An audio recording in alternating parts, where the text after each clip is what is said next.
Alrighty, what is up, everybody? I'm back with some more Spyro gaming. I hope you're all having a beautiful day. Those of you who are watching the VOD after the fact, it's just me and you here right now, so a big letter 2 for just the two of us. Number 2, I should say. Letter 2 in the comments if you're watching the VOD after the fact, and I'll leave you a comment if you type that. Let's get into some practice today, shall we? Let me grab my my baby powder and grab my mouse. And yeah, let's do it. What's up, Flazuki? How you doing?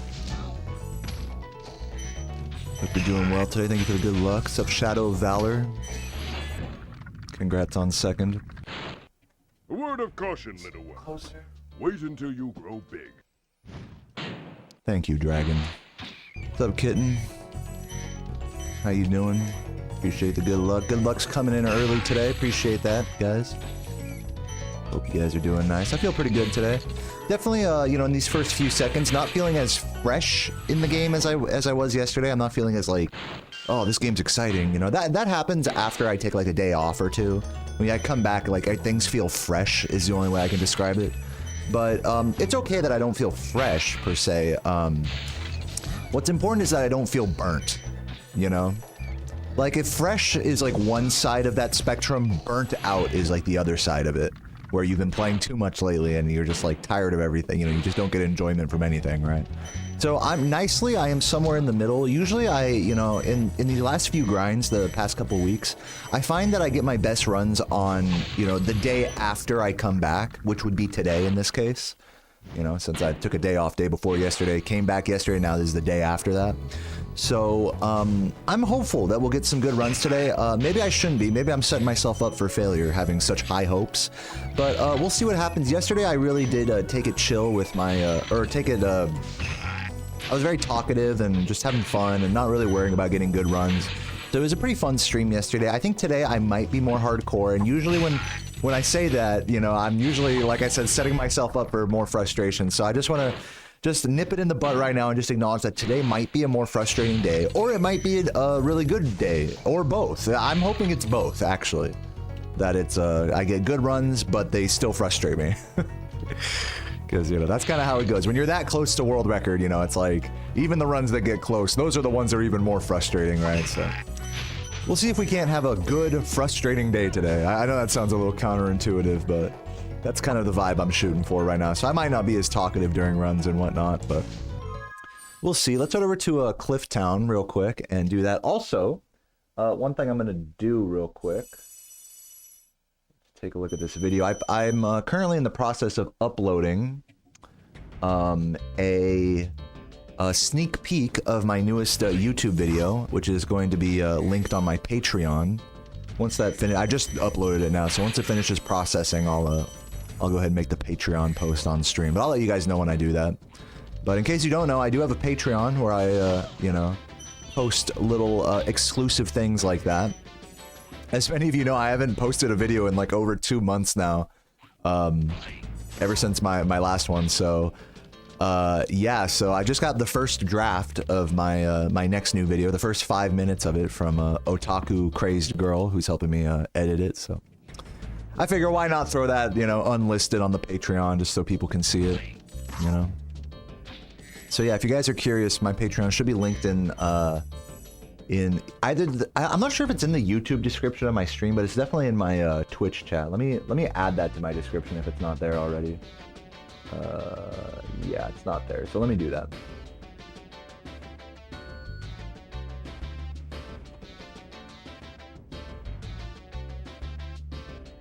Yeah, welcome everybody. We're just getting warmed up today, and I hope you're all having a beautiful day. I hope you guys enjoy your lurk today. How are you guys doing? Are you guys working hard? It's like middle of the work week right now. Is anyone burnt out right now? Let me know. Let me link this Patreon there, Mark.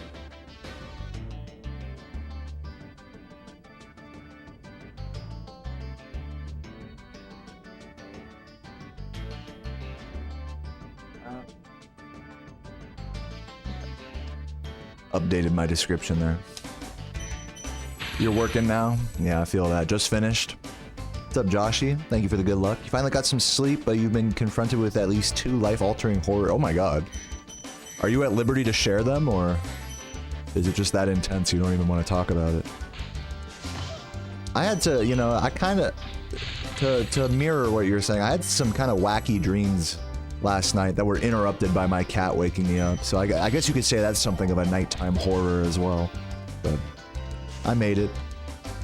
I'm a strong soldier. I made it through sleepy time. Middle of the work week, it's only Tuesday. Would you have preferred if I said middle of the work week on Wednesday? Would that make you feel better? It's like close enough, right? I'm pretty pedantic of you to make that distinction. Yeah, Tuesday's the middle enough of the work week, right? Is it not? Do I have to be exact? Not just. It doesn't have to not just be Wednesday, but be like literally exactly like 11:30 p.m. on Wednesday, like right before lunch. Is that like the right time for you, Lopitra? Let me know. Fucking bitch. I'm just playing around. Yes. Okay. That works for me.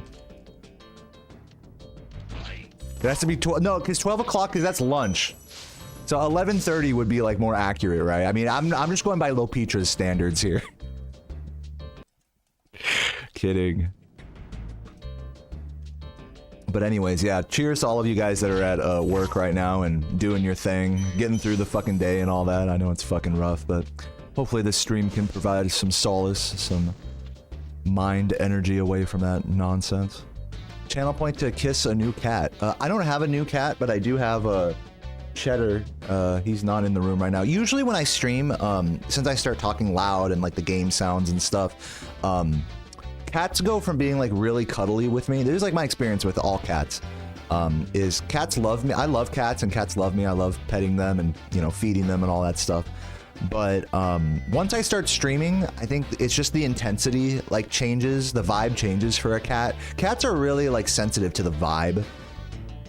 And so if you're like loud and whatever, just talking, you got like a loud ass TV with the ringing, you know, CRT noise. Cats like Cheddar was all up in here before stream, and now he doesn't want anything to do with it. But yeah, I'm not about to go chase him down just for a sub goal or anything. But if he does show up, you know, I'll show him some love. If you do want to sub for some reason, 5 gift subs and I'll take off my my tank top, which I might put back on after a run, but at least it'll be on for the next hour or so. So if you want me to take off my shirt, 5 gift subs on Twitch or 5 YouTube memberships. Also, if you don't feel like being that generous, if you gift 1 YouTube membership, I'll do 10 push-ups, and 2, I'll do 20. So there's your sub goals, guys. A lot of you guys already know, but that's like my deal. So if you guys want to see me fucking get ripped, if you guys want to help me on my exercise journey, all you got to do is sub. Gift sub or YouTube membership. I should like write that down as like an FAQ or something. 2.5 subs, yeah, and I take off my beard. No. Yeah, this is now a part of the culture. This is a part, because here's why, like, I like sub-goaling and stuff, but I'm not really into, like, I don't want to change my grind here. So the sub-goals I do have to be, like, little things that aren't, like, getting in the way of my grind. You know? Because what's, like, the typical sub-goal for a streamer? It's like, okay, let's play a new game or something, you know? It's like, I'm not trying to do that. I'm just keeping it mellow. Mini sub-goals. But I still want to reward you guys for y'all's effort, you know? Mr. Pibb or Dr. Pepper, you know, this is going to upset you, some of you guys in my chat. I'm not a big root beer guy. Or Dr. Pepper or Mr. Pibb or anything root beer adjacent like that. I'm not a fan of. I mean, I'll drink it, but it's not like my favorite beverage or anything.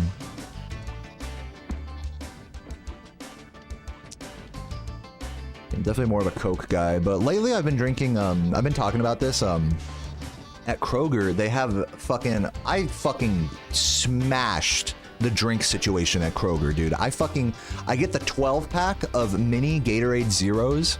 So it's just like normal Gatorade, but with like, you know, no sugar. So I get a 12-pack of those. I get two 12-packs of those, $6 each. That's 50 cents a bottle. Then I turn around and I grab a fucking 10 tall bottles of I think they're called sparkling ice, which are like a sparkling soda basically, and all sorts of different flavors. You know, lemon lime, fucking iced tea lemonade, fucking strawberry mango, kiwi, all this shit. Orange. There was a really good peach orange one that I had. So yeah, you get 10 of those for $10. So that's $1 per like tall, like fucking what, like 12-ounce bottle or something, or 16-ounce bottle. Yeah, sparkling ices are so good if you like soda but you don't want to consume sugar. Sparkling ices are the shit. And then yeah, and then after that I grab like a usually a 12-pack of beer for like 20 bucks of like IPA. So that was my drink haul at Kroger the other day. My fridge is just filled with delicious beverages. Yeah, dude, literally, Oz, the fucking sparkling ice lemon lime, it's like just a clear soda in a bottle. It's like pretty much as good of a fucking... that shit beats like Diet Sprite by like a mile. Yeah, citrus sodas are delicious. I'm right there with you. What Gatorade would make the best pasta? I don't know, but I did see that one Binging with Babish episode where he tried Gator wine. Gatorade plus red wine. And he like didn't like it at first, but then the more he drank it, he was like, this is actually pretty good. I'd try it. Where are we going? Let's do some, I don't want to get too sidetracked here. Let's do a little blah blah blah. Let's do the Metalhead Out of Bounds, and then maybe I'll do Jock, and then we'll do a run. And Rat. Where's chocolate milk? I mean, I like chocolate milk, but it's not something I would like go out of my way for. That's just like a random like late night craving kind of drink, chocolate milk. I can't say I like am in the mood enough for chalky milk to like justify buying a whole bottle of it.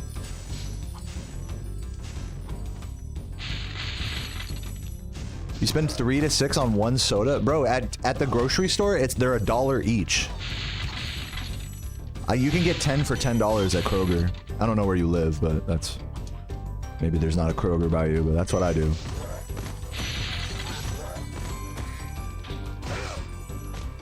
Sparkling ice is the shit, dude. It sounds like a cross between like cocaine and meth.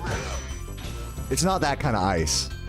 It's just like a soda. It's a sparkling soda basically.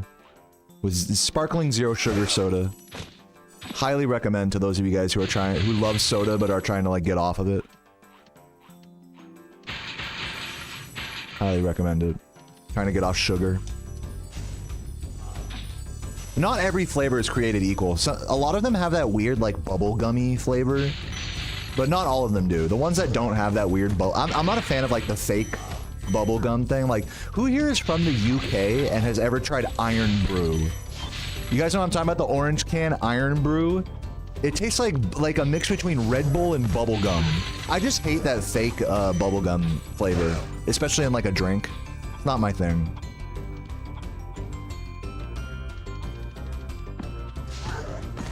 There's no collision on that wall? Nope.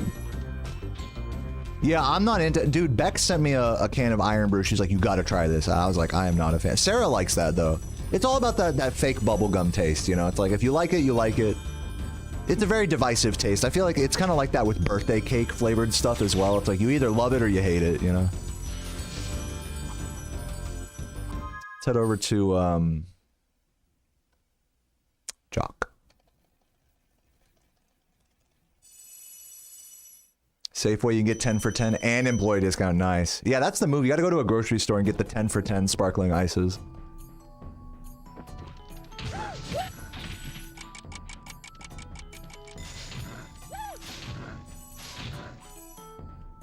Fiery Iron Brew. Yeah, I've never tried any like the different flavors of it or anything. I've just tried the regular. Can I still make this? Like, if he's like...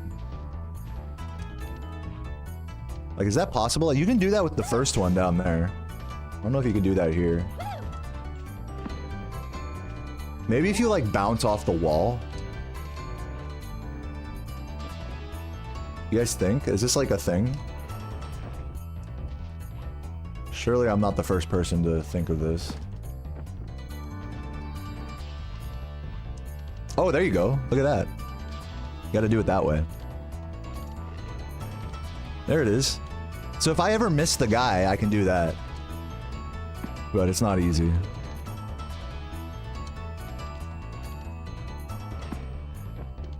Because you're coming from this way as well, it's like extra weird.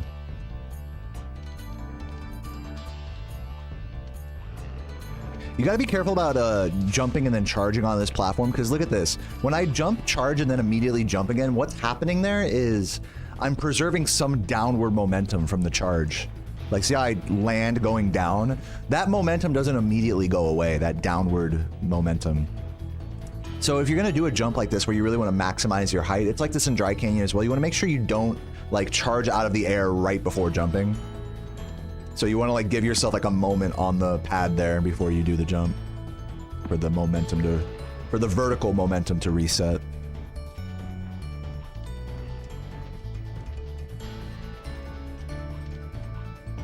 Almost. Man, I was getting this before. I can't get it anymore.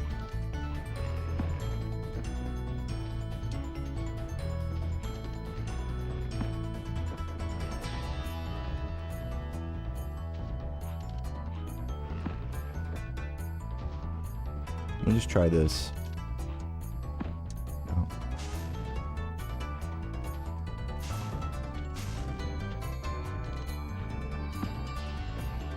It's tough to charge yourself from charging then jumping. Yeah, I mean, it's just, I don't know if we're talking about the exact same thing here, Oz, but, you know, I think it's just important in this, in a game like this to be aware that there are, like, that momentum is conserved in, like, more ways than you realize. You know, both downward, upward, forward, back, all that. Like if you're chaining inputs together semi-optimally, like, there we go. The momentum is going to have in any given direction, is going to have an effect on things. What's up, Deadly Q-Tip? Thank you for the prime. Appreciate first sub of the day. Hope you're doing well.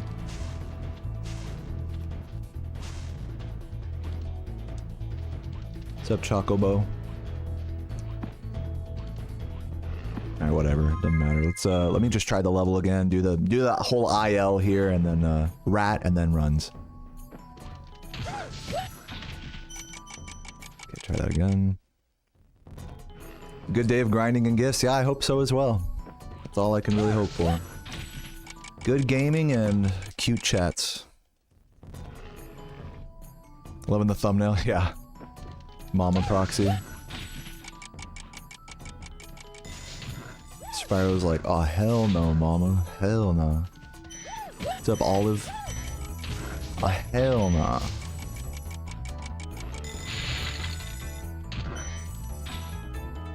You started to make pixel art? Oh sweet. You're gonna like turn them into perlers? Oh. That's like that's the pixel art pipeline. Is you start making pixel art, then you open like an Etsy shop and like sell perlers of your pixel art. I'd buy one. What's up, Dragon Blood? Thank you for the tier 1. 25 months, a whole 25 millennia. Thank you for that. Hope you're doing well today. Why shirt? Because it's, I don't know, because I like it. It's not that deep. But if you do want me to take it off, all you gotta do is gift 5 subs. That's all you gotta do. The ball's in your court, my dear shirt haters. Let's go to North Nexus.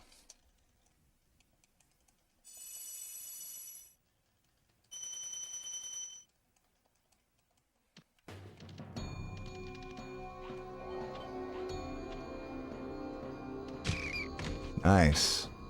Love that.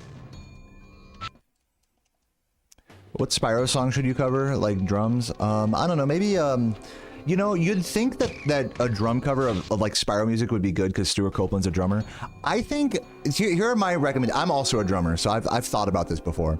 I think if you want to just like mess around and just fuck around, I think maybe a song like Blowhard is like an easy one that you can just like fucking just shred. If you're just trying to go gospel chops and just shred all over the place, I think Blowhard is probably a good choice, or just something with like a basic beat like that. But if you want to challenge yourself, like metrically speaking, like, you know, with your timing and stuff, try a level like Clifftown. Clifftown is like a hard one to count. That one's like a brain teaser. to try to like hear the melody and then feel the beat within it. Especially like from the beginning, where it's like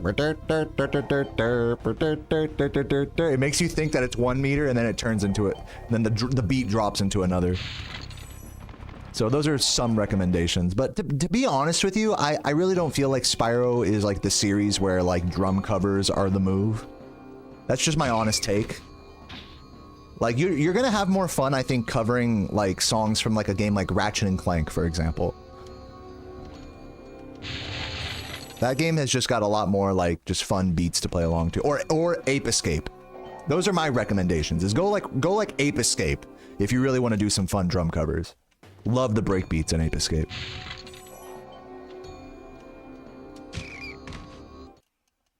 Can you send me the vid? I'm sure. I mean, yeah, you can post it in my Discord. I have like a little tunes channel there.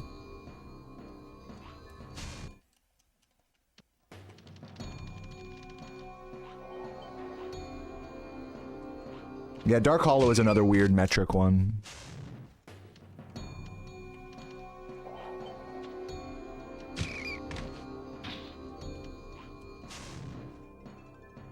You know what I do for my videos, Dev, that I think would help you looking for fun drum covers?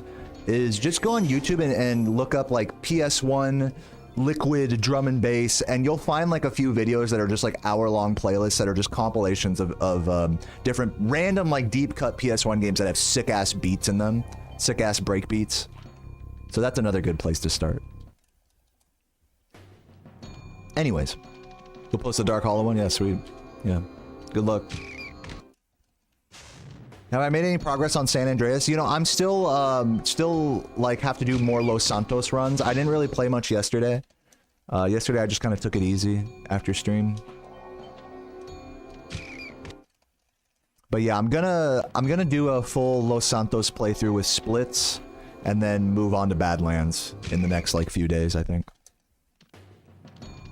But for today, I have to focus on my new video, which, by the way, I think it is processed now. I'm going to link this video on my Patreon. To those of you guys who don't know, I do have a Patreon. You can see in the YouTube description, as well as ! Patreon in the Twitch chat. But I am currently posting a sneak peek to my newest video there. So if you're interested in the strange and remarkable, odd, and even impossible places that exist within Spyro the Dragon, then feel free to, you know, drop $1 on the Patreon and check out the sneak peek. Or just wait till the full video comes out too, that doesn't matter. That's gonna be a while. Let me make the post here real quick so that way you guys can see it.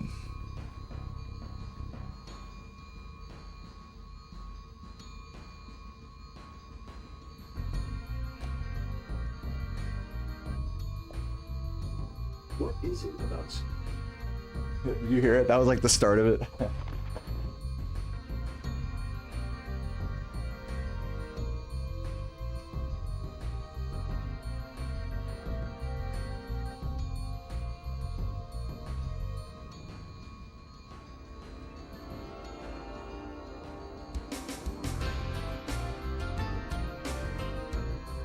Almost done making the post, 1 sec. Then we're gonna get into runs. In fact, yeah, let me get the, let me get my actual game set up here. Thanks for the good lucks, guys.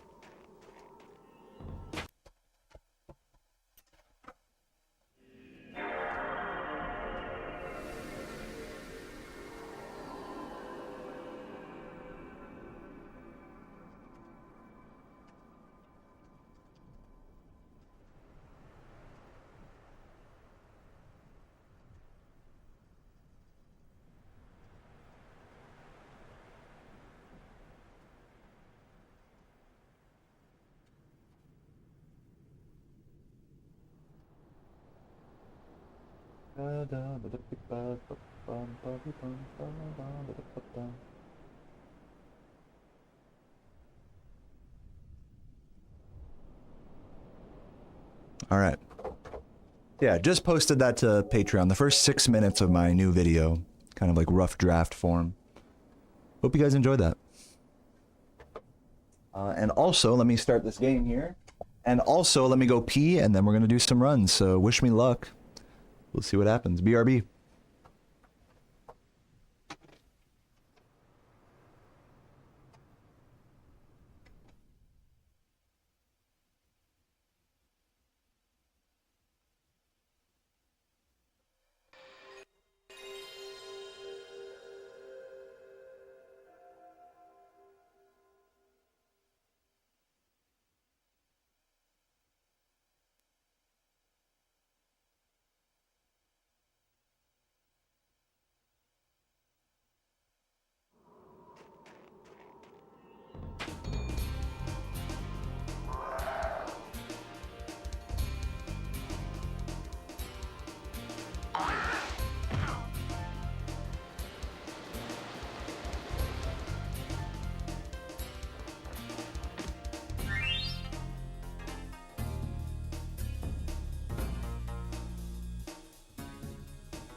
Oh, yep. All right, got my water right here. Turn off the BRB. Oh, demo mode right on cue. Let me change this.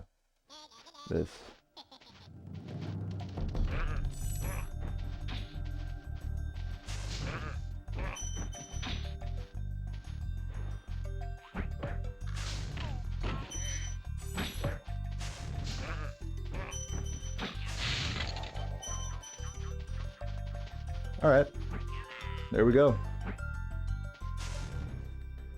Sorry, I was just looking at stuff. Okay, so let's do a run. You guys down with that? Let's do it. Let demo mode have his fun. Now it's time to get serious. Let's do it. 3, 2, 1, go. Wish me luck. You know what I'm gonna do, by the way, since we did have a few people subbing during practice, I'm gonna do a few push-ups real quick. Let me see if I can do a quick set during these intro parts. It's been peaceful here in the Five Worlds, or is it six? For a dragon's age.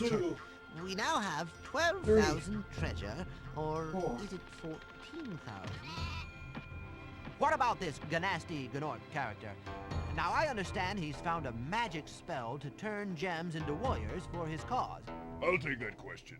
Nasty Nork is a simple creature. Simple! He has been contained in a remote world and is no threat to the Dragon Kingdom. No threat!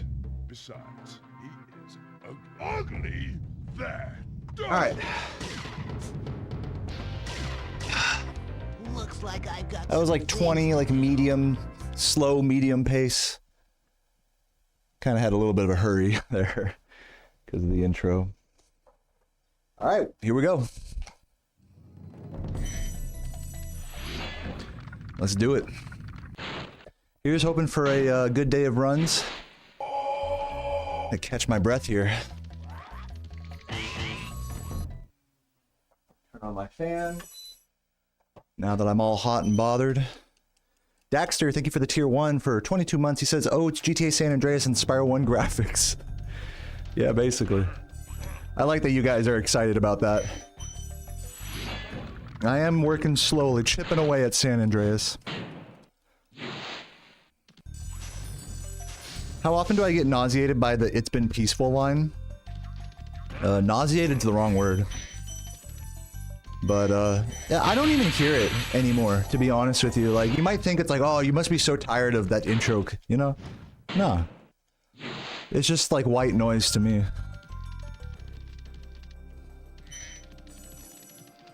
Once you hear the same thing so many times, it's like you don't even hear it anymore. So it doesn't bother me.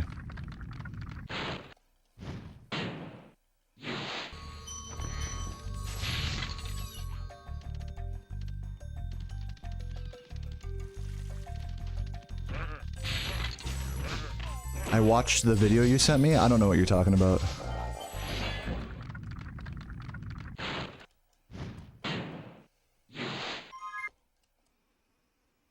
And by the way, thanks Digbit for the 100 bits for the big cock push-ups. Thank you. Yeah, I like this habit of doing like at least a set of 20 push-ups every stream. Good for me. At least you don't have to hear trouble with the trolley. Dude, even in Spyro 2 speedruns, you very rarely fail the trolley thing. Because you don't even do the minigame normally. You just grab the cogs like while just running around as Spyro, so it's unless you have like a really weird accidental death, you pretty much never hear the trouble with the trolley, eh?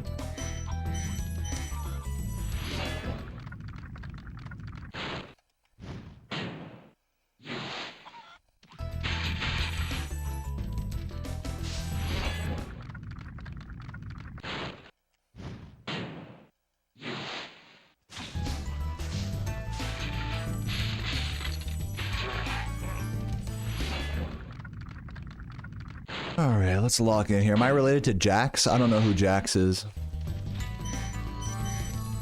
Jacksepticeye? Oop. Oop, where's the R1 press? I pressed R1. Yo, Jeff, it's great to see you, man. Thanks for popping into the stream. Enjoy, my friend. Enjoy. Started doing push-ups when you reset, and it's all you have. All you got's reignited. Hey, I'm glad you're at least trying to speedrun something, you know? I definitely won't make fun of anyone for speedrunning, you know, reignited or anything. It's a cool speed game. Oh, you're asking someone else. Well, hey, shoutouts to all my, my buff, you know, workout gym bro speedrunner friends here.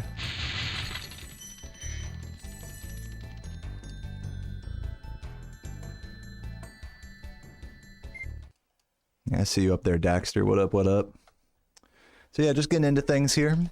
Feeling good, feeling nice. It's like watching the input display goes like Coco Melon. Pretty cool. I like all the flashing colors and stuff. And plus you get to see whenever I'm like mashing on the controller in between loads and stuff, so. I'm glad I brought back the input display. And as you guys can tell, we did get the updated layout from yesterday. Yesterday it did not show the left and right D-pad buttons, but now it does. So hype up for that. I play 99% of this game with my analog stick. I only use the D-pad for the menus and for rat proxy specifically.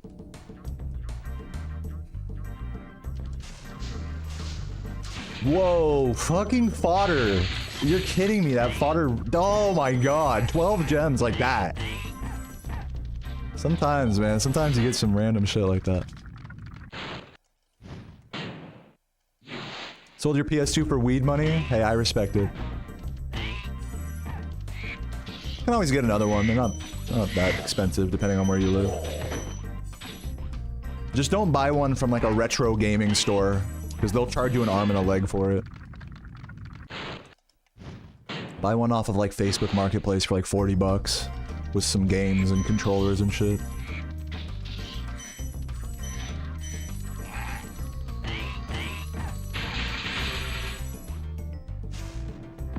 Okay, well, pretty sloppy anyways, missing all those gems, so I'm not too torn up about that.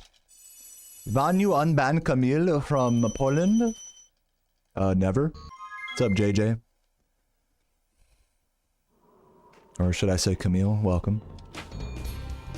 Saw how someone did a speedrun under 45 minutes and reignited Spyro 1. Sweet. Yeah, I mean, reignited runs are pretty fucking sick, honestly. But, yeah, not quite what I'm doing here. What's up, Vonnie? Thank you for the good lucks. Been nice having you in the stream lately. Love you, my bearded brethren.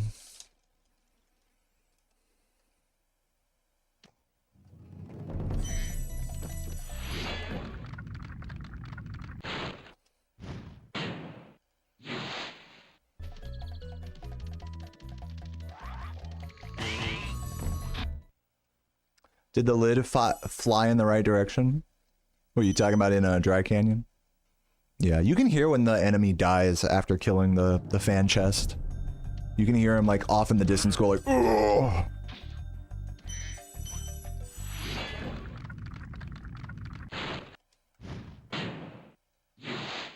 You sold your weed money for a PS2. Dude, getting weed out here is actually kind of a challenge. We have to like drive up to like Washington, D.C.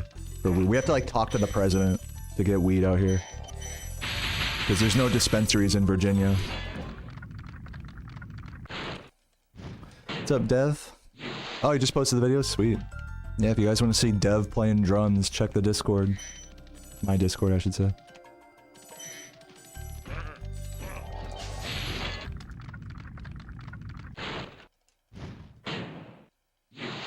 What's up, Afghan? Ugh. Just popped an energy drink and now you're armchair speedrunning at your full potential. Love to hear it. Thank you, Killjay, for the good luck. Florida's got recreational on the ballot this year. Would love to stop renewing a medical card. Yeah. I remember I got a medical card a long time ago back in California before it was legalized there. It was alright. It's all just a big racket anyways. They just want your money. Did I end up using the stick during Spyro 2 or did I fully commit? I fully commit to D-pad on Spyro 2 and 3. It's objectively better to control Spyro with D-pad in those games compared to this one. Because in those games, the physics is such that he turns harder when you press like diagonally down or diagonally like down left or down right. So you just objectively move faster in those games with D-pad. In this game, it's more of a subjective difference. It's a trade-off in this game. It's not to say that analog is better. Analog is better for precise movements, like if you're just trying to barely change your angle a little bit. But D-pad is better for cardinal directions. That is, being able to go immediately left from right. You know, there's no travel time like there would be with a stick. So from a pure optimal like task standpoint, a D-pad is technically better. But for like the nuance that is like being a single segment human playing the game, like you want to be able to have micro adjustments with your stick to help your movement be overall more precise. So it's a trade-off, is my point. In this game.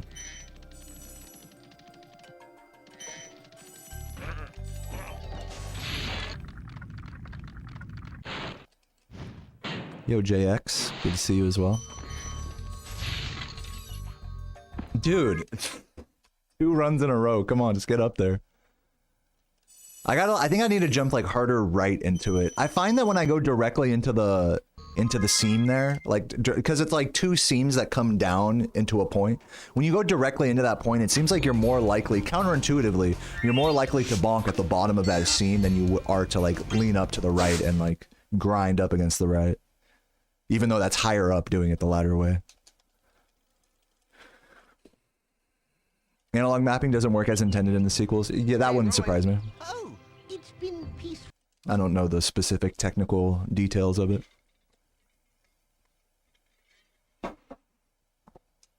Have I ever been to Amsterdam to smoke weed? The closest I've been to Amsterdam was Copenhagen, which I guess is not that close. But yeah, I've been to Sweden and Denmark for ESA, so that was fun, but never to the Netherlands. Or to Amsterdam, rather. You play Spyro 1 on PS3? I'm sorry to hear that. I pray for your load times. I'm just kidding. I hope you enjoy it, my friend.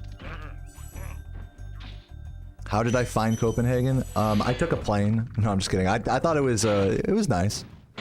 I wish I could have spent more time like skateboarding around the plazas out there, because it's like a pretty cool, like pretty iconic skateboarding city. But since I was hanging with Sarah and I was there for ESA, I didn't really spend a lot of time in the city skating. We did end up going to a really cute amusement park Sarah and I did in Copenhagen called Tivoli Gardens, which apparently is the inspiration that Walt Disney had to make Disneyland. So it's a very old amusement park and really cool. They have a lot of the original, like, you know, paint and stuff there, so it's just really interesting. It's a cool vibe.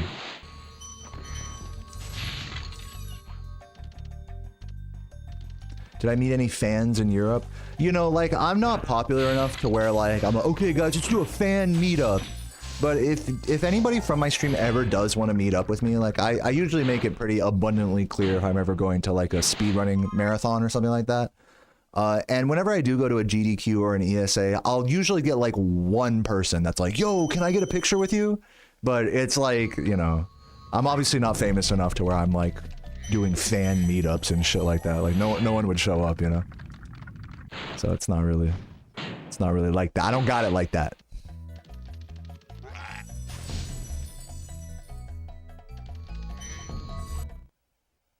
Good luck. By the way, you're from Europe. Hey, all right.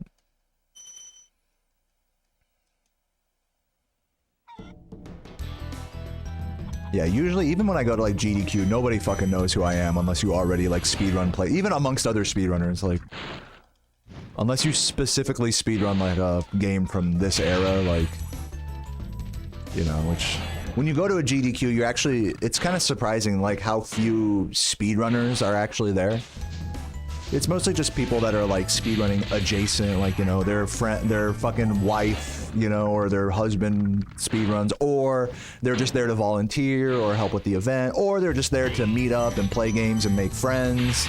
So you don't have to be a speedrunner for that. So those types of, you know, the crowd is pretty diverse in that way when you go to a speedrunning event. You'd think it would be mostly just speedrunners there, but actually it's quite the opposite. Speedrunners, I would say, make up the minority of the entire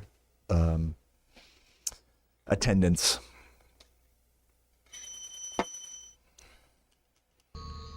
Oops, I went the wrong way there. It's fine. Get up there.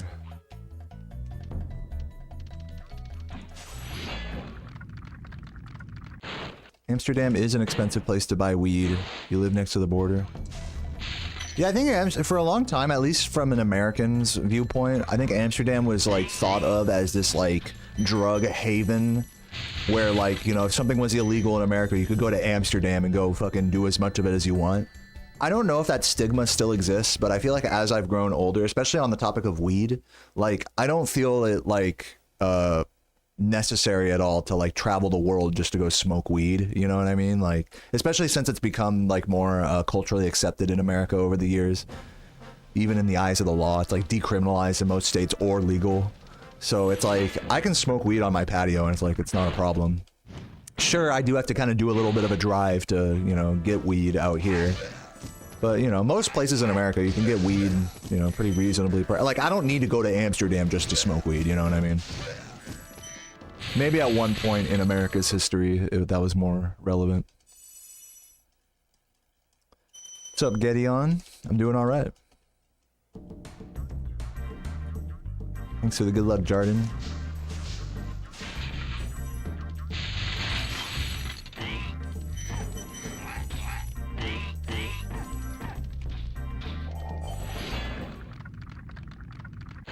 You're disappointed when you join the stream and I've been attacked by a shirt. Well, the good news is that if you gift 5 YouTube memberships, I will take the shirt off.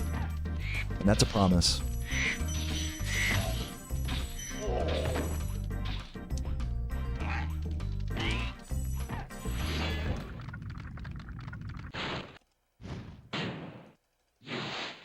Yo, CD, thank you for the good luck.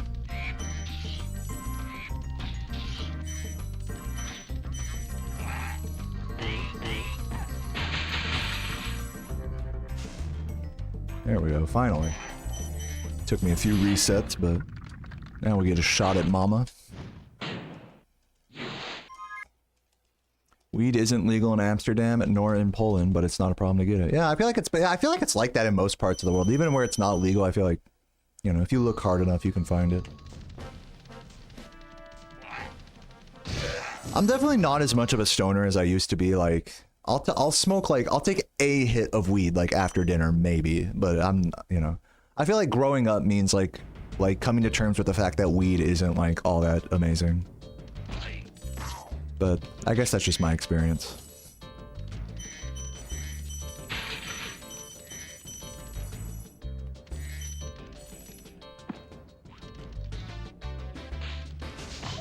Come on.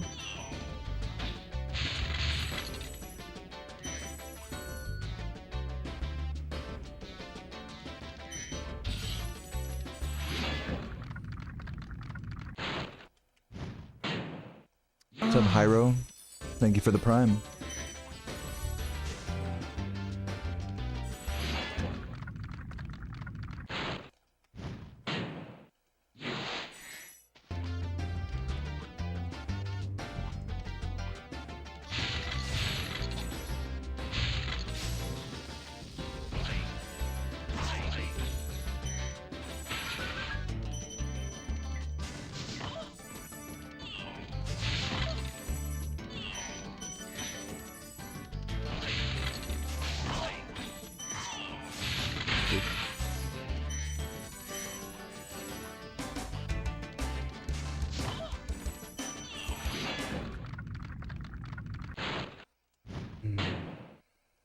Yeah, 11 months, Hyro. Thank you so much for the continued support.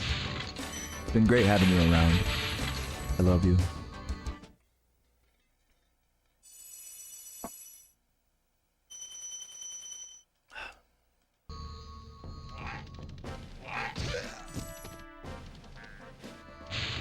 Ugh, missed another blue there. Very unlucky.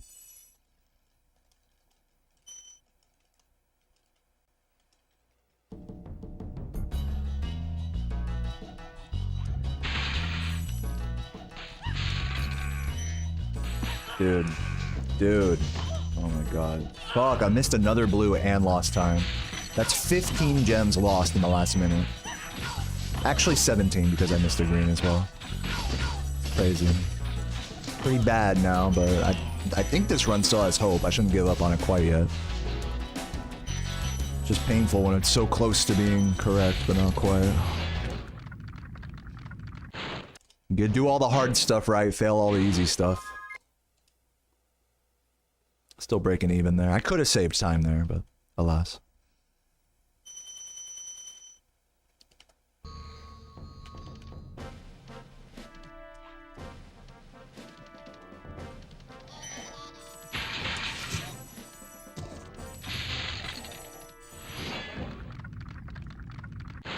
See the video where the guy robs a bank, but instead of money, he asks for a job? Nah, I haven't seen it. Sounds hilarious. I do watch a lot of videos about bank robbery stories. Like, I watched that one channel, Matthew Cox. He has on a lot of, like, you know, previously, you know, convicted felons and stuff on his podcast, and they just talk about what it was like robbing a bank or doing credit card fraud and stuff like that. Pretty interesting stuff. Even if a lot of it is cap, you know, it's still just, you know, fun story time. Matthew Kaka, yeah.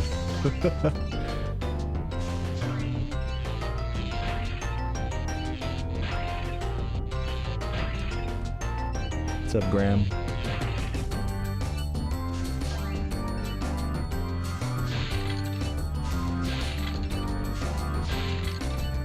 What's up, Solus? Oh, thank you.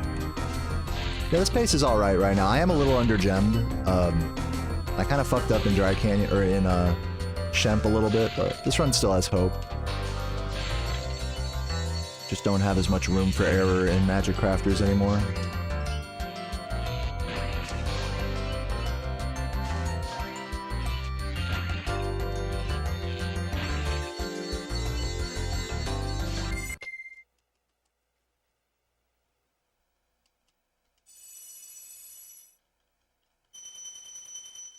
The UK has been invaded by Muslims. Wow, thanks for sharing.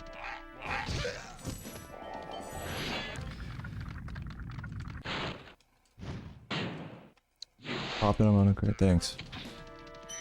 Yeah, I know, like, what the fuck? Alright. See ya. Okay.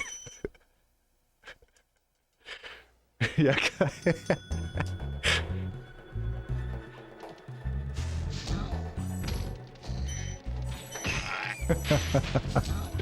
You guys type the most random shit. It's like fucking hilarious. You guys are just so fucking out there.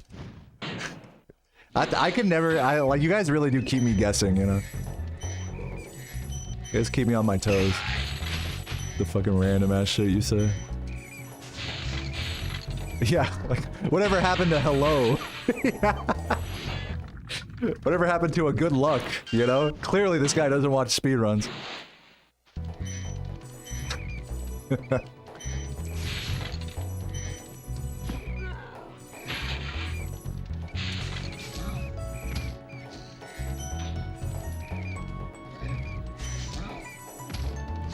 Thank you, Roy. Hello to you.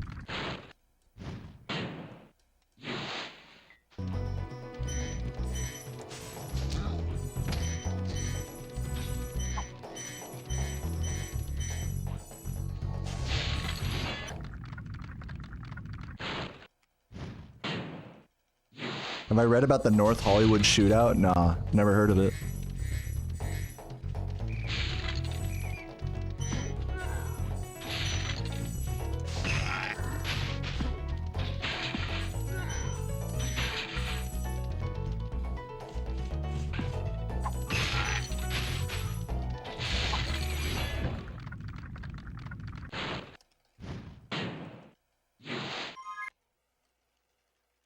I have heard of the LA riots. I don't know if that's like adjacent to what you're talking about.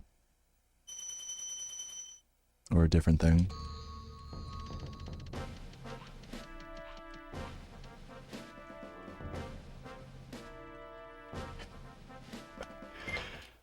No, that's the real political problem there. Someone's got to do something about these mushy peas. Actually, I've never tried mushy peas. I'd be down to try them. Try mushy peas, try a fucking gravy or whatever the fuck, brown sauce. What the fuck they have there. Try curry sauce. You know, some fish and chips. I'd love to have like a proper English thing. Or what is it, like meat pies with, I think it's called like liquor. It's like a green, like, sauce they put on it. Not like alcohol, but like a sauce. I'd love to try all those weird, you know, English foods. Even if they taste like shit. I'm down. I'm down to try everything except, like the fishy stuff.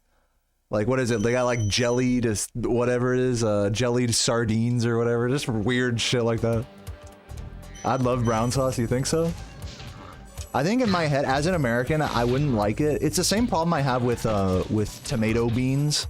Or like with like breakfast beans that, British people have. It's the same problem with brown sauce, I feel like, for me, because it's not like they're inherently bad. It's just that in my mind, I want those beans to taste like baked beans. And I feel like for me, I would want brown sauce to taste like barbecue sauce, because that's like what I'm used to. So I think that would be the only thing for me to like get over.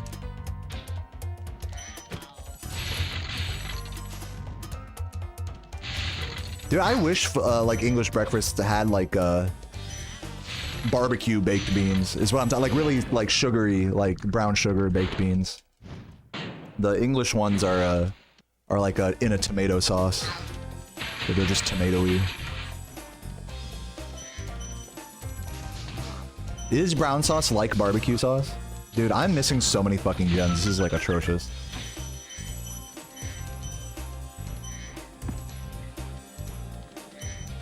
This might be a reset, we'll see.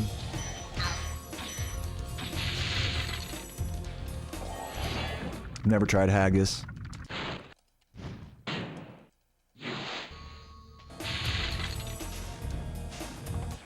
Brown sauce is bitter.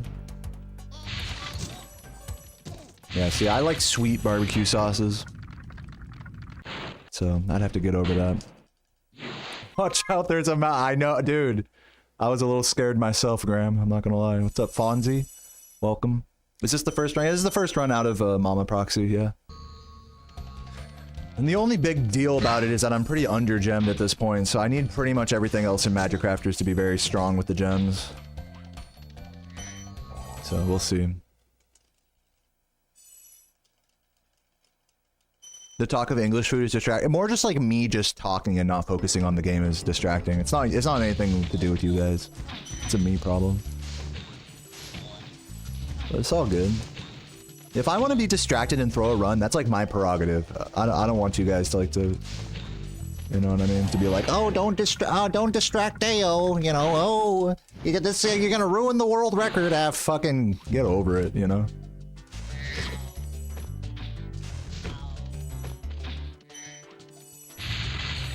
Shit. This run is basically already dead, as far as I'm concerned, as far as the gems are concerned. But, you know, I'm giving it a shot here, giving it a chance.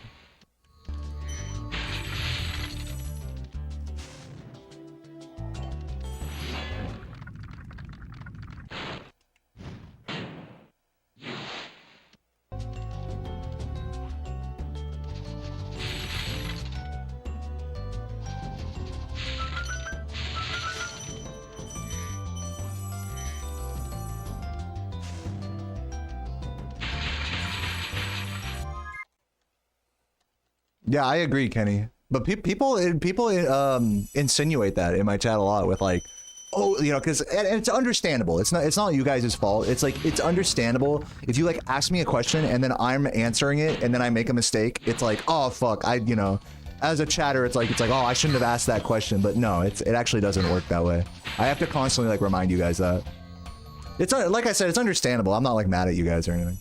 That's the whole point, is that it's always my fault. It's never you guys' fault. So you can ask me whatever dumb shit you want. Like, it does not bother me. In fact, it keeps me entertained and keeps me going. Believe it or not. So like without like questions that are quote unquote distracting me, like I probably wouldn't have made it as far as I have in this game. Like that's kind of a crazy thing to think, you know? But it's true.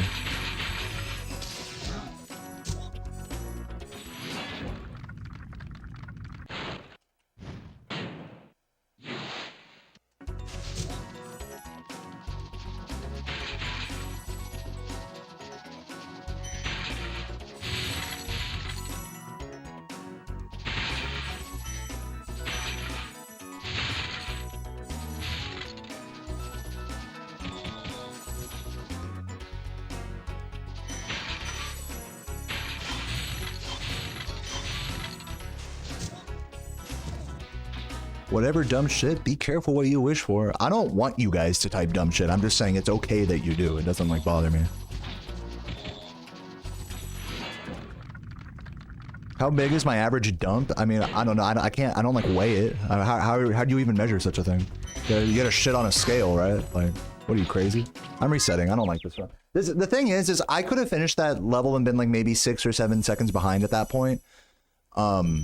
Best case scenario, but at that point I was already 20 to 30 gems under gemmed, so the recovery was just, I think the window kind of just closed for me right there, to be honest with you. With a stronger Wizard's Peak, like maybe it would have worked out, but that magic crafters just wasn't that magic wasn't crafting, so to speak. What's up, Deadly Q-tip? Oh, that's a good idea. Weigh yourself before you shit and then weigh yourself after to determine how big your shits are. That makes sense, actually. I respect that approach.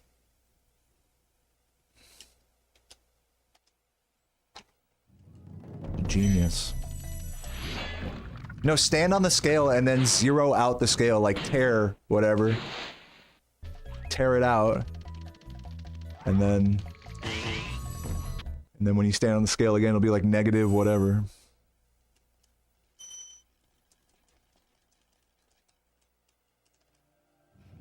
Have I considered ranking world record splits with grades? That's an interesting idea. You know, especially now that I don't really need the gem counts there, I could replace those numbers with like grades, you know, so that way people know like how good of a split I'm going against. That's actually not a terrible idea. It's not for, it wouldn't be for me, it would just be for you guys. Just so you could have like that visual reference.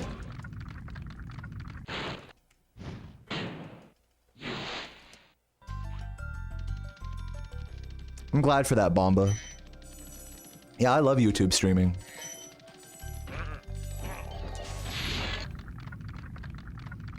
Like, you know, it has its share of janky, stupid shit, but like, overall, I'm glad I do it. I know a lot of you guys wouldn't watch me if not for that. And also it allows me to run ads on Twitch without feeling bad. What if being purple you were blue and instead of breathing fire you spun into a ball instead of being a dragon and you were a hedgehog, you said you gotta go fast? I don't know, that sounds like a pretty crazy hypothetical.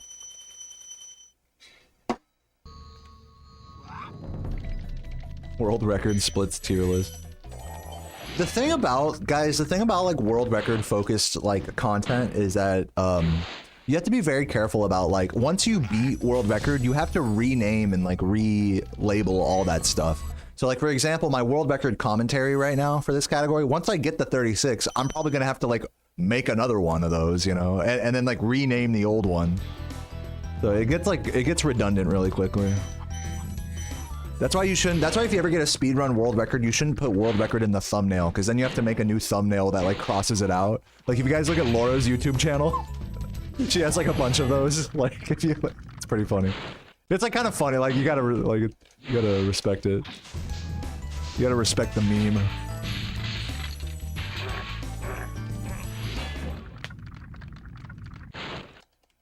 Well, you know, Roy, and like to people talking about me like analyzing my current record, I have an entire commentary about like my world record that you can watch. That's on my YouTube. If you haven't seen it already, just FYI. That points out mistakes and things like that. How often do I chug? I mean, I drink a lot of water. Like on stream, I probably drink an entire hydro flask every day.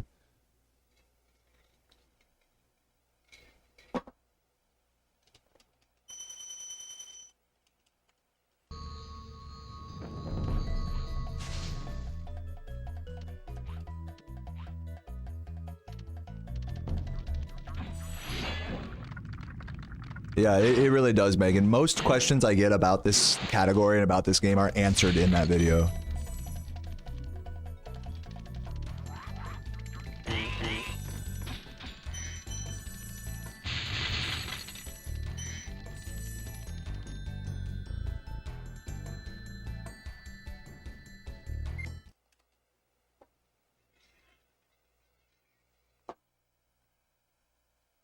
Dude, I wish, Tamplior, when I was first like getting that mod together for Reignited Trilogy, I originally wanted it to be in the original game. It's like, but it's just a limitation of the engine. That it's not as easy to mod that in as it is for Reignited. It's just, generally speaking, it's just easier to mod shit like that in Reignited. So, I settled on that. Yeah, but anytime I could do something in the original games, I highly prefer to do that. You tried a Citra IPA and you liked it? Nice. What was it called? What a brewery was it? Do you remember? Was it on tap or from a can? Lay it on me. I love hearing about people's beer drinking experiences.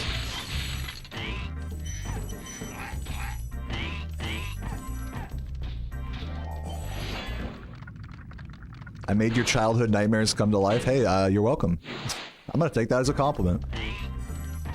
Oh, good.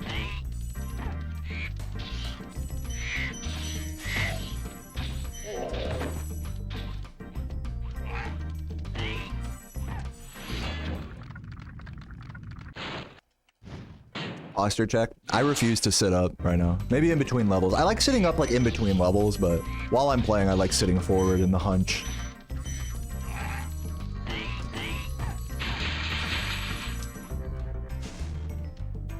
Surprised I made that. Great Lakes Vivacious. I've never tried that one. Never tried it. Vivacious, pardon me. Of course, they had to get the vibe in there. I'll sit up a little bit here. Ooh, nice and strong. Did my push-ups earlier. Rawr.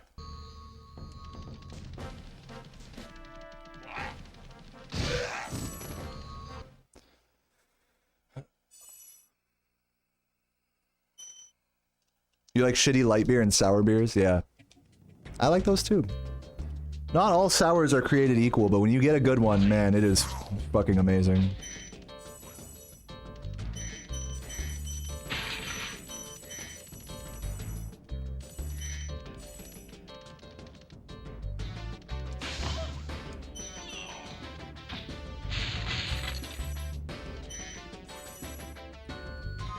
Pain.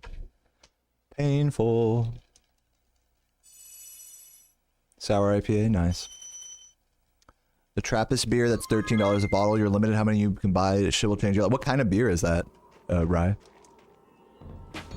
You're back. Did you miss anything? Just take a guess. I mean, just take a look at where I'm at right now and take a guess if you've missed anything.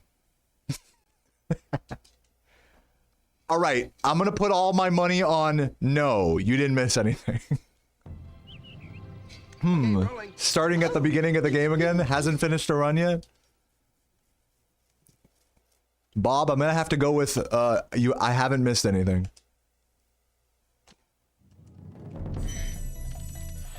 Have I tried Space Camper? Nah.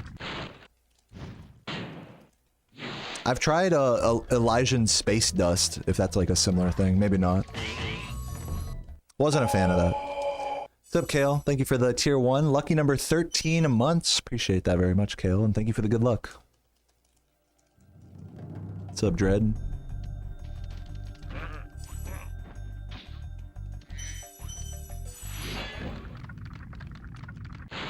Yo, Chocobo.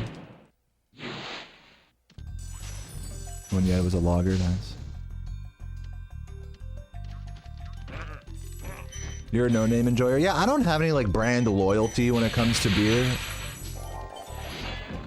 I usually, if I'm ever like at a tap house or like, you know, whatever, a restaurant, I'll just try to look at their beer list and just see what the most local thing is. Because that, generally speaking, is probably going to be the freshest, best tasting thing.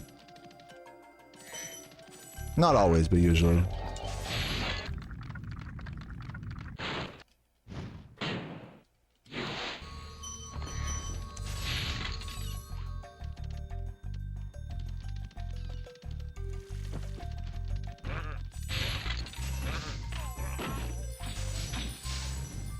That sounds good, Hyro. Think Voodoo Ranger? Yeah, Voodoo Ranger is pretty good.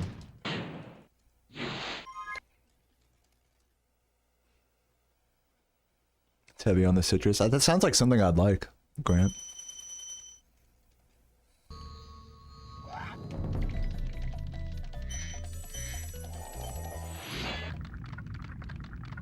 Thank you for sharing, country boy. Trying to get the jump charge there, I just can't get it right. How big is the difference between fresh? What you mean by fresh is like on tap or like from a keg directly. And the answer to your question is it just depends on the beer. If it's like a cheaper beer, it's not going to make a big difference whether you get it on tap or not. If it's like a craft beer, like an IPA or some fancy Pilsner or something, there might be more of a difference there. And then also the travel time, whether it's from a keg or just canned or whatever, the travel time makes a difference in terms of the taste as well, because the taste develops like in the can and in the keg as it's transported and pressure and temperature changes. So there's kind of a lot of variables going on there. So I'm not going to sit here and tell you that like drinking from a keg is just like the objectively better thing for all beer. But generally speaking, you are going to get a better head and like a fresher product from the tap. Because with a keg, the way a keg works is the beer inside of it isn't carbonated yet. You need to add CO2 to it. There's like a CO2 tank right there that it puts it together. It's the same concept as like a fountain drink, right? Where they add the CO2 right into the syrup, like as you're dispensing it. It's kind of a similar concept with drinking beer from a keg. So it's just gonna be like inherently fresher that way compared to buying it already canned with the carbonation inside. But like I said, that doesn't make it like it's always better from a keg or whatever. It just usually is. And it really just depends on the beer, how much of an impact that makes.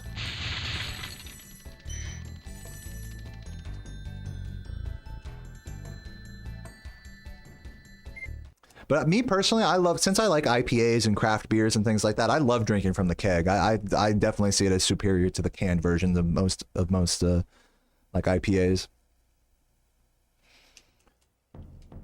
One thing we have back in California is a kegerator, which is a refrigerator that's the exact size of a keg and a CO2 tank to fit into, with like a tap on top of it. One of these days, I kind of want to get a kegerator out here in Virginia. That'd be pretty cool.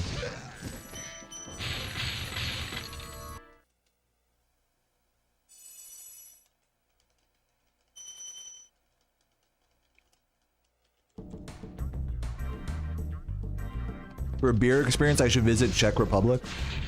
Sure. Like I said, I was kind of alluding to this earlier about when we were talking about like going to Amsterdam to go smoke weed. It's like I would not personally travel the world just to ingest poison. That's just me. I know some people would love to try, you know, like food and stuff. Food isn't poison, but like, you know, you travel to Italy to try like pasta and shit like that. Like I respect that some people are into that. But for me, like, I need more of a reason to travel than to just go drink beer, you know?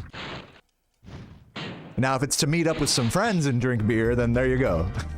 But for just the beer, or just the weed, or just the food, I feel like that's not enough. But that's just me.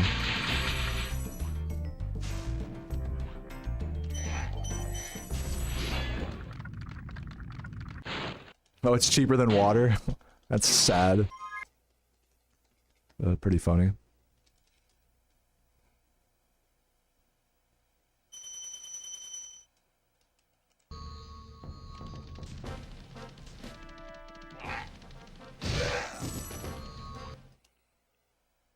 Are you guys really trying to get me to go to Prague or Czech Republic and stuff? You guys seem really into it in my chat. Maybe you guys should go. I think you guys would love it.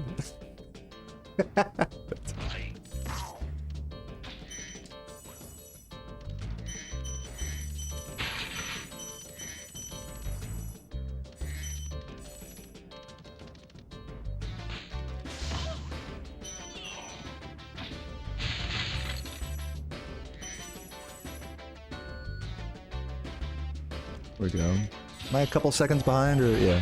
We're good. We got this.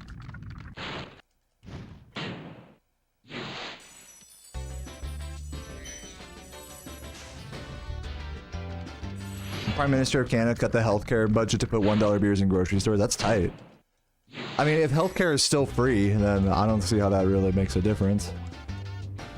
I guess the quality of healthcare is like not good. From what I hear, in places that have free healthcare, like the quality that you get, like depending on where you go, can really vary. I don't know about Canada specifically. But yeah, it seems like, you know, I mean, you know what they say is you get what you pay for, and that's very literal when it comes to healthcare in America.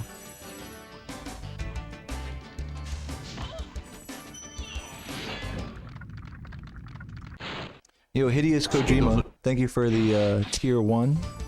Appreciate that.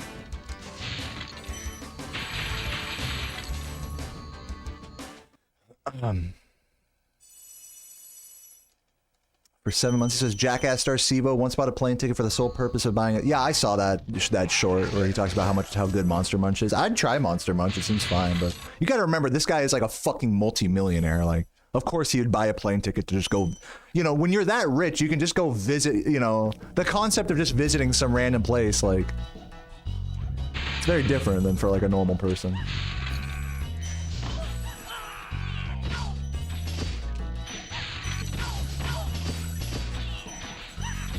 I watch a YouTube channel about like a real estate mogul named Ben Mala, and even though he's like really good with money and actually pretty frugal, he comes from kind of a poor background, but he's like a, you know, fucking millionaire now.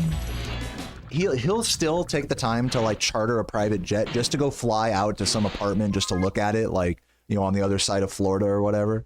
And the whole reason I bring it up is because it just puts the value of certain like transportation into perspective.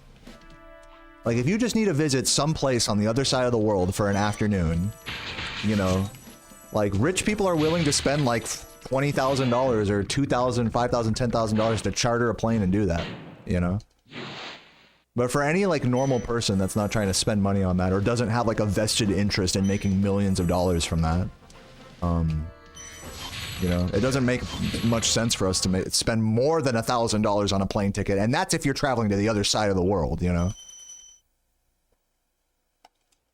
So it's just I think that's just like the whole like air travel is like a real perspective thing when it comes to lifestyle and money. I find it really interesting, like private jets and things like that, chartering. People who get pilot's license just to fly around and stuff. That's one really effective way, cost-effective way of actually doing private air travel is to just become a pilot. Of course, that's a huge time investment, but you know. It very much is like with air travel. It's like time is money, basically. You know, you pay a couple extra $1,000 to skip the lines or to walk straight out to the tarmac and stuff like that. It's not even like a bravado like flex thing at that point. It's just like I don't want to waste time like standing in an airport all day. But me, I'll happily sit in a fucking 4-hour layover and go to the fucking lounge and stuff and wait for half an hour before they call my name, and I go in, I fucking drink 2 shitty margs and some fucking like nuts and stuff. I live for that, dude. Fuck it. I'll spend a whole day, you know, traveling. I don't care. But, you know, not everyone has that kind of time or cares to waste their time in that way, I guess. Some people have very valuable places. People got places to be. You know what I'm saying? So, who am I to judge? Anyways, I don't know why I started talking about that. I just find that whole like thing interesting about air travel and the cost versus convenience.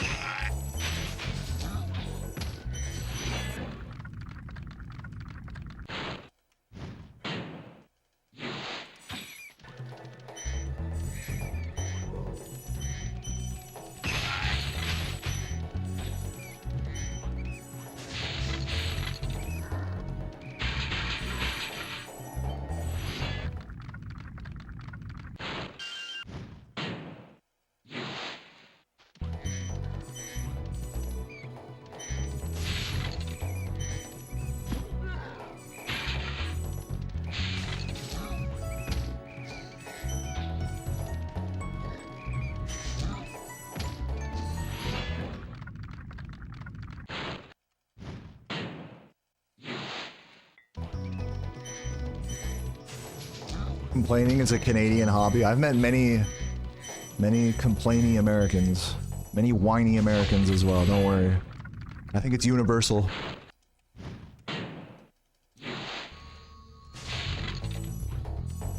Oops.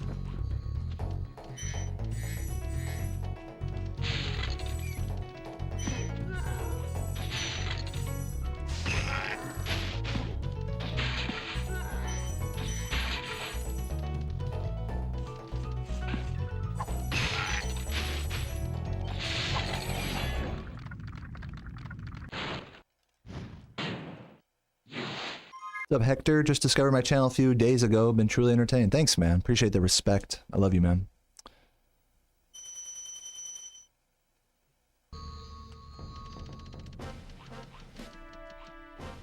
Yeah, I don't have anything against people that complain. I feel like, yeah, I totally agree with what Deadly said. It's like complaining is a very human trait. It's not like inherently like complaining about something is bad or makes you a bitch or whatever. It's like sometimes you got to raise your voice, you know, when like you're getting the short end of the stick. Like it makes sense.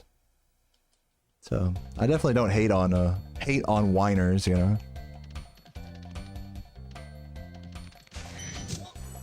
Some people like just have just a tougher. That's like an important thing for me to remember. Is like most people compared to me have a much more difficult life than I do. You know, like I can just sit back, play video games, make food, not really be too worried about money and stuff like that. Like I don't need to. Like, what do I have to complain about? I don't really have anything to complain about, really, for the most part. So I have to really, like, you know, check my pride and like check myself whenever I see someone else that's like, oh, my job this and my fucking my wife, my kid, blah blah blah. I can sit here and be like, oh well, it's your fault, blah blah blah, you know. But it's like, dude, I don't fucking know. I don't know other people's lives like that. Like, people got every right to complain, I feel like, especially when they got, like I said, when they get the short end of the stick.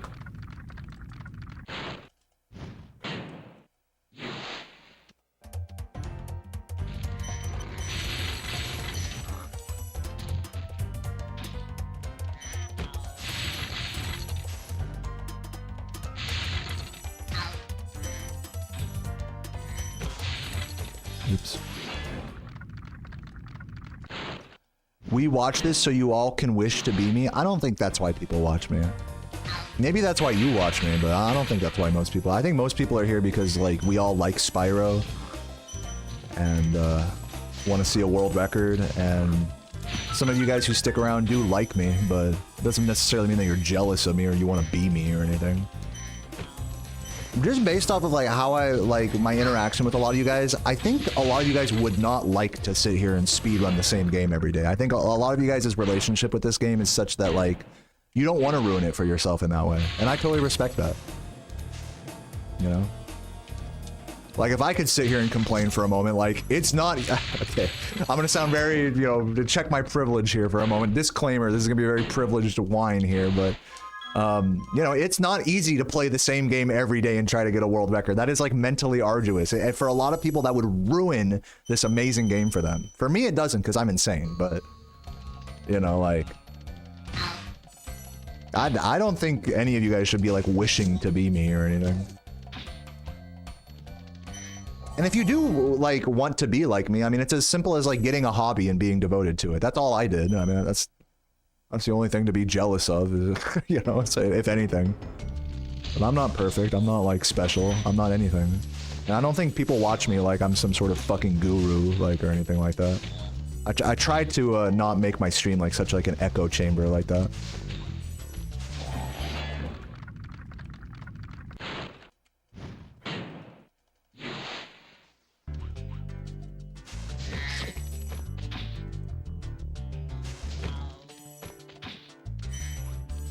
Oops.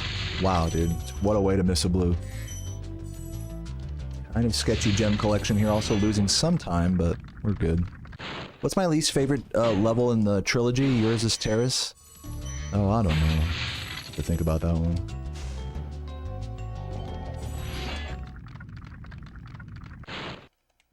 I don't know, maybe Zephyr? I mean, I like all the levels in Spyro, so... Magma Cone?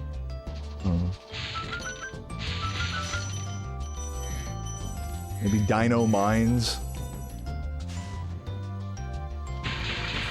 or Haunted Tomb. But they're all those levels all still have good things about them. I don't like hate them or anything. Just like my least favorite, I would say.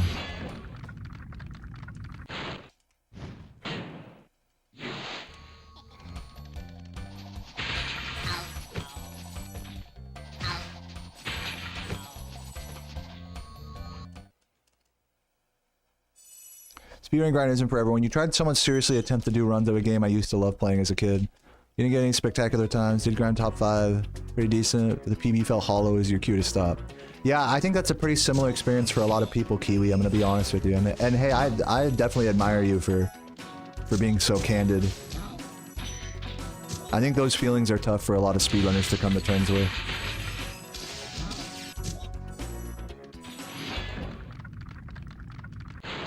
So yeah, you're not alone.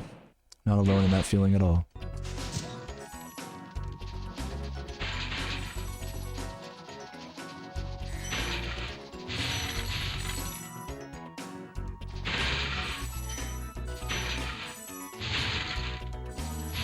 Damn it! Fuck! I'm gonna go pee, and I'll be right back. We're doing another run. I was gonna lose a lot of time there, so. That's what I get. BRB. Let me fucking hit the BRB button. BRB.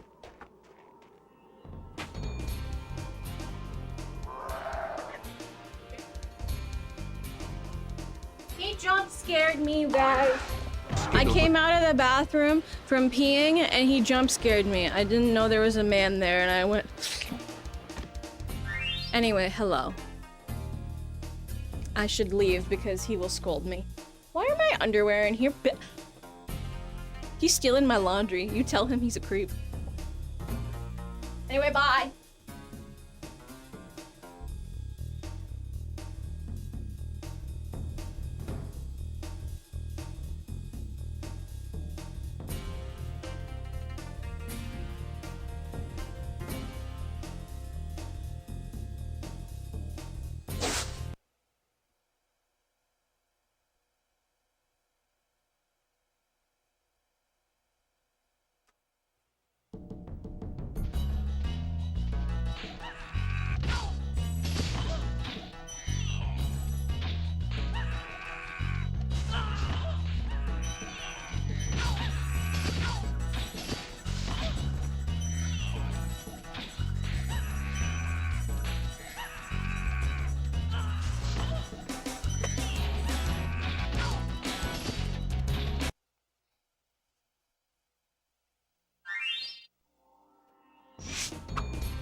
Get it?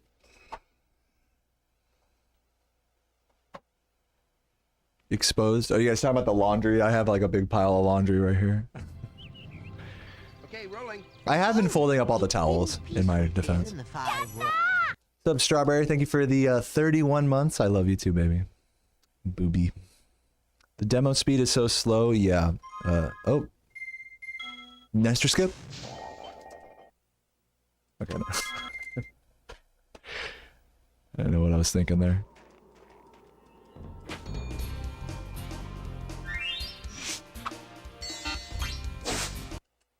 So technically in this game, if you pause at the very start, like you can pause a few frames earlier than you can move, because the game like fades in. So I wonder, I don't know if anyone's tested this, I wonder if you can pause and then unpause and then move more quickly than if you were to just let the game fade in, like by a frame or something. I wonder. I'd have to test that.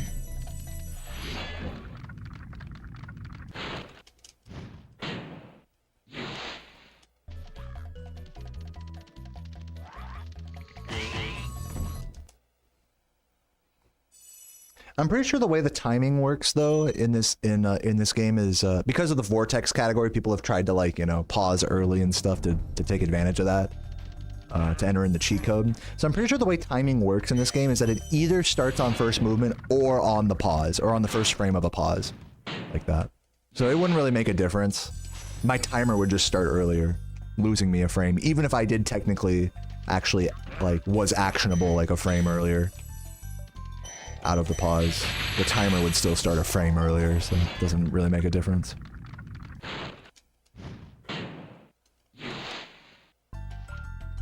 What's my favorite sequence slash segment of this run? I like Jock. I mean, something about Jock when you're on a good pace and it just everything comes together nicely in Jock. Like the other day when I was on my 36 pace, I had a really solid Jock. That shit felt really good, I remember. There's nothing like just like feeling all the pressure of the world there and just still just fucking having just a nice, clean, tough level like that.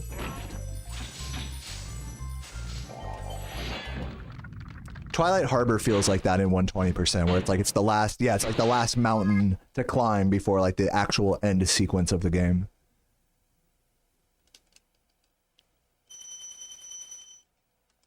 The last place where like if you're not on point with your execution, things can go horribly wrong. You love 120%? Always blows your mind watching speedrunners do that. Yeah, I love 120% as well. It's crazy how long it's been since I played it.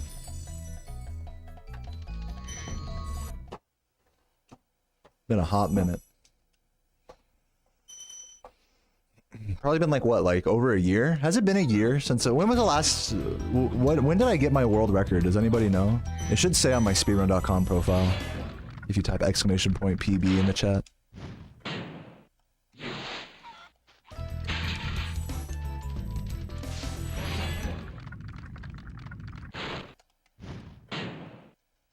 When 20% sounds more stressful than a first date. As far as speedrunning goes, I mean, I don't know. I don't think it's that bad. I think this game is a pretty chill speed game, to be honest with you. Does Trifecta count? No, I'm just talking about my world record in 120%. Like, I'm talking about the last time I grinded the game. I'm not gonna count Trifecta. Trifecta is just me shitting out a 120% run without really practicing. 29th of May of 2023. So it's been over a year and some change.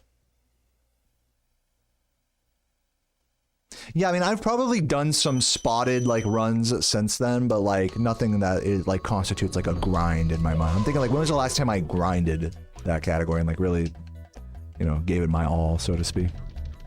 That's more like what I'm asking. Wireless Zebra, thank you for the 11 months. And yeah, one more until you get the golden badge. Enjoy. Missed the green there.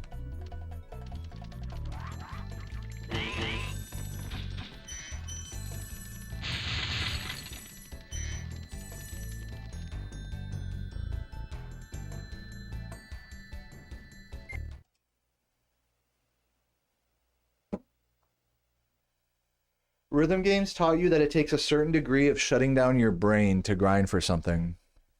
Yeah, I mean, rhythm games, I mean, are like they're like a whole nother animal, I feel like, than this, you know? There is definitely something to be said for just turning off your brain and going autopilot in both situations, in both games, but like, you know, if you're playing like Osu or something like that, I mean, it's like you're practicing just one level, like over and over and over, like really just like, it's a much shorter, like more condensed, like high focus thing. This game is still pretty high focus, but it's stretched out. There's little breaks in between levels and stuff. The actual execution itself is not as intense as it would be for a rhythm game. So, definitely a different animal. But I hear you. That concept definitely exists and I think any speedrun about going autopilot and turning your brain off, for sure.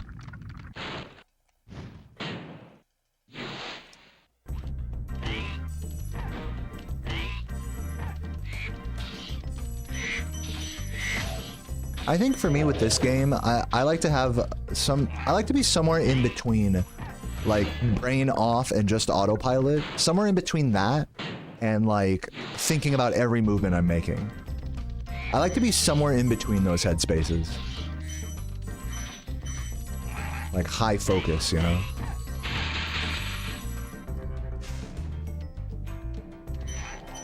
I feel like for me, I don't want to be too far in either direction where I'm like not thinking at all and only autopiloting, like just completely spacing out. And I don't want to be so focused that I'm like overthinking stuff. There's like a nice flow state in between both of those worlds, I feel like. And the truth is, in my experience, is like some levels are just going to be more autopilot-y. You know, not every level is going to be like the same, like, you know, point on that spectrum. Like some levels are going to be more autopilot-y, some levels are going to be more like actively focused. So yeah.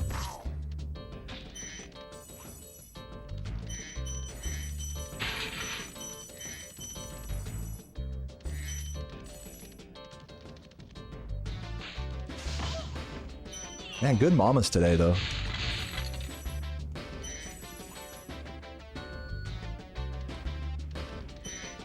Can't be mad about that. No, nobody has ever completed any speedrun of this game blindfolded.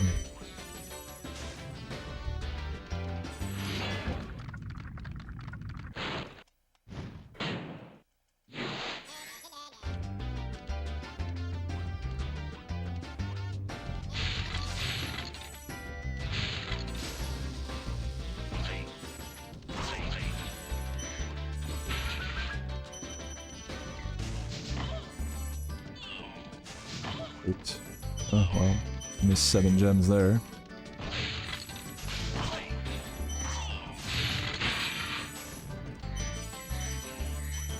Picking up a few stragglers at least. Yes, you did, Silver Sky. What's up, Matt? Good to see you. Nobody has ever yeah, true. Good to see you, bud. Did I play Spyro on release back in 98? You remember the hell out of the demo disc when you got a PS1 when you were 6? I think it was called PlayStation Underground at Deo Man. Yeah, I played this game when it came out, basically. My parents got me a PlayStation 1 for Christmas. We got me and my sister a PlayStation 1 for Christmas of 98, and it came with this game. And at that time, the game had been out for a couple months. I was 3 years old at the time, so... yeah. I can't say I had the deepest, most fulfilling experience with this game at that time. I was just a little kid. I didn't know what I was even looking at. But after revisiting the game, you know, many times over the course of my adolescence, I definitely developed a love for it. The nostalgia was always there for me.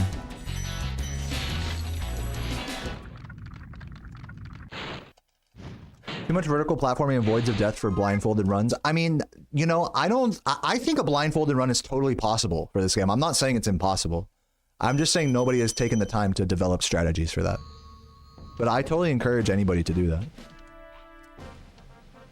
Like, you don't even have to be a speedrunner to come up with like a blindfolded speedrun route, you know, to come up with your own blindfolded strats, normalized strats they're called.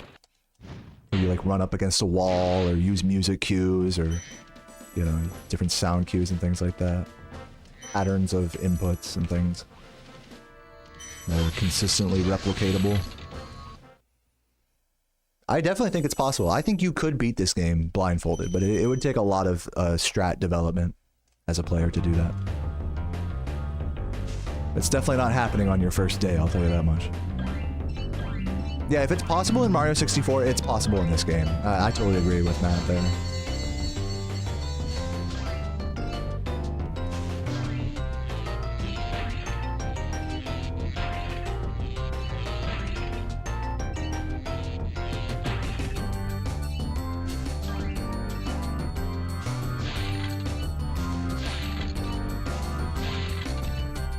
Maybe once I get this 36, I'll start working on blindfolded. That'd be kind of fun one day to like actually pioneer that, since nobody else will. It'd be fun to look into that.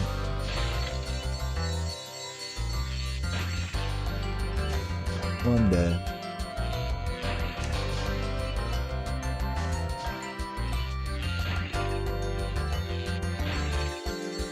The current world record in this category, any percent, is 37:03, which is the time that I'm playing against here. So you can see that I am 3.5 seconds ahead of my time, 37:03 at the bottom there.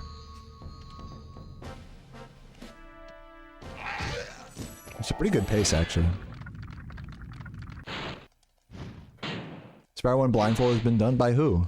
What category? I didn't know that. Like beating the whole game, any percent? I don't think so. Maybe like completing a level. Maybe.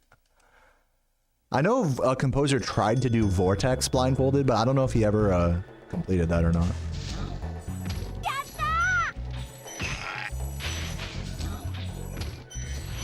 Mac, thank you for the gift. Appreciate that.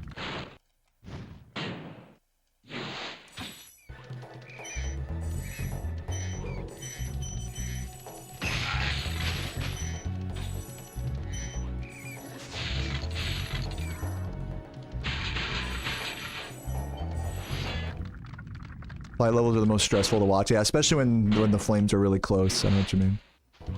Yo, I am Theolatrix. I definitely pronounced that wrong. Thank you for popping in and watching the stream. Love you, dog. I guess, right?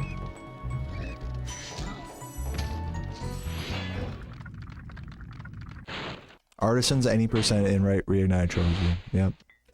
So yeah, so suffice to say, people have like looked at blindfolding for like a minute, but no one has like completed a full playthrough. Being a blind rat might be tough. I don't know.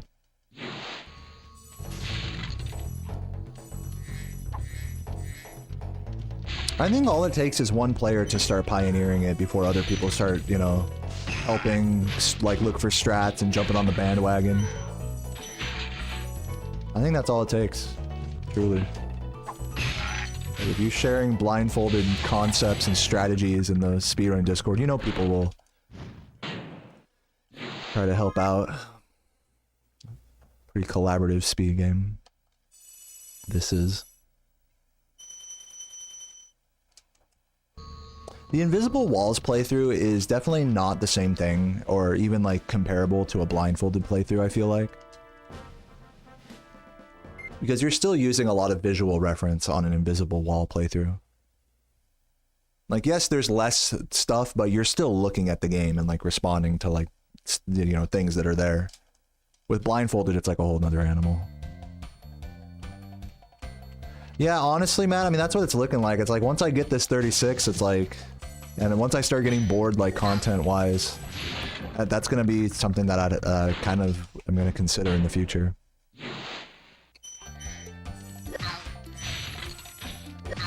But I'd love for someone to, you know, take the reins before I do.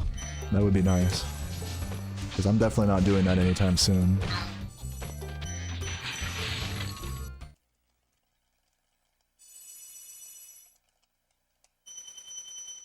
Ever seen the Spyro PS1 press kit? You talking about like the purple not for resale disc? I have one of those. Maybe you're talking about something different though.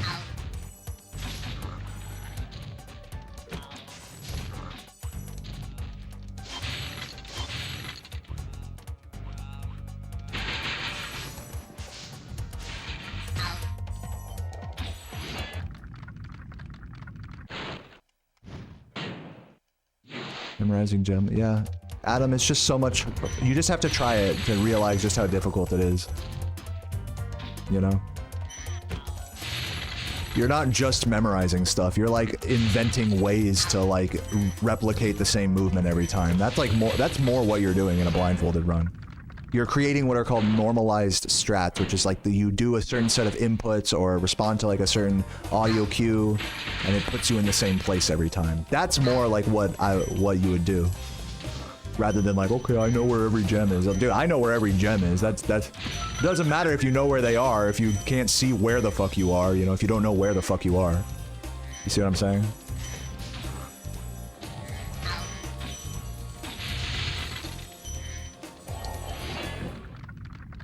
I ever played Sly Cooper? Dude, yes. I fucking love Sly Cooper. Classic game. I never played Sly 2 or 3, but I loved Sly 1. Ugh, painful. Gotta grab the extra thief in Wizard Peak. Wizard fuck. Paused a little late there. Saw you had a Morrowind playthrough. Love Elder Scrolls and excited to watch that. Anything else I'd want to play on my channel? I'm gonna focus right now on the game. I can tell you guys are asking a lot of questions. I'm gonna try to like make the most of this run right now. The short answer to any like content related stuff is I don't plan on doing anything except speedrunning this game for the prolonged future until I get a 36, and then after that I'll reassess. And that's all I can tell you, sorry. Don't expect me to play anything, I'll tell you that much. Except this. Let's lock in.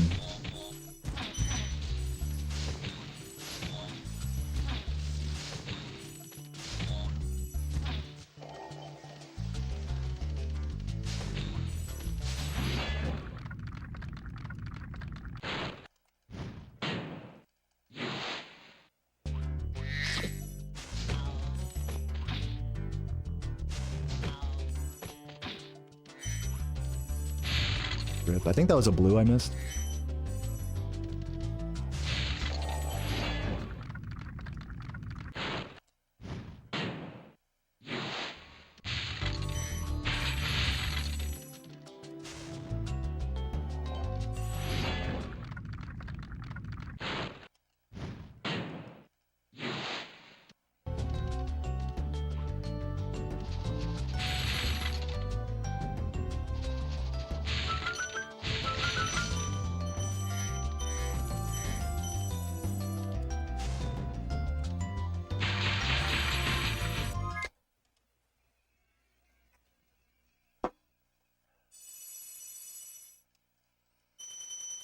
Thank you, Leon.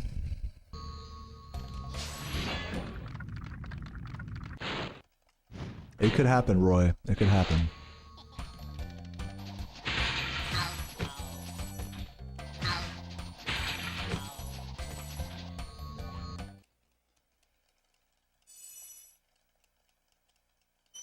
Wizard fuck. Or thief fuck. Type thief fuck. Spam that in the chat. Thief fuck.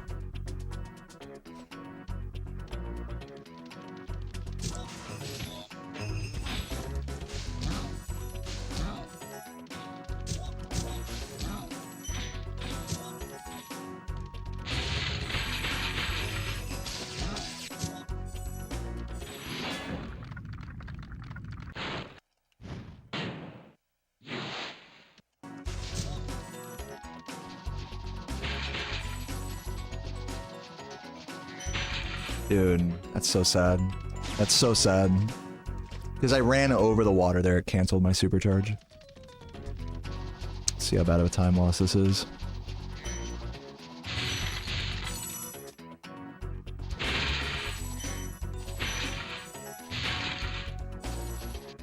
Some 2 greens. I'm guessing like 10 seconds maybe? We'll see.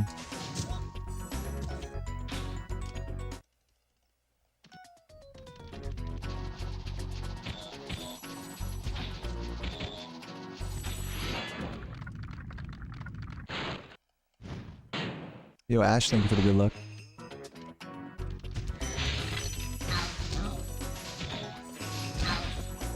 Thief fuck.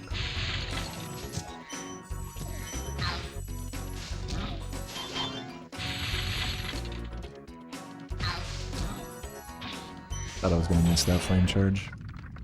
Yeah, about 10 seconds, just over that actually. I'm gonna continue for now. Man, that's so sad. Like, literally that wasn't my fault. Like, the game just fucked me there. What are you gonna do? Do people speedrun the demo discs for this game? No. I mean, I'm sure people have, I mean, but not actively. I don't even know if there is like a category on the miscellaneous leaderboards for that. There's probably a spreadsheet somewhere. Should you do it? Yeah, I mean, if you want. I will encourage any and every... I'll encourage any of you guys to speedrun anything. Like, I don't take this offensively. I actually don't care that much. Except that if you are interested in speedrunning, you should try it, you know? Go for it. I'll never be like, don't speedrun.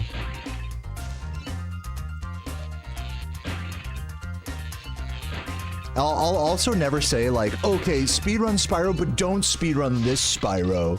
Don't speedrun this category or this thing. It's like, dude, this isn't like some elitist bullshit here. Like, it's just a fucking video game. Like, if you want to play the thing that no one else is doing, then, you know, go for it. Like, who cares, right? Like, just, what's it? You don't even have to ask. Know what I mean? Yeah, that's right. Ash does have the dance pad world records. I never thought anyone would challenge my dance pad times, but Ash was a real pioneer. So yeah, man, just play whatever.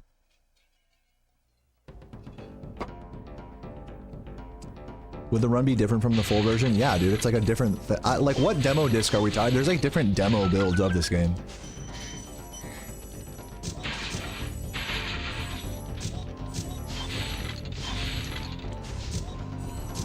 But yes, a demo disc is different from the full game. Yes. I don't know. Oh god. Why are you asking me, dude? I don't fucking... I don't play the demo disc. Go figure it out. Like, that's my... I don't mean to sound like abrasive or anything, but like, just go figure it out, you know? You don't have to ask me everything. I'm not like the fucking one true guy that knows everything about this game. I know it might seem like that at a glance, but... Fuck, run's dead.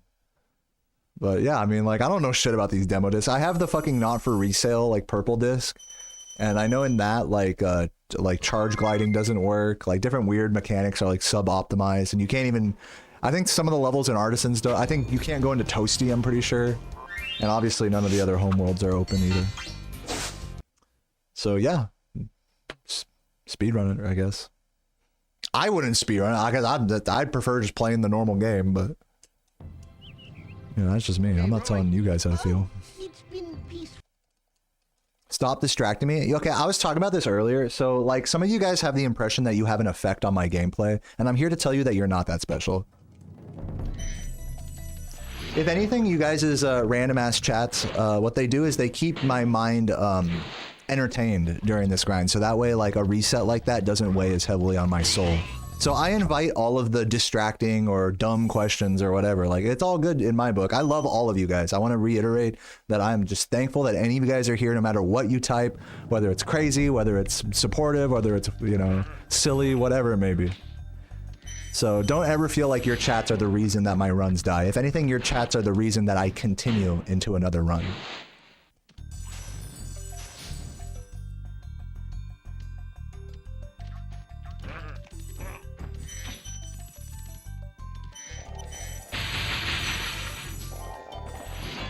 Yeah, I can just not look at chat room if it's like a problem for me or something, or if I want to focus.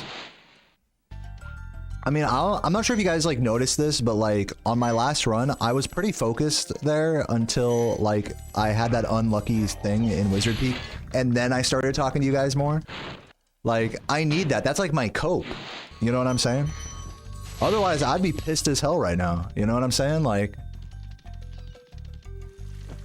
But yeah, I mean, you know, if I'm distracted, that's entirely on me. That has nothing to do with like what you guys are saying.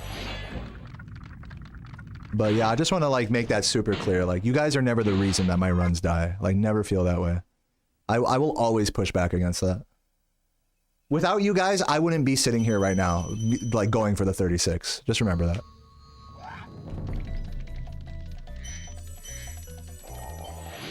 A dead run is a drop in the water, in an ocean. You know what I'm saying? So it's not that serious. I know it feels like so sad in the moment, but it's really not a big deal.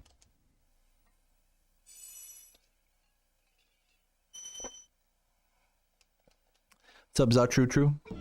How do I feel about PS1 horror games?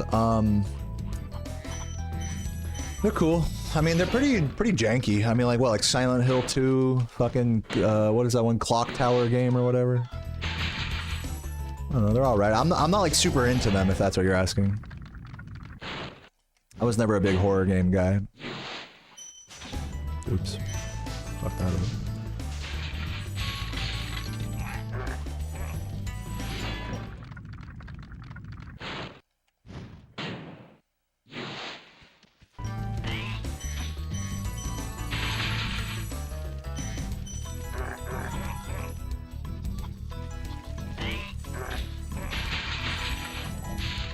Probably losing time here. Yeah, tank controls, yeah. Yeah, I was never really into like Resident Evil 2. I did like Resident Evil 4 and 5 though. Those were my favorites. Especially 4.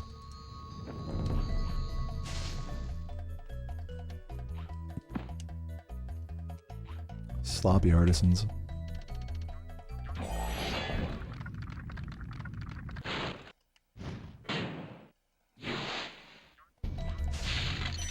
Yeah, Track, that's the only time I think, like, the chat actually sabotaged me.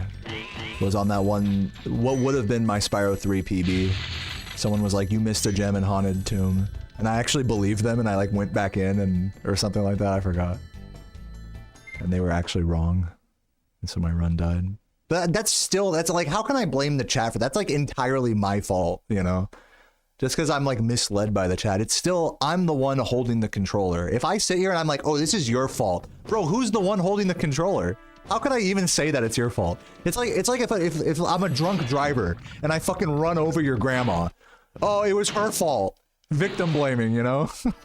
It's like, dog, you're the one holding the steering wheel. You know what I mean?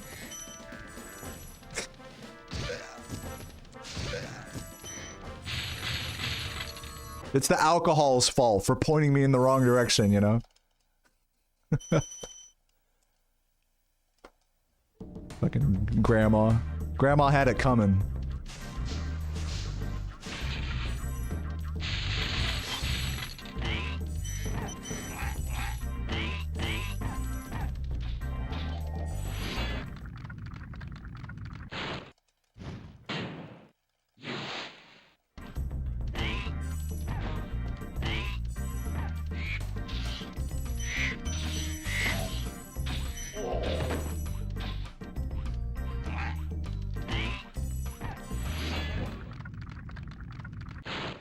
Thanks for the good luck, Cowsef.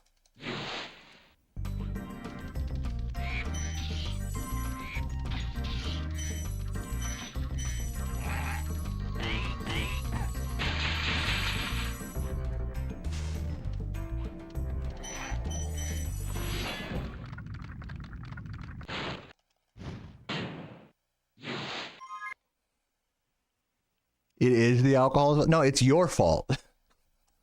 My point is that it's like, no matter what your affliction is, whatever your circumstances are, you know, you are responsible for your own actions. You know, that's just a truth about just everything. Whether, you know, whether you have some, you know, disability or something that stops you from being able to do something or else, or maybe you have going back to the alcohol thing, maybe you have like maybe you're addicted to alcohol, so, but that's still your fault if you not the addiction part, but it's your fault if you you know, get behind the wheel. You can't just say, oh well, I'm addicted to alcohol, so it's okay that I drove drunk. It's not my fault.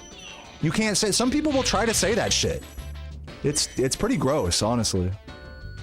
They're just like, okay, well, I have a condition, so I'm absolved of responsibility. That's not how reality works. I'm sorry to tell you guys.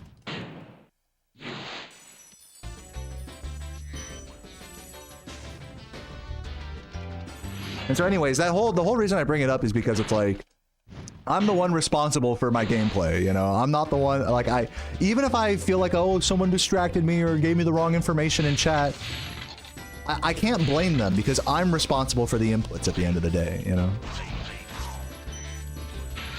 That's my whole point. I feel like it'd be pretty bitch made of me to like blame you guys just for distracting me. Like that's a fucking whack fucking cop out. It's super whack. Right? I mean like, right?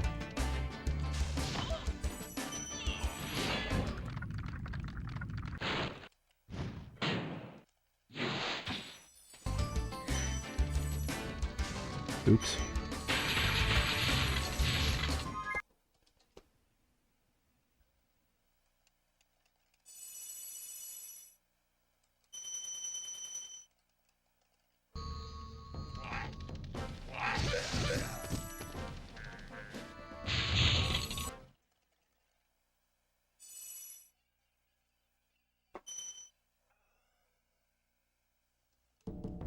The pig emotes your spirit animal.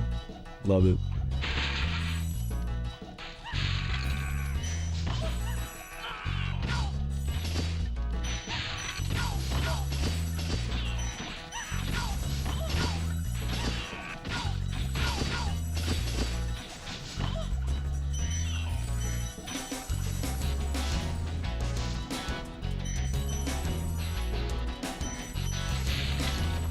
Oh my god, come on.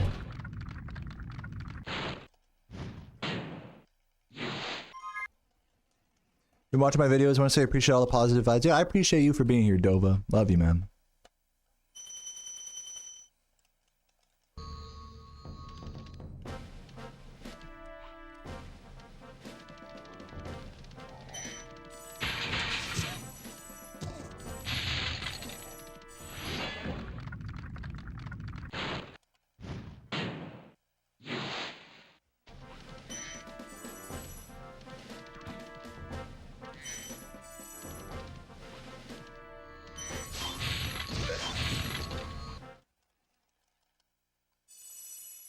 How long have I been doing the new Shemp beginning strat? Ever since Laura made fun of me at a speedrunning event for not doing it. So about like a month or two. Like not even, maybe a few weeks. All it took was Laura making fun of me in front of a few thousand viewers to get me to switch. I'm just kidding. It wasn't her fault. But it did spark. It did spark me to reevaluate some of the strategies I do in this run. Update my strats. It's easy when you play the same game for so long that like you kind of get like complacent with your strats. You don't really update them all the time. So that definitely did. I'm glad for it because it did spur me to update a few things. So thank you, Lord. I'm just I'm just memeing.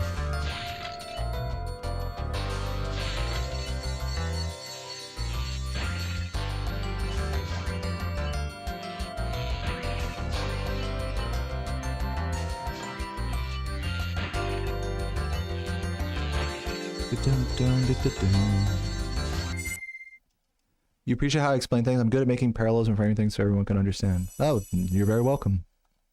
And thanks for the good luck. Yeah, Night Flight's got some great music.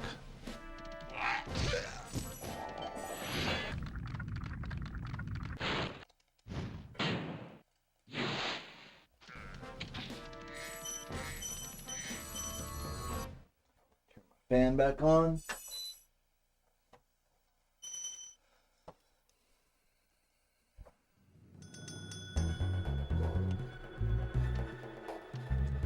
Shit.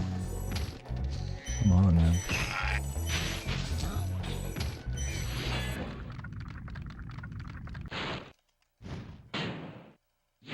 Thank you, Masi.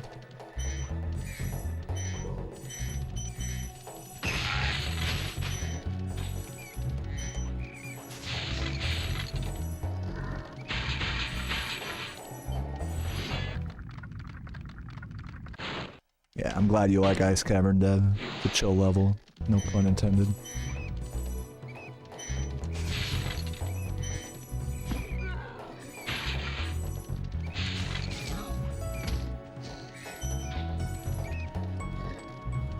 Oh, missed the blue. Didn't quite turn up on there enough. Anyone tried Cove Soda? No, I've never heard of that. I don't trust anything named after North Cove, to be fair with you.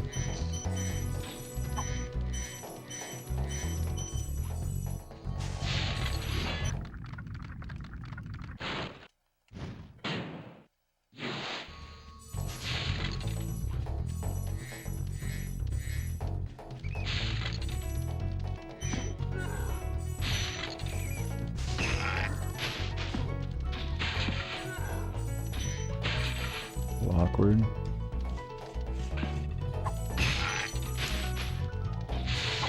I might be losing a second or two here. Garlic and Nork, yeah. True.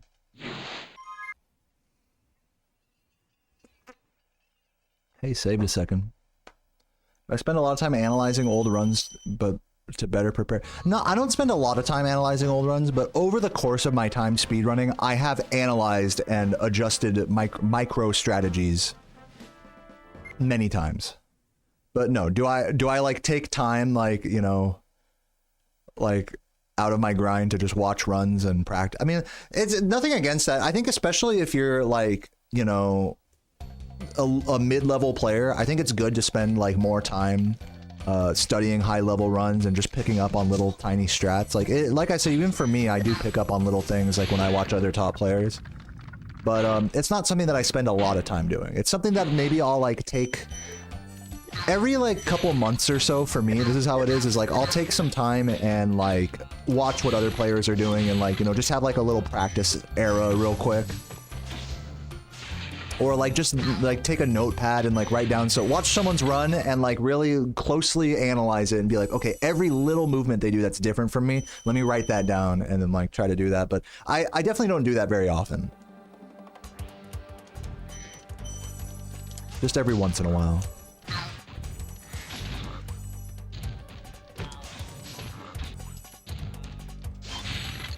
But it is good to do that often, I will say, especially, you know, like I said, if you're like at the mid-level and you're trying to find ways to save time and stuff. It's good to just keep it's good to just in general, no matter what level you're at in the game, to just keep your routing fresh. That it's not just like the same exact thing you've been doing for like, you know, years or whatever. That there's just like some little, like one little thing in each level or something that's like, or even just one little thing in the whole run that's like, okay, I'm gonna do this differently now. Like the Dr. Shemp strat in my case. Or the Metalhead wall glide. Stuff like that. But yeah, good to see you, Cinder. Thank you for the good luck. Welcome.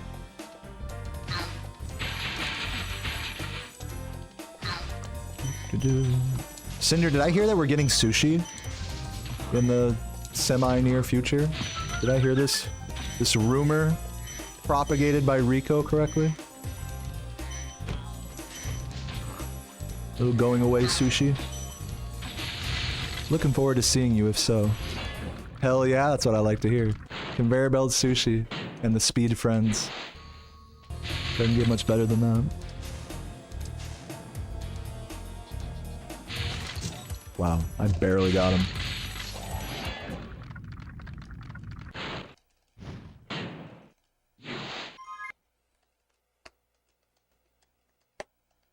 Will I be getting back to 120% grind and going for sub 2 hours?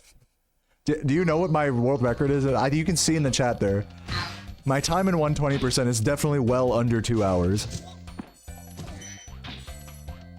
And to answer your question, no, I don't plan on going to 120% soon, unless Saboom beats my record.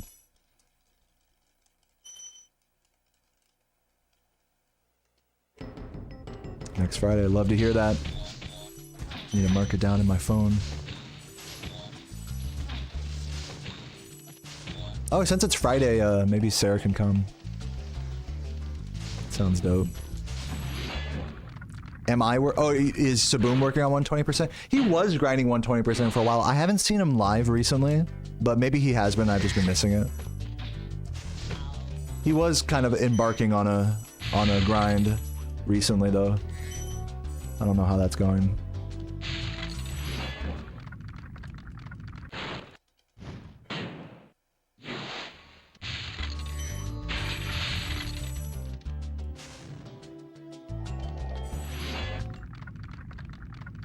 You're gonna bug him to speedrun Spyro. Good. We got an undercover agent getting Nitroff back into it.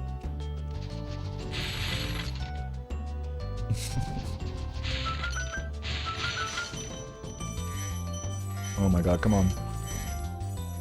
I had to slow that down a bit.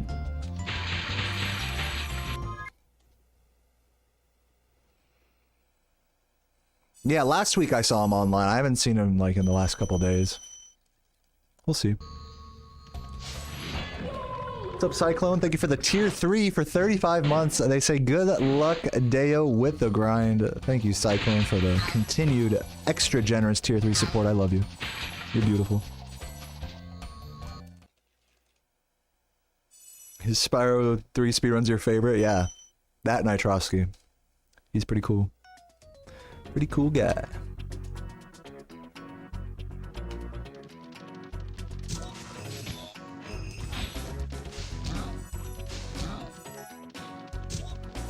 Oh no. No. No. No. Wow, that was about as bad as I could have recovered that.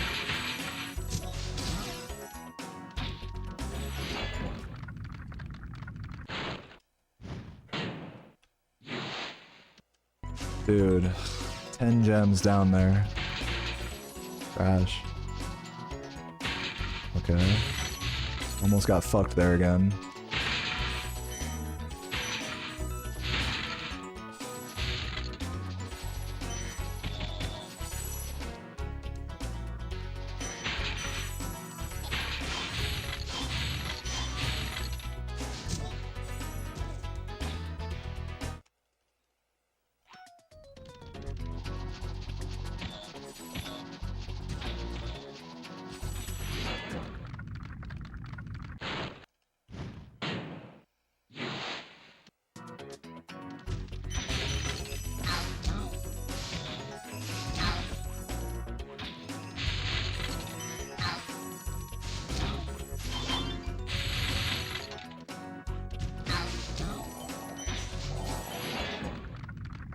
I gotta be losing like 5 seconds here.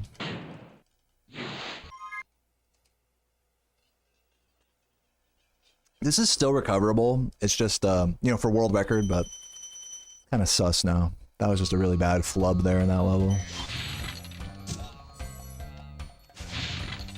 But it ain't over yet. Ugh. Think I need that blue. We'll see. Blue fuck when I exit. Should be over like 50 or 60 here. 55. Yeah, I think I'll go for that blue fuck. Blue fuck when I exit this level in the chat.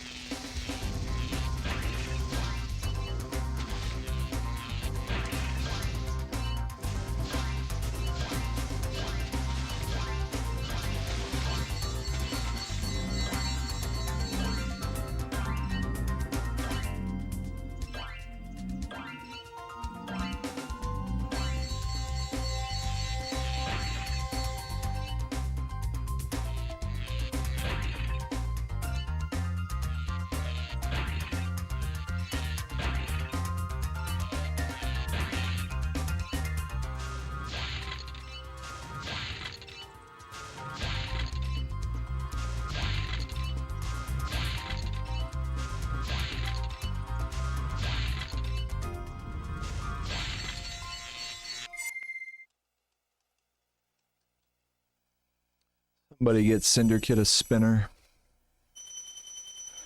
Ugh. Blue fuck.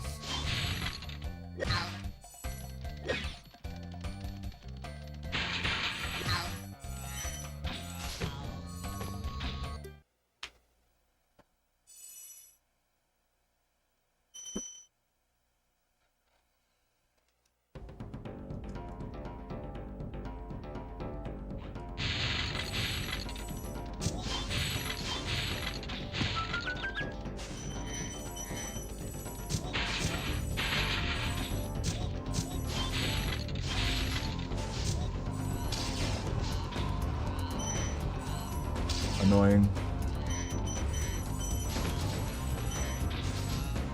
Run's dead. I went for it. Okay, I regret nothing. I am disappointed, but I fucking sent that. I kind of needed to send that, to be honest with you. I was already gonna lose a second there, and if I wanted record, I had to send it. I sent it. I got fucked. So, I think my approach there was respectable. My honest take. I went all in. I put it all in black there, you know. I got the black tank top, put it all in black, and you know, fucking rolled a green 0 on the roulette table. What are you gonna do? You have to respect it. Okay, rolling. Oh, it's been peaceful.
Try just a neutral jump charge here.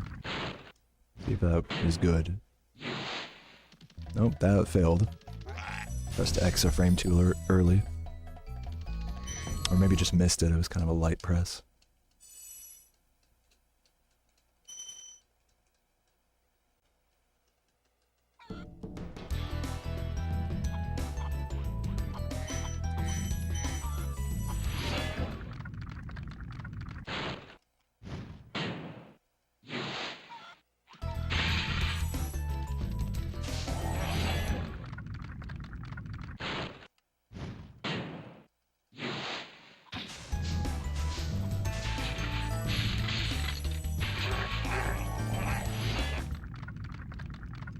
The numbers in parentheses refer to the gem counts that I won at each level or on the first level total of the next homeworld respectively.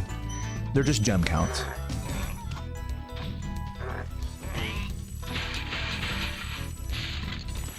I should probably just take them off because I don't even use them anymore. I already know. I already know what I do or don't want on a given run at this point. But they're there. Someone suggested earlier in my stream that I put, instead of like the gem counts, that I put like a grade next to each level in terms of how good my PB did it.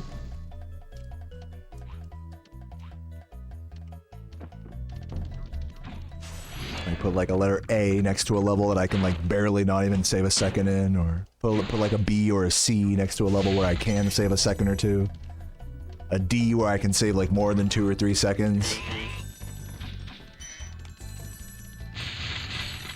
That'd be kind of cool. That'd probably give better reference to you guys.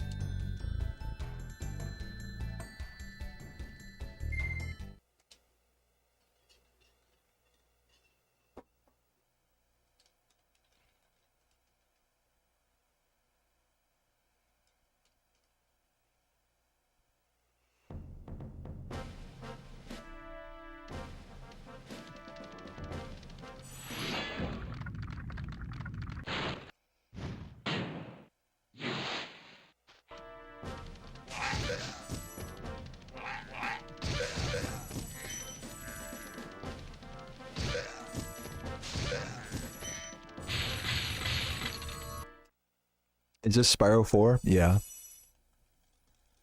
You like the gem? Who here actually likes having the gem counts there? Does that actually like entertain any of you here? I think a good middle ground is I could do those grades, but then keep the overall gem counts for each homeworld split. So that way it satisfies both crowds.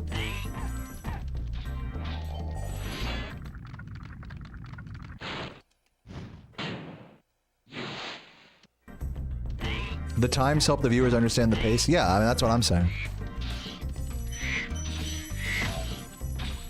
I mean, like, obviously the reason splits are there are so that you can see, like, how far ahead of or behind world record I am. I'm not talking about the actual times or splits over here off to the right. I'm talking about the actual split name and what's in parentheses there. Those are two different things that we're talking about right now. So just to clarify.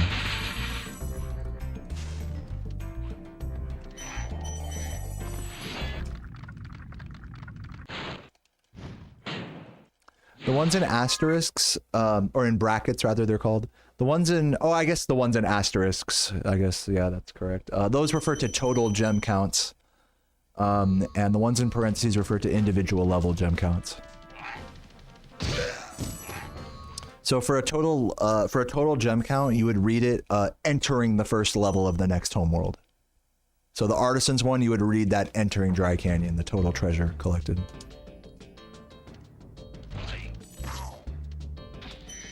But I think, I'm gonna be honest with you guys, I think having all the gem counts there kind of gives you guys the wrong idea. Because it's like, oh, if I don't collect like every gem at the beginning, it's like the truth is there's not as much weight to it as my splits would make you think. Like, if I'm ahead or behind by a certain amount, like, I'll say that out loud while I'm playing. You know, it's not like you have to sit here with the fucking notepad and, oh, okay, he missed like 1 in Stonehill and then he got +2 in Town Square. I think that's what this shit makes you guys think. You know, I'm just gonna fucking delete them right now, to be honest. I'm just gonna fix it right now.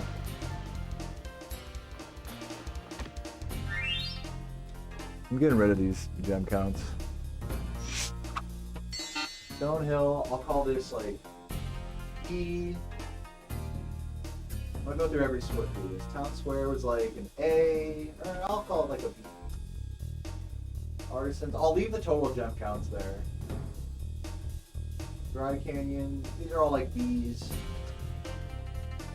Clifftown, I'll give Clifftown an A, that's a hard one to save time.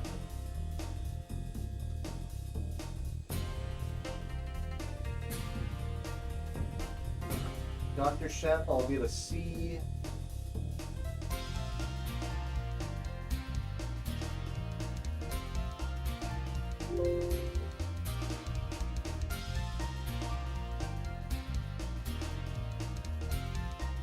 flight. I think I can save some time. I'll give that a B.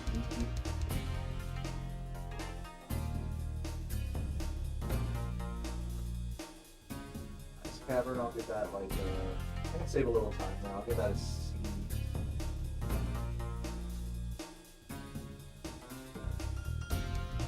I'll give the night flight one like a C as well. No, I'll give that. There's Alpine, I'll give that B. Cave, I'll give it a B. Wizard Peak, I'll give it an A. Crystal Flight, I'll give it an A.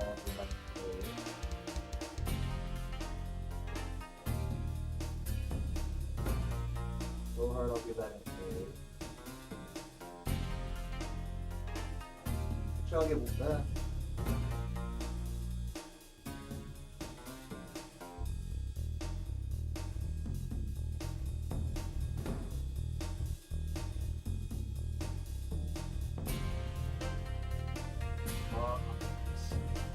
D. Peacocks, I'll give this. I don't give it.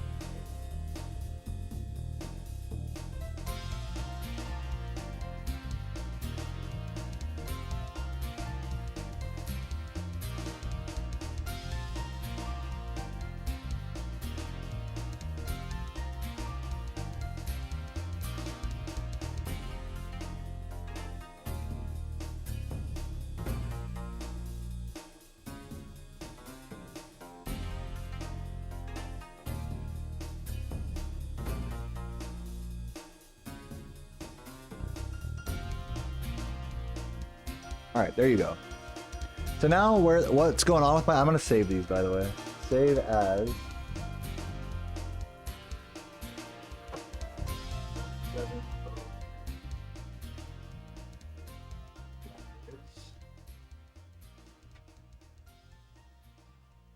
Okay, so what I've done here is I have changed a lot of the gem counts out and switched them with letters to represent how good those levels went in my PB. So if it's like a B, then I can barely save time with it. If it's an A, I can pretty much not save time with it. If it's a C, I can save like more than a couple seconds with it, or like about a couple seconds. If it's a D, I can save 3 or more seconds.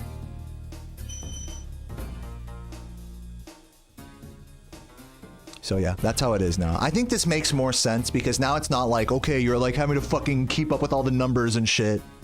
But here it just gives you a better idea of like how well things are going. And then if you're curious about like the gem count and stuff, you can still see like as I'm going into each home world, you can still see the total gem count. I'm gonna go pee real quick and then I'm gonna do another run. I'll be right back.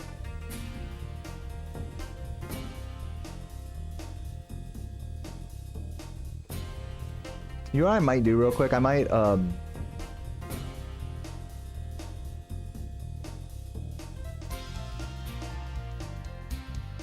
yeah, I'll just leave it like this. I'll be right back. BRB.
updating them. Any percent with the letters. Okay. All right, let's do another run. I'm getting a little hungry, so I might want to grab some nuts here, maybe on my next reset. Also, I will say this, you know, I have yet to take off my shirt today. If anyone wants to see me take off, I know this is kind of cringe, but if I know some of you guys really like when I'm shirtless, okay? If you're one of those people, you can gift 5 subs on Twitch or 5 YouTube memberships. If you want to see that and support the stream, I will take my shirt off for you. Or if you want to be less horny, you can just sub or gift a sub for a few push-ups in between runs. So just wanted to let you guys know that that's a thing. I'm definitely willing to do another set of push-ups here for the cute chat in honor of some generosity. Give me 5 to put on a sweater? Sure, I'll do that.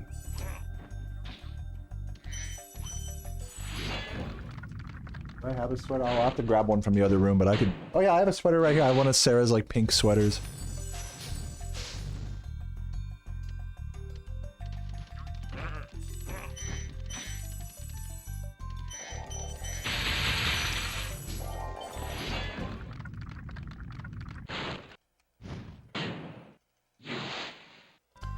Both things are true, Monde. 3703 is the world record, and it is my personal best. Both things are true. In other words, I hold the world record. Yes, correct.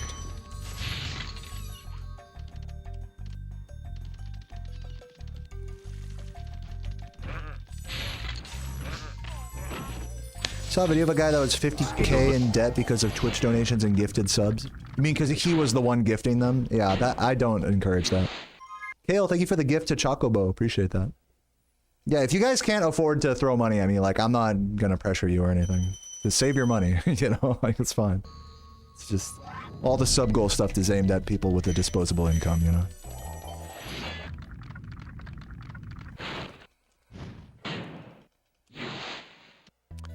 Used to play this game on PlayStation 1 15 years ago, maybe more. Wow, that's awesome, Mondi. Me too.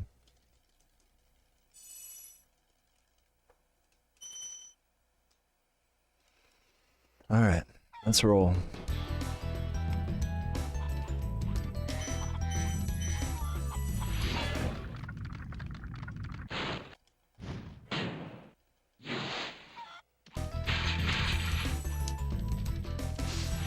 Close.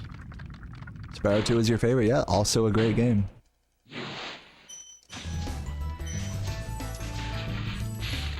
Ugh, missed the blue. Hey, thanks for the thought, Dev. Spyro 3 was the first one you played? Nice.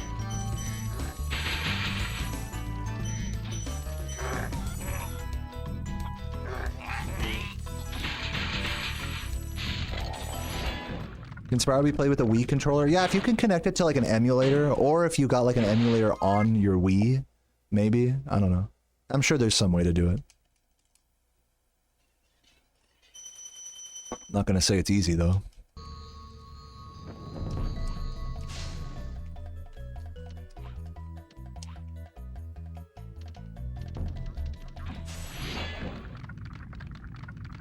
Thanks for the good luck, Demonic.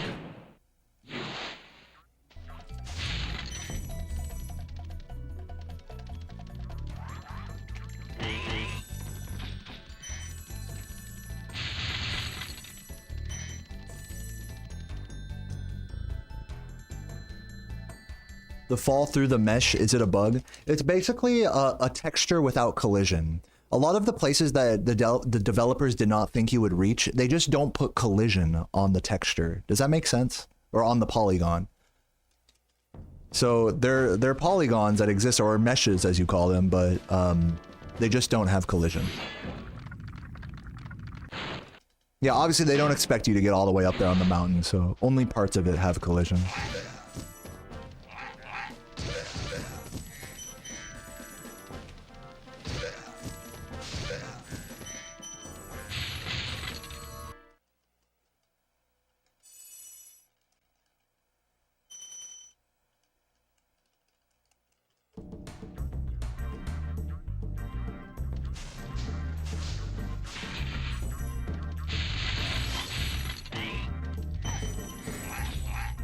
Dylan Barrett, I did do a steering wheel playthrough of this game.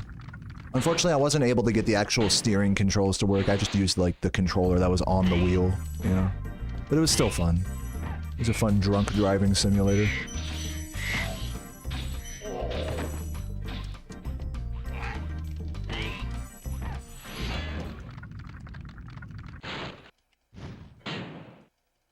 I'm glad you appreciate how difficult this is, Mondi.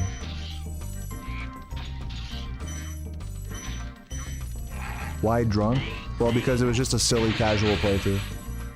I just felt, because I felt like drinking beer on it. I wasn't actually, let me clarify, I think maybe there's a misunderstanding here. I was playing this game with a steering wheel. I wasn't actually driving in real life. So it's okay if you have a beer while playing a video game. I just want to make that very clear in case that wasn't clear. I was just having fun. Not really sure how much more I can explain that.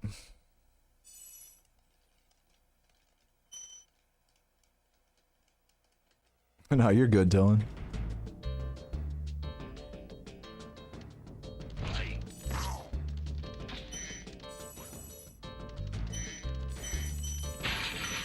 Yes, I'm playing with a PlayStation controller right now. PlayStation 2 controller. For more information on my setup, type !setup in the chat.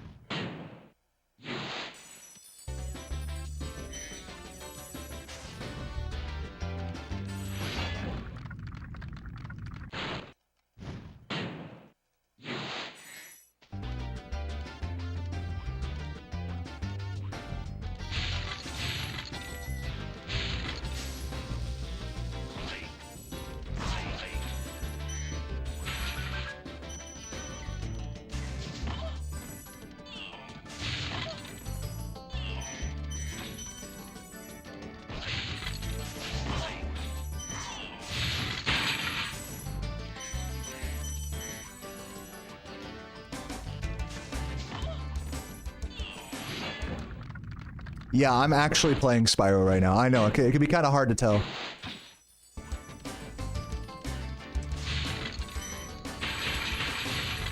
I am playing a video game with my hands, you know, with a controller on a TV. I know. Mind-blowing.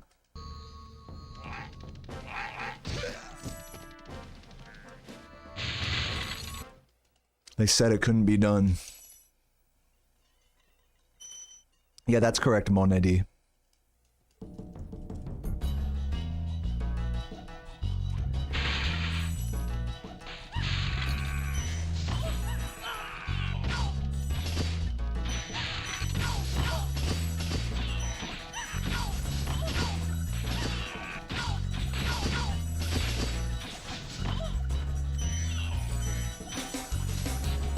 Have a good night, Dorer.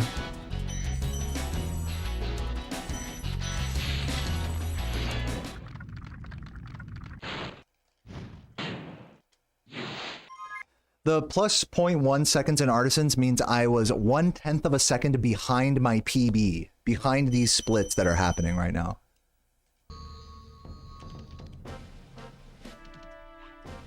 So in other words, at that point in the run, the end of Artisans, world record was approximately 1/10 of a second ahead of this run. That's another way of saying that. Now I'm minus 2.3 seconds on my world record, which means I am roughly 2.5 seconds ahead of my world record at this current moment. Does that clarify? The colors mean blue means that I'm behind, green means that I'm ahead, and gold means it's the best I've ever done that particular segment or level.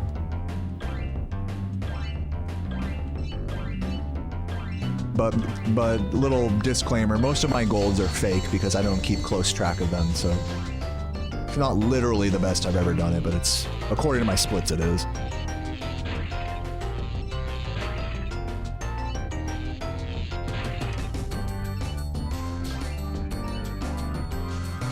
Also, you gotta remember the timer isn't really accounting for my gems, so I could do like a level really quickly, but then miss gems.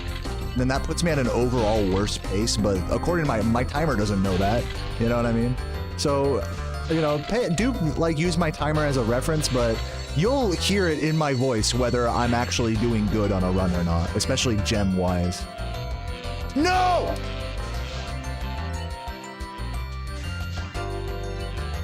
Am I fucked? I think I fucked up this recovery.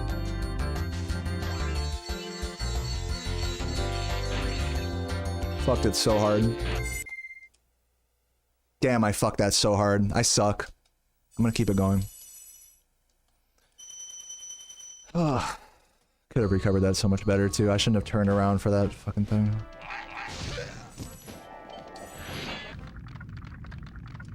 What's up, Tomosk?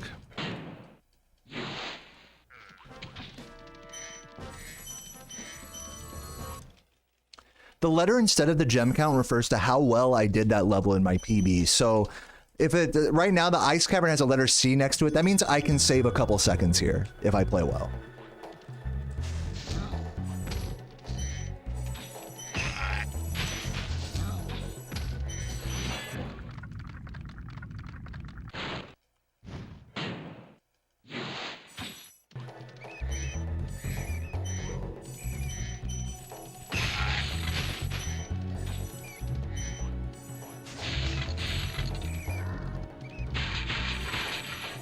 Light levels are not your friends lately. It's not that deep, Equinox. I'm 100% confident that I will not make mistakes in flight levels. And if I do, like, I'm not gonna overthink it like that. The flight levels are fine. I'm fine.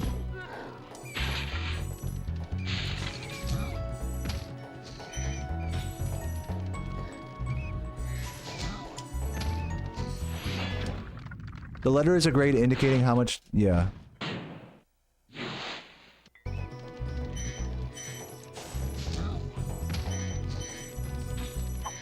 Yeah, I'm using an input display now.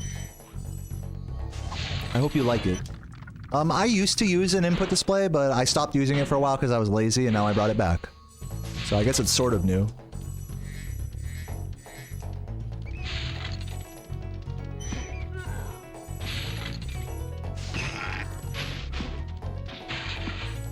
Is anybody else still confused about what's going on here? I feel like I've really explained everything. Any more questions about what the fuck I'm doing? Please go right ahead. I'm not even saying this sarcastically. Like, go right ahead. I'm here. I'll answer any fucking question. I don't care how stupid or obvious it is. You can just ask right away. I will answer it. I got you.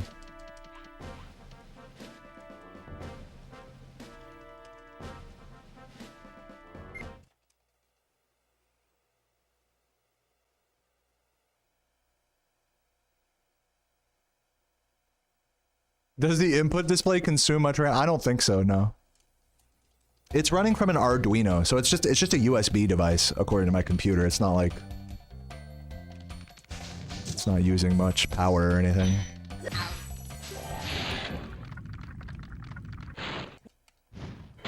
Is this League of Legends? This would be Spyro. This is the first Spyro game.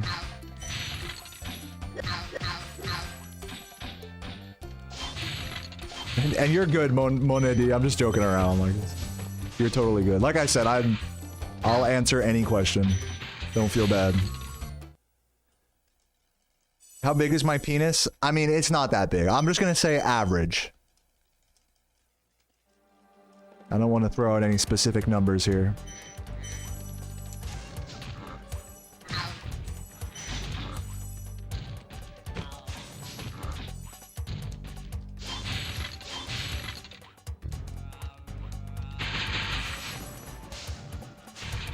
Dude, that sucks.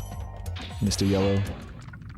Spyro 1 is 10 out of 10. Spyro 3 is real bad. Hey, you better watch your fucking mouth, Miguel. The world record holder for Spyro 3, 117%, is in my chat right now. And you just hurt his fucking feelings by saying that. I hope you know that. He's crying right now. He's actually fucking crying right now. Is this what you wanted, Miguel? Better be more sensitive in the future, okay? Yeah, there he is. He's barely able to type the... Spyro 2 is okay. That's agreeable. Spyro 2 is great, dude. All the original Spyro games are great.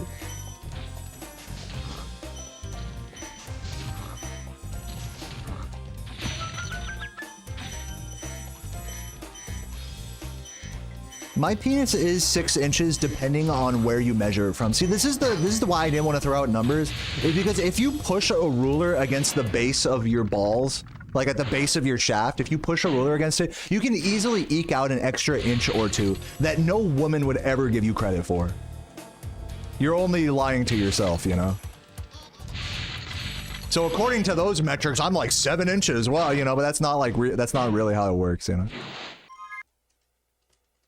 So basically, my penis is just average, you know? So don't overthink it.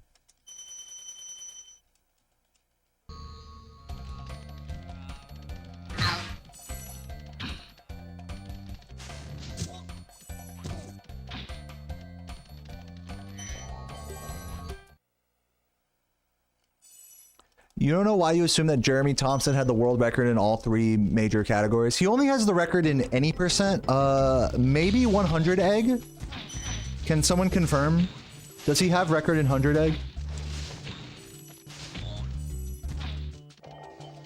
He definitely does not have it in 117%. That would be Vonnie.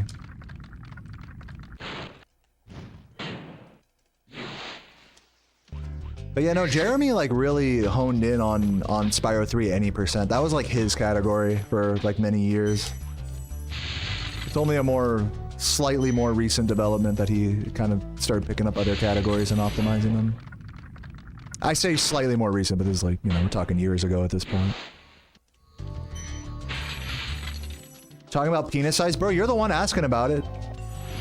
Or you guys are. I didn't bring it up. Fucking, I don't care.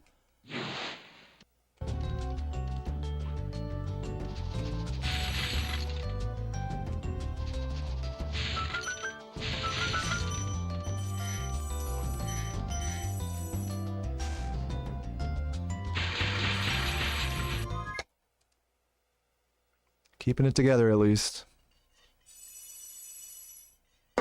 Imagine getting a world record when you're talking about your penis.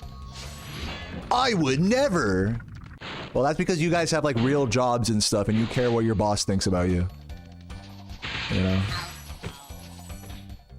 Which I respect. I totally respect having a professional outlook, but there's one thing I've learned live streaming is that there's no use like trying to fucking censor myself or anything.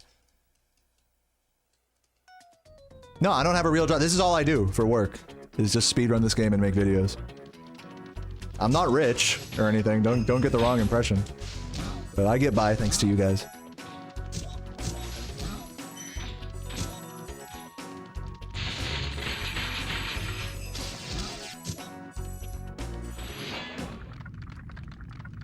So yeah, what reason do I have to not talk about my penis? Like, who cares?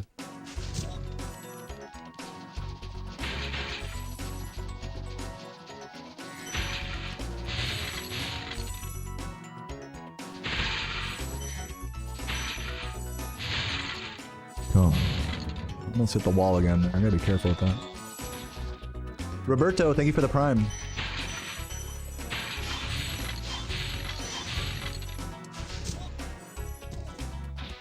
I'm glad you like the input display, Alex. Appreciate that.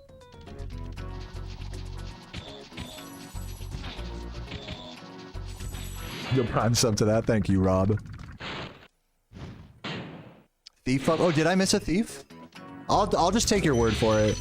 I think you might be right. I feel like I didn't, but I'm just gonna grab him anyways.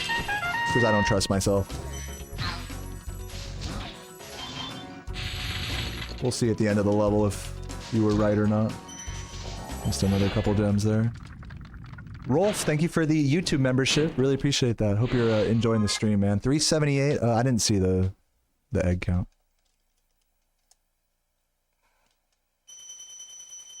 Whatever, we're good.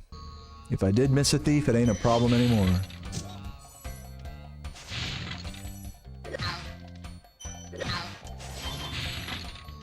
Man, missing all sorts of weird gems here. Let's see what the count is. We want to be at least over 50 here. Let's see. 42, not good. Oh. Let's see what happens. I'm not quitting yet, but this run is looking pretty sus. I missed one in Alpine. Alright. Yeah, this one probably is. I'm just gonna be honest, the gem count's weak right now, and my pace is weak. Like, if one or two of those things, if like one of those things were a problem but not the other, then I would totally say this is world recordable. But since both of those things are bad, you know, it's slim pickings here at this point. I'm not saying it's impossible, but it's pretty sus at this point. Like, world record's looking unlikely at this point. Reset? I mean, you know, if all that matters to me is getting world record, then yeah, I guess reset, but I feel like seeing this at least until seeing this out until another big mistake before I reset. I'm not even sure if I finished a run today at all, to be honest with you. I've been going for like almost 3 hours, 2.5 hours. Yeah, there's a lot of time save in the later part of the game, Mon Eddy. As you can tell by some of the letters on my splits now. So even if this run can't world record, I feel inclined to try to no reset, unless there's like a really big error somewhere. We'll see.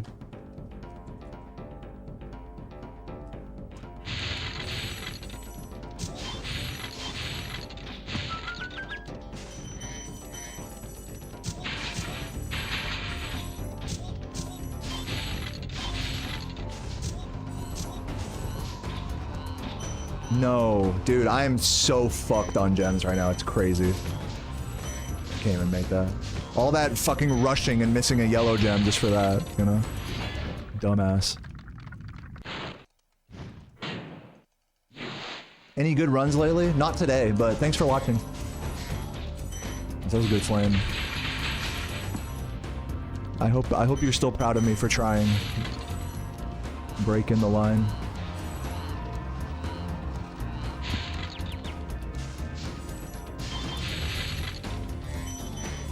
I feel like I put like a pretty good effort today so far, honestly. Like, I still got some runs left in me. Like, you know, this run sucks. This run won't world record. I should just quit and like never play this game again. But with all that considered, like, I think I'm doing pretty well. Like, despite not finishing a run, despite not getting a new world record for a few months, like, oh. What do you guys think? At what point does getting a lower time game become technically impossible? Never. Actually, I know that sounds like a weird answer. You might think I'm being sarcastic, but actually in this game, it never becomes implausible to get another PB. Now with that said, some categories are easier or shorter and thus easier to perfect than others. I don't know, easier is the wrong word, but like more optimized.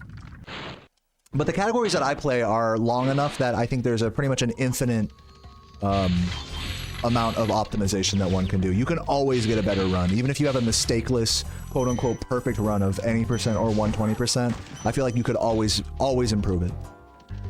It's just my opinion.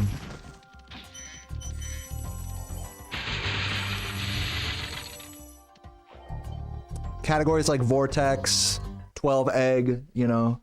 Composer has taken those categories a long way, and he definitely has said so much that it's like, you know, if there is room to save, it's like no more than like a second or a couple seconds depending on the category. But I definitely don't feel that way about the main categories. It's just a different thing.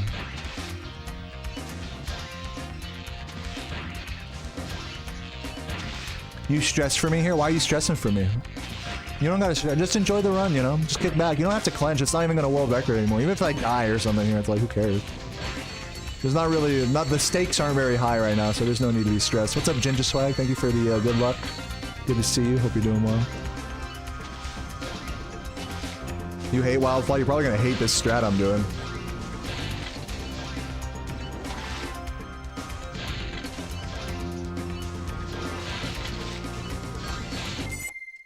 We're out of there. So we are horribly under-gemmed at this point. Yeah, 6-2. We want to be in the 90s there. We're about 30 gems under where we need to be right now. Which is kind of, that's basically run dead. Yeah, it's crazy, because if I had a good gem count right here, then I would be able to actually bring it back in Beastmakers and come back from this time deficit, this 6 seconds behind. I would be able to bring that back with a better gem count, but unfortunately that's not the case, and I should just quit forever probably. But that's fine. I'm gonna keep going for now, and I hope you guys enjoy it. Let's get it. And no, I'm not resetting. Not yet. You can't make me. Get fucked, Pace Pals. I'm gonna grab all these. I have to grab like a bunch of extras. I should have grabbed the extras at the start of this level, actually. That would have been smart. Oh shit. That's not good.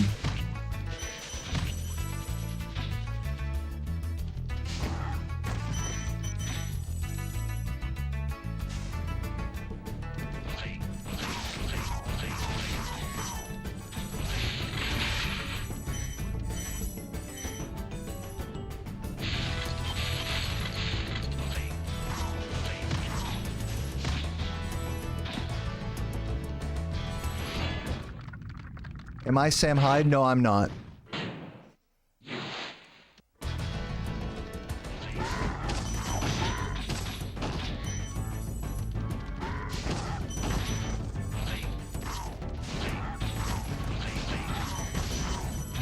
Oops.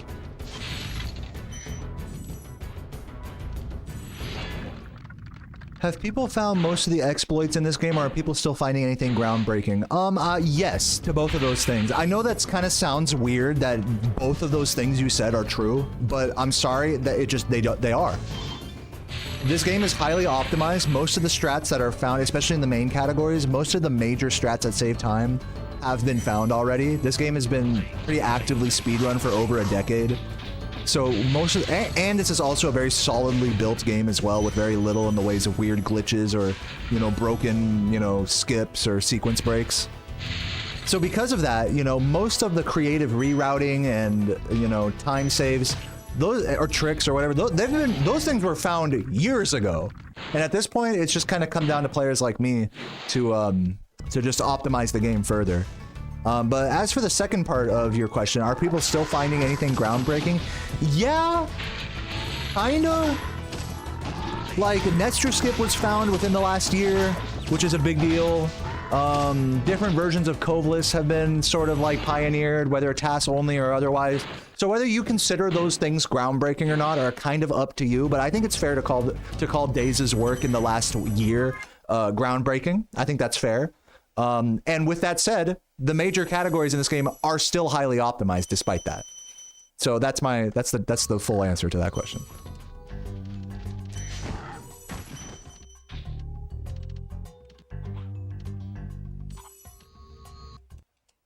Would it be possible to make a mod for this game where you can race your Spyro Ghost pace like in karting games? You know what? That exists, Siyun and Sam. It's a very old mod for BizHawk. It's actually a Lua script made by Piper1618. If you're curious about it, you can follow Piper's Twitter and dig through it, you know, a couple years, and you'll find the link to it somewhere.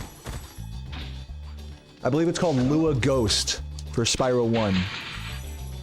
But you have to play it on BizHawk, which has an annoying input delay. What's up, Jay Blunt? I'm too good at this game? Thanks. I don't think so, but I appreciate that. I should have meant a 69% category. You can do that. How does that sound? Do I fuck with bacon? Yes. I always make sure I have bacon in my fridge. And I'm talking like American bacon, like pork belly, cured pork belly strips. That you fucking do that shit in the oven at 350, let it get all crispity crunch, have that shit with some goddamn toast, cream cheese, and an egg. Some avocado on that son bitch, because I'm a goddamn Californian motherfucker. Fuck you. And have some coffee with it. Welcome to America, bitch.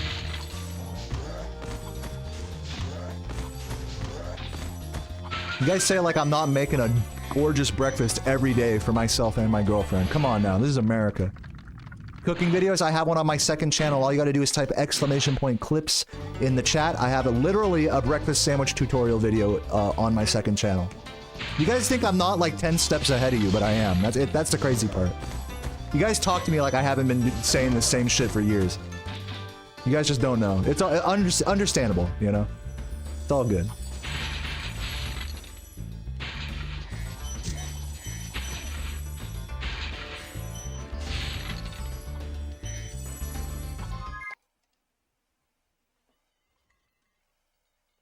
Yeah, feta cheese goes hard on breakfast.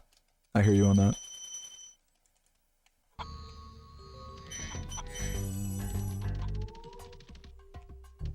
High fructose corn syrup, synthetic butter, and GMO bread. Yeah, you clearly are not American if you're sitting here telling me that pancakes and butter are like the only thing we eat for breakfast. You're fucking crazy for that. You've definitely been watching too many American breakfast is bad videos on YouTube, if that's your honest take. Oh, there's pancakes. Bitch, don't eat them. You think did I say pancakes once in the fucking thing I just said about bacon and or whatever? Did I mention pancakes? No, I didn't. You're over here telling me like I said that or something, you know? Here's a fucking concept. You don't have to eat sugar for breakfast. And in fact, there's a ton of places in the world. Actually, I need to turn around for these gems. There's a ton of places in the world that have highly sugary, highly carb dense. I know I'm sounding mega defensive here, so I'll admit it. I'm being a bitch. But, you know, you look at a place like France, all they're eating is fucking scones and cappuccinos for breakfast. And you're telling me that's much better than eating a fucking pancake and a coffee? Who cares? But I don't do that shit. I don't eat sugar for breakfast. I'm not a fucking child. I don't eat Frosted Flakes for breakfast. The fuck do I look like? I make eggs and toast and bacon and eat raw vegetables. Ooh, boo. A fucking vegetable, boo. Did I scare you? I think I scared you there, didn't I?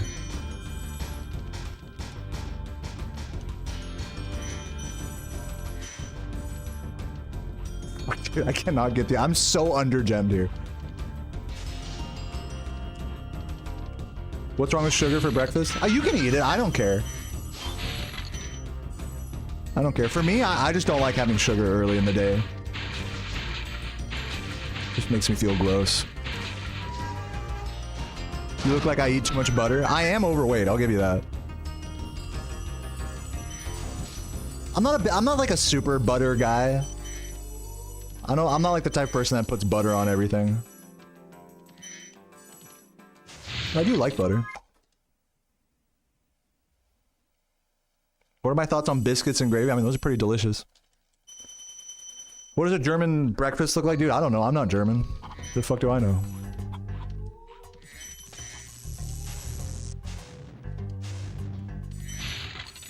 Yeah, most people just don't eat breakfast. Like, that's fine too. Look, I'm gonna say this right now. I don't care what the fuck you guys eat for breakfast. I'm not telling you it's good or bad whatever the fuck you eat for breakfast. Like, it actually doesn't matter to me. And it shouldn't matter to you guys either.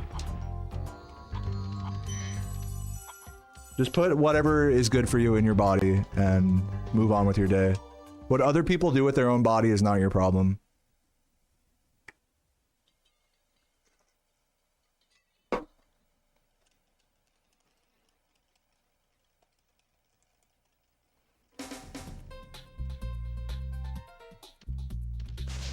I think that's the etymology of the word, is that you break your fast from after sleeping. I think that's where that comes from, but I don't know. I'm not a fucking linguistic expert. Yeah, tons of people don't eat breakfast, and that's like a fine strat. Like, I don't care. Like, guys, the human body is like so fucking flexible. Like, you could literally just fast for 1 day a week and just not eat anything for 24 hours. And that's like arguably good for you. Arguably. Depending on what you do. So like, there's no like right or wrong like diet here for anybody. And even if all you eat is fucking soda and candy and chips and stuff, that's fine with me. I don't give a fuck. Like, what the fuck? I'm not gonna make fun of you for that. I'm the fucking dumbass going and buying eggs and fucking lettuce and onion and shit. These fucking obese motherfuckers got it figured out. Just buy a bag of fucking candy or something and there you go, and cigarettes. So what the fuck do I know? I don't know shit, dude. I don't give a fuck what you guys eat. Ever tried duck eggs? Nah, never.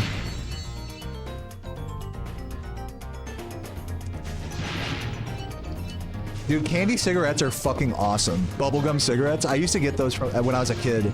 The fucking, the ice cream truck would have those. I would get so excited. I remember I'd fucking suck in the fucking... Because with bubblegum cigarettes, you could like suck in... It's like a sugar puff that you could like blow it out of the front of it. It's so funny.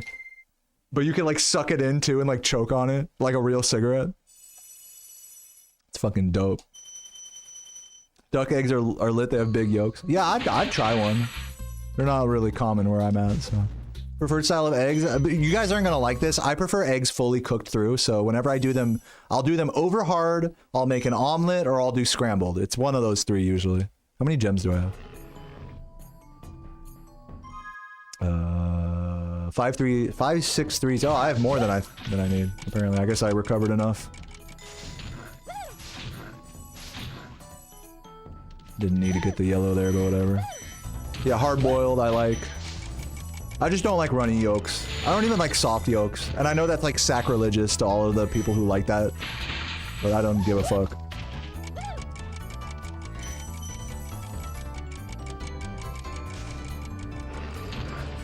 Fucking food snobs on YouTube be like, actually, there's more flavor in a runny yolk. It's like, alright.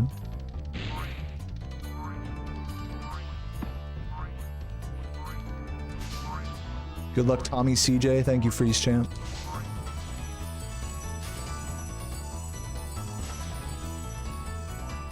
Yeah, runny yolk is a bitch to clean up. If you don't fucking rinse off your plate right away, that shit gets annoyingly stuck to the plate. It's like melted cheese is like that too.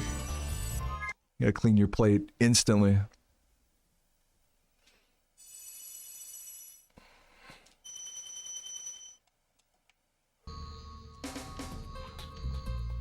Here's the sequence I talked about earlier. What sequence?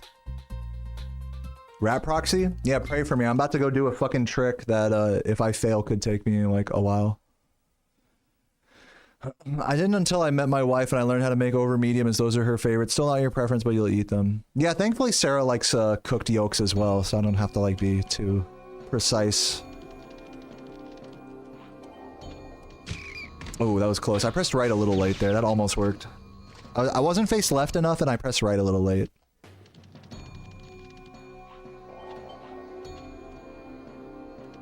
Fuck. Fun fact, now today is the first day that you can actually see the right press and the square press when I do rat proxy. It's all in that square into right press. Ugh. That's the whole reason I had Aldeezy, you know, make a new input display, just to show the right and left. D-pad. Too far away. What's my protein intake? Dude, I have no idea. I don't keep track of like my macros or whatever.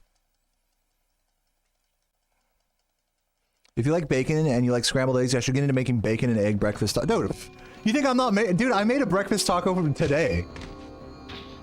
Oh, come on. Oh, that was so close. Yeah, I made a breakfast taco. I made a corn tortilla breakfast taco today for me, and I made a flour one for Sarah. Delicious. I did a fried egg. I heated up the tortilla on the fucking on the fire.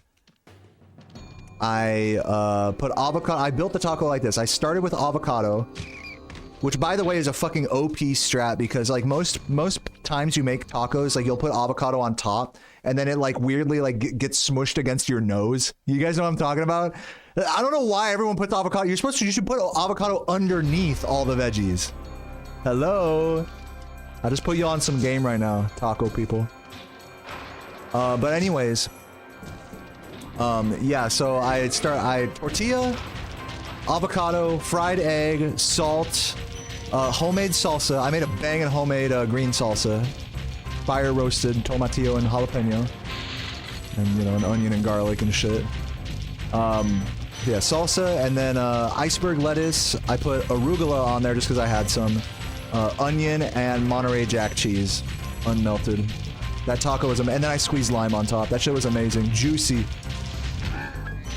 So yeah, whoever was talking about homemade tacos or breakfast tacos earlier, that was my breakfast this morning.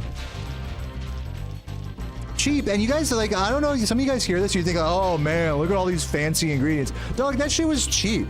Like, that shit was like what, like $1, like $1's worth of ingredients, you know, $2 of ingredients. Took me like 10 minutes to make at the most and clean up. Come on now. 39 on the dot after like a million rat attempts. Finally finished my first run of the day. Woo! After 3 hours. God fucking damn. So now there's order again in the Dragon Brochetta, Kingdom? which is carne asada cooked with diced bacon. Damn, that sounds really good. I'd fuck with that. What will you do next? I'd say the Sour cream is good. Yeah, sour cream is good. I don't usually stay stocked up on sour cream. If anything, I like having like, I know this is going to offend some people, but like Greek yogurt and then just making my own sauces out of that. Just because it's healthier, you know? And it basically, it's creamy too. You know, I realize it's not the same thing as sour cream or as crema, you know, for Mexican food, but it's like, fucking who cares? It's close enough. For doing it homemade, you know, it's like a little Greek yogurt and some lime, you know, like cilantro. Close enough. That's the strat, the W Greek yogurt strat.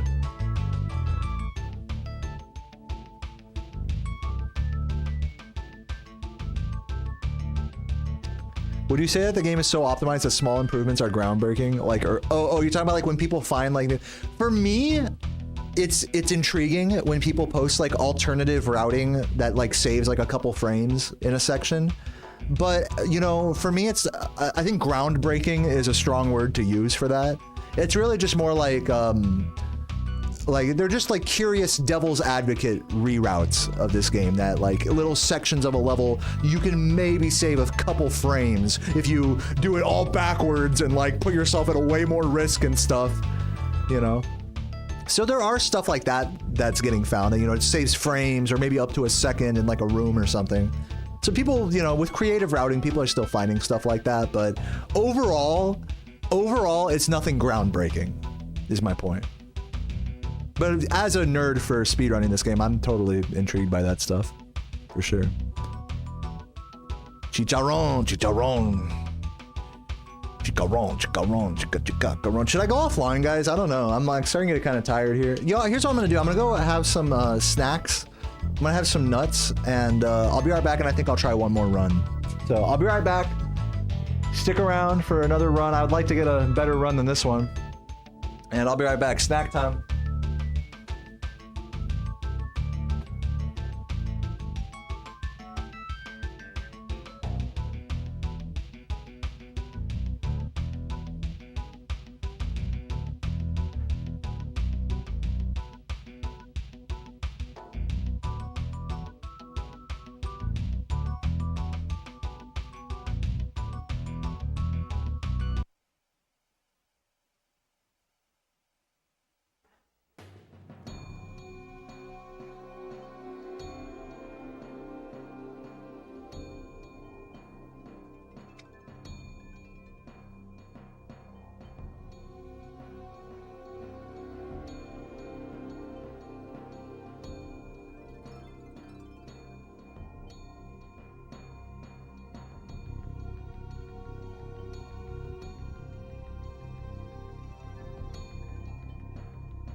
I'm gonna get some more water. I'll be right back.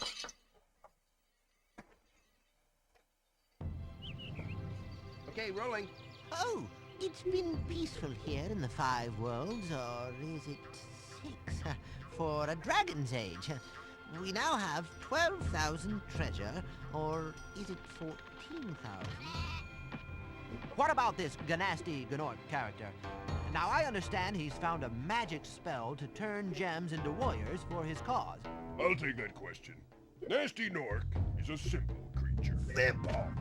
He has been contained in a remote world and is no threat to the Dragon Kingdom. No threat! Besides, he is ugly. That does it! Looks like I've got some things to do.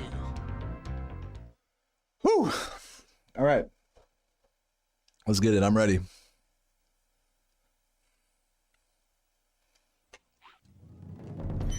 That was a funny jump. I didn't mean to jump like that. But I'll take it. What snack did I get? I had blue diamond almonds, chili lime seasoned. Yeah, chili lime almonds and wasabi peas. Just a big mouthful of both.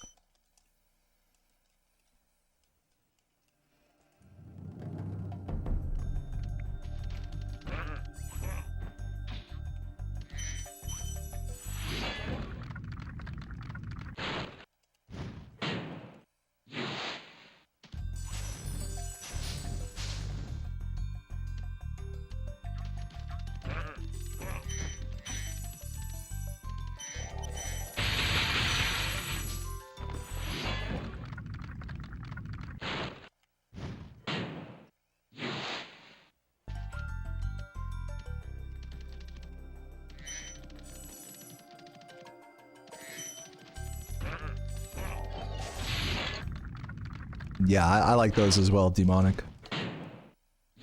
My favorite ones are the ghost pepper. Oh my god. Ghost pepper almonds from Blue Diamond.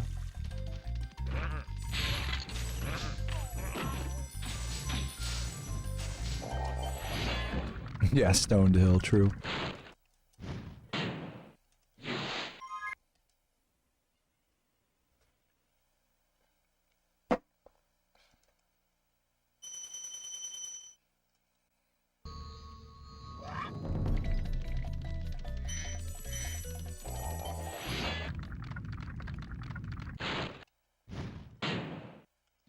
What's up, noobs? Thanks for the good luck.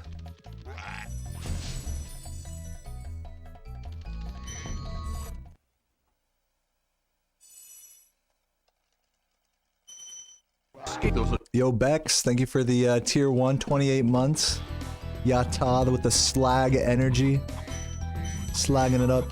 Thank you. What's up, Penjies? Yeah, you like the tank top? The black tank top is a vibe, man. I might get more of these. They just look really nice on the stream layout.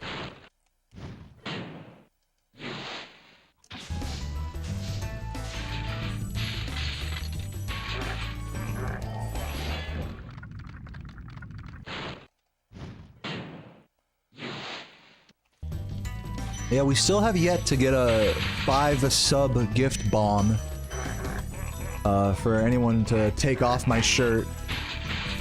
So if you want to see me take this thing off and do this run naked, all you gotta do is gift 5 subs in the Twitch chat or 5 memberships in the YouTube chat. But no pressure.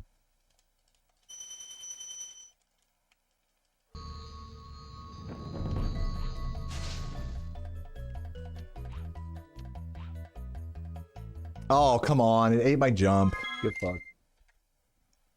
That's how it goes.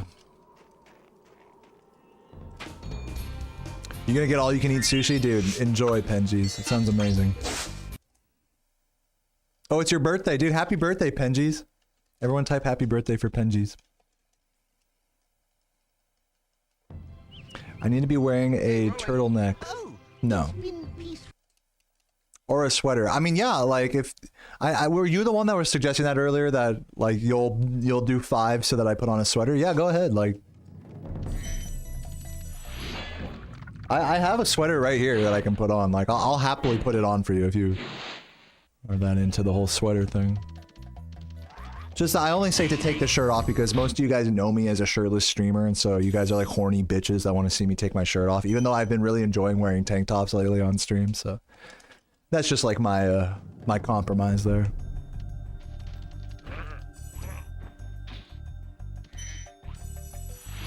You'll drop 5 if I wear the shirtless shirt? Yeah, I don't know where that is, but yeah, I mean, I'm happy to go look for it in between runs if you gift 5. It's got to be somewhere in my my wardrobe.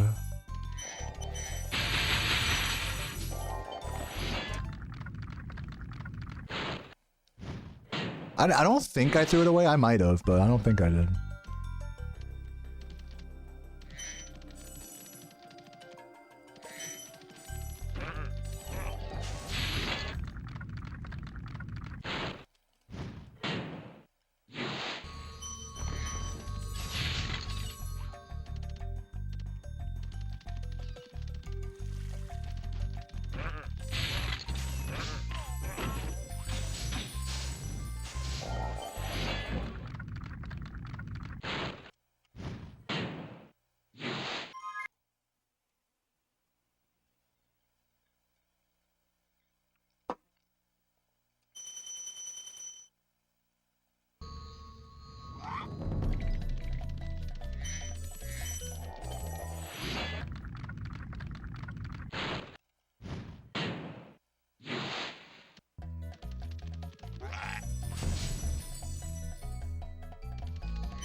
Best music in Sky. What, this level? Town Square? Town Square is the best music in Skyrim. Is that what you're saying? Yeah, bro. Hell yeah.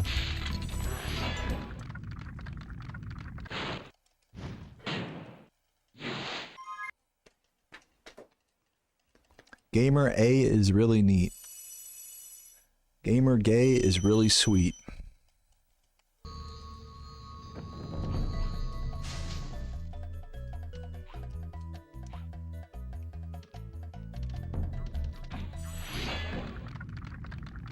Gamer pay for a little juice of Goyle.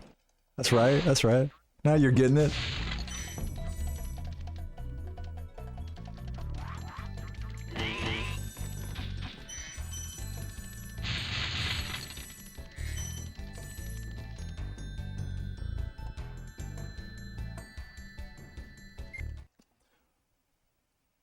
Rolf made the joke Skyrim is for Norks. Thought it was. Oh, there you go.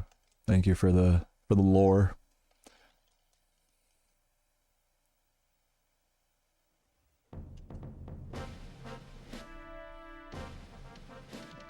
Do do do do do do do do.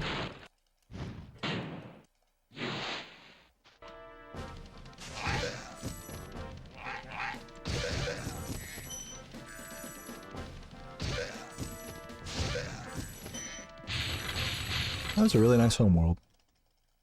Very nice. You're going to bed? My stream has been fun. Thank you, Ink Lightning, for hanging out. Thanks for the good luck, Pobs.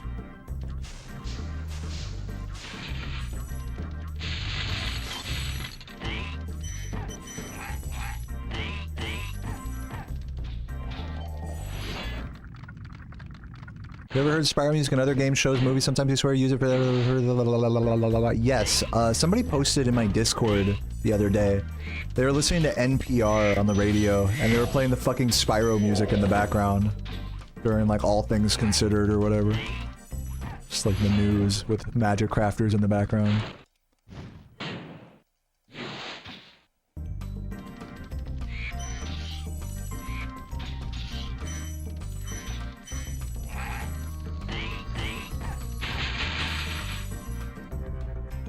Okay, somehow missed the glide there. Fuck me. Would have worked otherwise.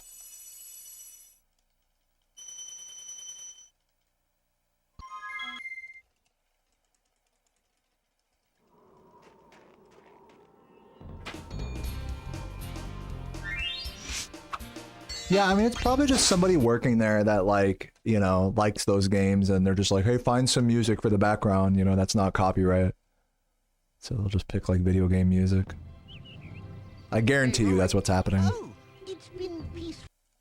Some intern is like a Spyro fan or something. What do I think about fan art? Do I want to get one? Like, are you saying you're gonna make fan art of me? Yeah, go ahead. I totally encourage you to do that. I'm not interested in paying for fan art if that's what you're saying. If you want me to commission you. But if you want to just draw me and like post it online or post it in my Discord or anywhere, that's fine with me. Thanks for the thought.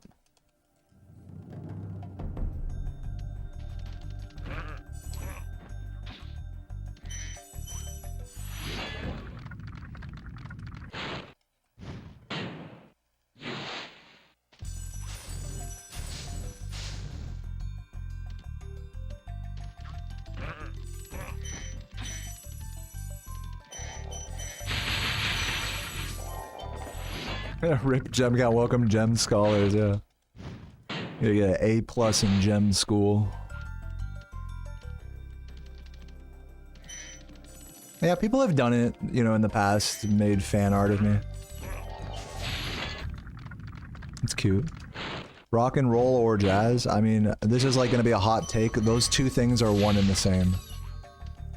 Rock and roll is jazz, and jazz is rock and roll. But to answer your question, like, more seriously, I don't know, I generally prefer, like jazz fusion over, like, classic rock.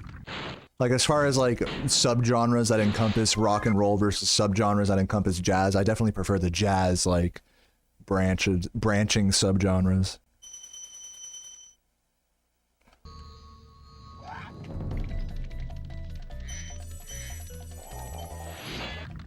But I've always been the type of person that, like, you know, believes that, like, genres only serve to put, like, something that's artistically, like, broad into a box. You know what I mean? Like, genres are just not, like, are just not it. At best, a genre can, like, sort of describe what you're into. But I feel like more generally, it limits, like, what people think of what music is, you know? I really believe that any music of one genre can, like, easily be, like, fit into another. Like, that there's cross-contamination between all of them. So to that end, genres don't even exist, really. But that's just, like, my philosophical opinion.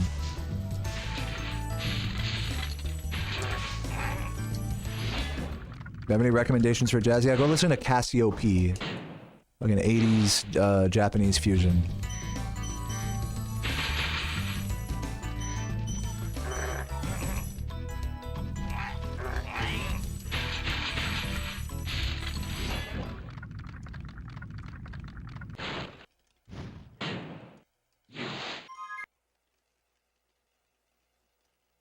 He's rocking 30s big band. Yeah, sweet.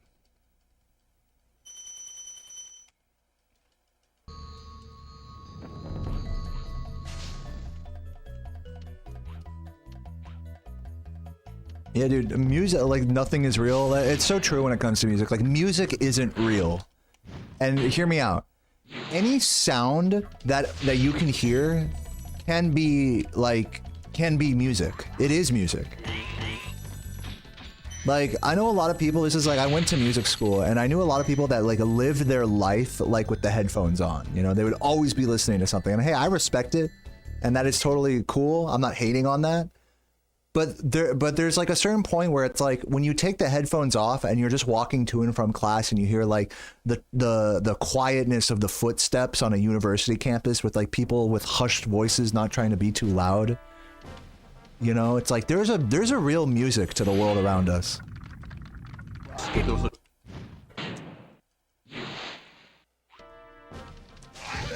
Or in other words, you know, ambience is music, you know.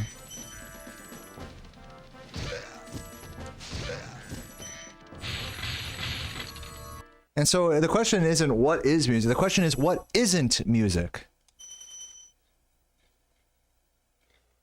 What's up, Santo? Thank you for the prime. Appreciate the good luck.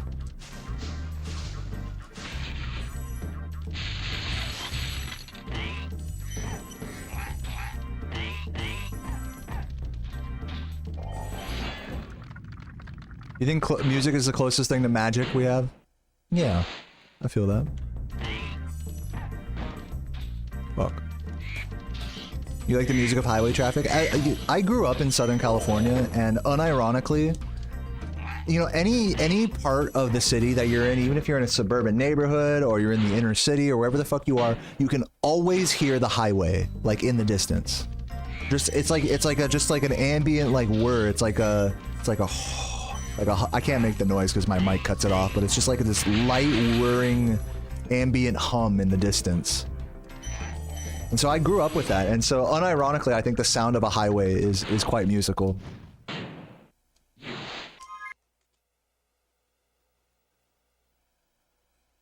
Babies scream. Now, okay, now hold on. Now here's another thing: is just because a sound is abrasive or like unsettling doesn't make it non-musical. A baby screaming is like the rawest form of music. It's like the rawest expression possible. Like very little actual ego is involved with a baby like crying. It's just making that noise because maybe it wants attention or something, you know, and that's it. But then, so how is that so different from someone like making a fancy piece of music for attention or for money or whatever? You know what I mean? Just because one sounds better than the other to you, I mean, that's just subjective. Zen Trial, thank you for the raid. Welcome. I hope you guys enjoyed that reset right there. But I mean, yeah, there's tons of music out there, like noise music, that's like intended to be abrasive and like not like like musical, you know, just loud noises and weird like, you know, pings and pangs and stuff, you know what I mean? There's a concept called outsider art where people who have no idea how to even use like a keyboard or a musical instrument try to record music or try to make drawings and stuff. And there's like a lot of interesting outsider, like there's a lot of merit to that. Like there's something like really cool about outsider, like someone drawing like a comic strip in MS Paint or making music without knowing the names of the keys on a keyboard, you know? There's something really cool about that.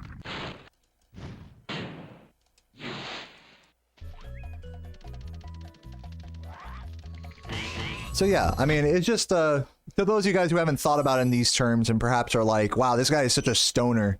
Clearly you did go to music school, didn't you? I say this stuff because I felt like going to music school, like, pushed back against those things. Going to music school gave me this concept that like, okay, here's real music, and then everything else is like, you know, not real music, you know? And it's kind of antithetical to how, like, the magic, you know, as someone said in my chat, the magic of music in our brains and our hearts, you know? Like, we all get to have our own experience with it, and it can be anything we want. It doesn't have to be good or bad or virtuosic or outsider or smart or stupid or loud or it doesn't have to be anything. It can just be a noise. It could just be like the sound of air like blowing through your ears when you're standing outside, and that's like musical. That's like can be equally as spiritually fulfilling as like a good song. So yeah, just wanted to share. Just wanted to kind of share that broad perspective on music and sound, I guess. Dude, guns are like pretty rhythmic. Like, yeah.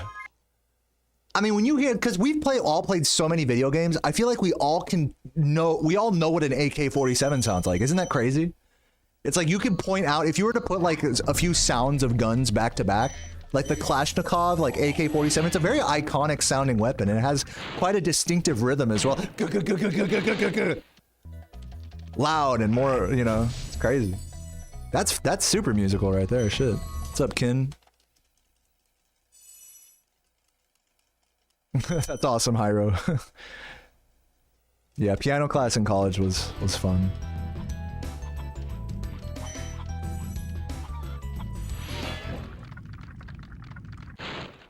I only know that because I'm American. Well, I've never stood like next to an AK-47 before. I'm just talking like just from video games. Bar is good. Is that short for Beetle Adventure Racing? The critically acclaimed N64 game with a surprisingly deep speedrunning history? Surely that's what you were talking about, right?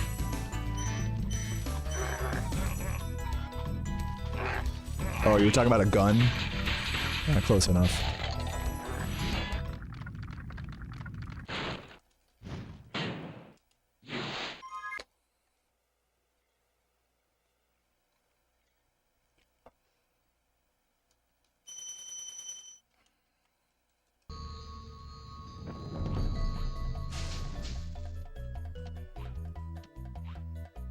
But yeah, to bring it back to this game, you know, talking about music and stuff.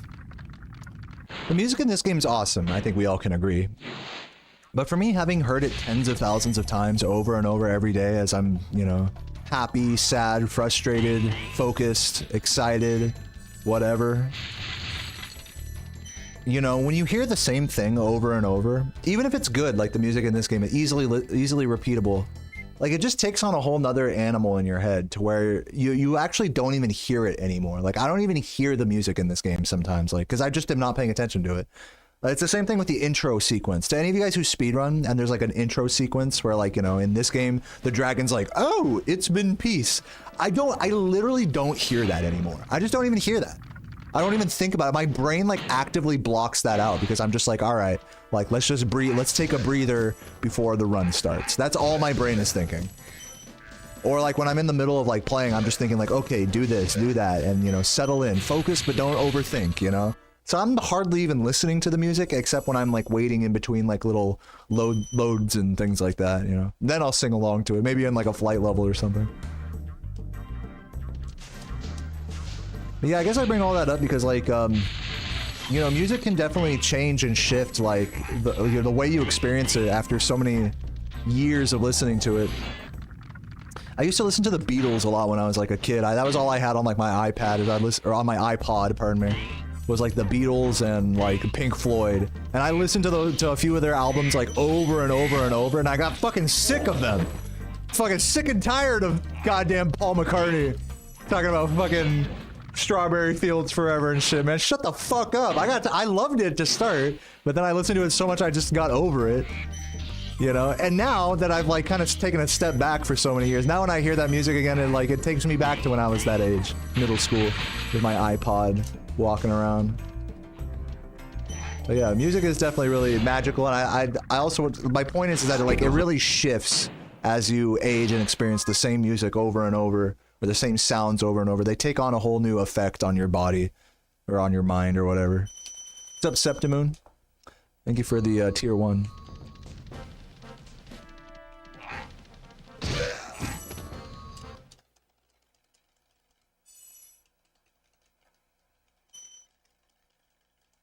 Oh yeah, dude, the fucking KDST you're talking about, Kin? Yeah, I feel that. No, literally, when I'm practicing San Andreas, I have to, like, turn off the radio stations because I get too distracted because I'm trying to, like, learn strats and stuff, and I get distracted by, like, the wave of nostalgia when I hear, like, fucking Radio X and shit.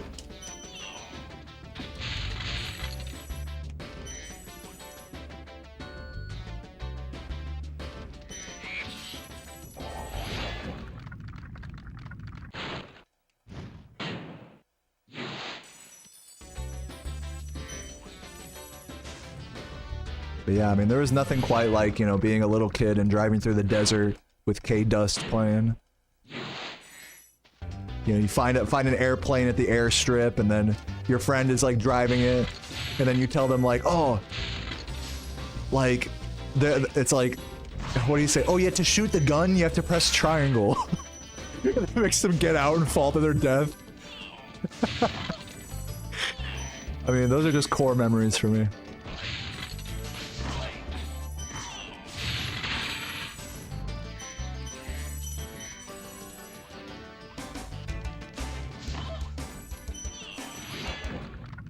Am I gonna start a Spyro cover band? Hell no.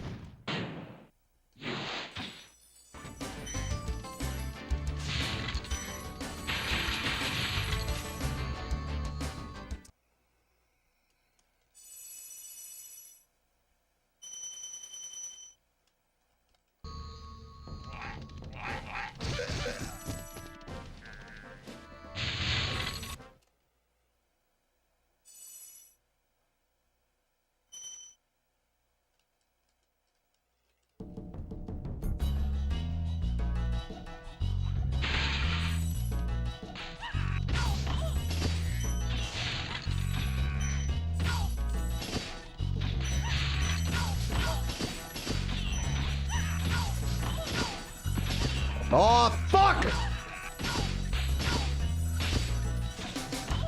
Excuse me. I didn't mean to get so heated there.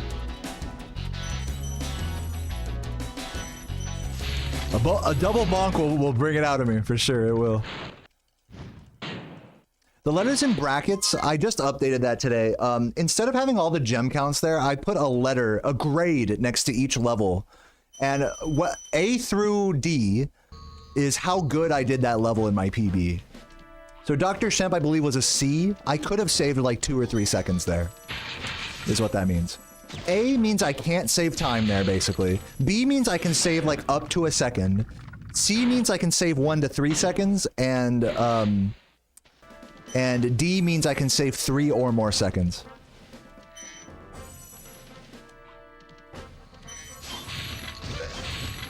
On that split.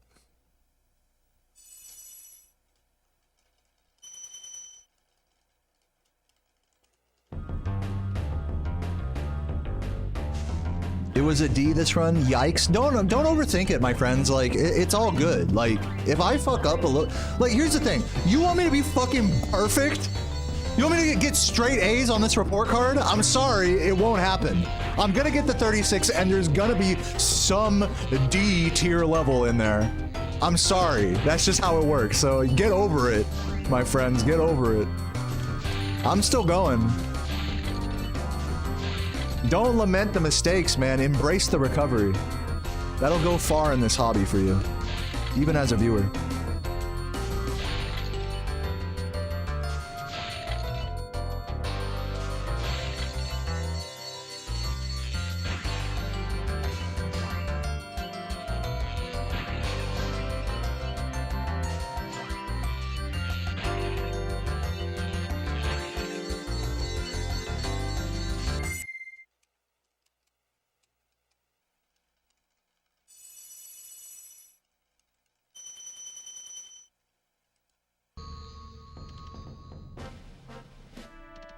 Look, I may not be a doctor, but I am definitely surgical with these hoes. And by these hoes, I mean your mom, Alibaba.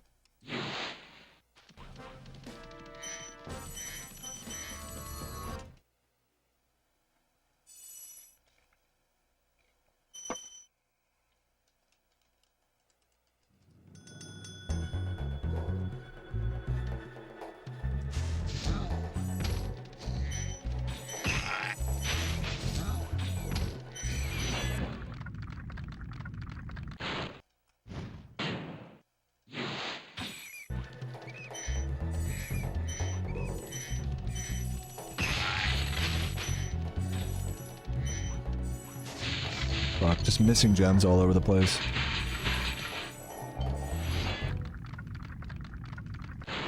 It makes you happy when I get mad? Are you saying I'm mad right now, or you're just a general thought? I don't feel like I'm that mad right now.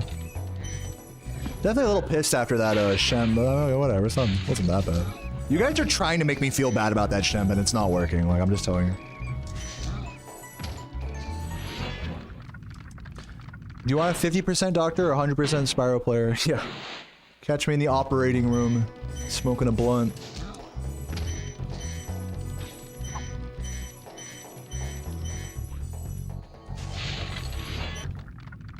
I don't even enter a medical facility unless there's a PVM in every room.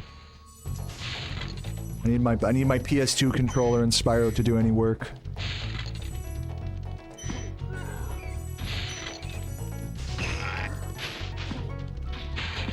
I will let the patient die on the table before I lose this run.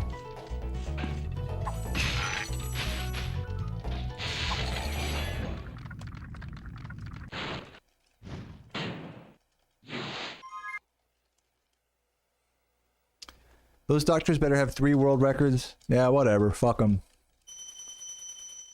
That's why I pay. I don't pay anybody. Oh, by the way, Septimoon with the sub earlier. I just saw that. Thank you, Septimoon. He says, I listened to a bunch of grunge on your iPod in high school. Yeah, those were the days. The iPod days in school. I'm sure a lot of you guys remember that. Those were the days. I'm glad you feel that, Septi. Thanks for the 7 months.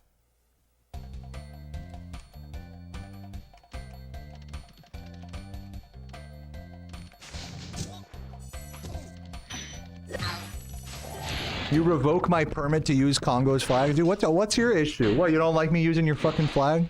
You're not even from Congo either, don't lie to me.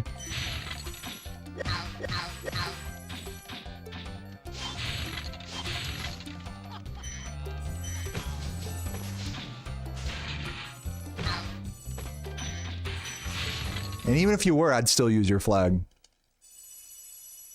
When will AI replace doctors? That'd be fun. Imagine like just a bunch of robots like in the room, like pulling your spleen out and shit, like horror movie stuff.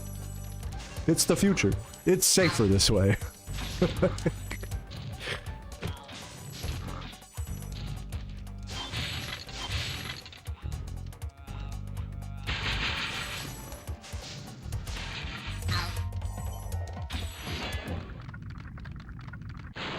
How long are the world record streams usually? How much time do I play daily setting new PBs?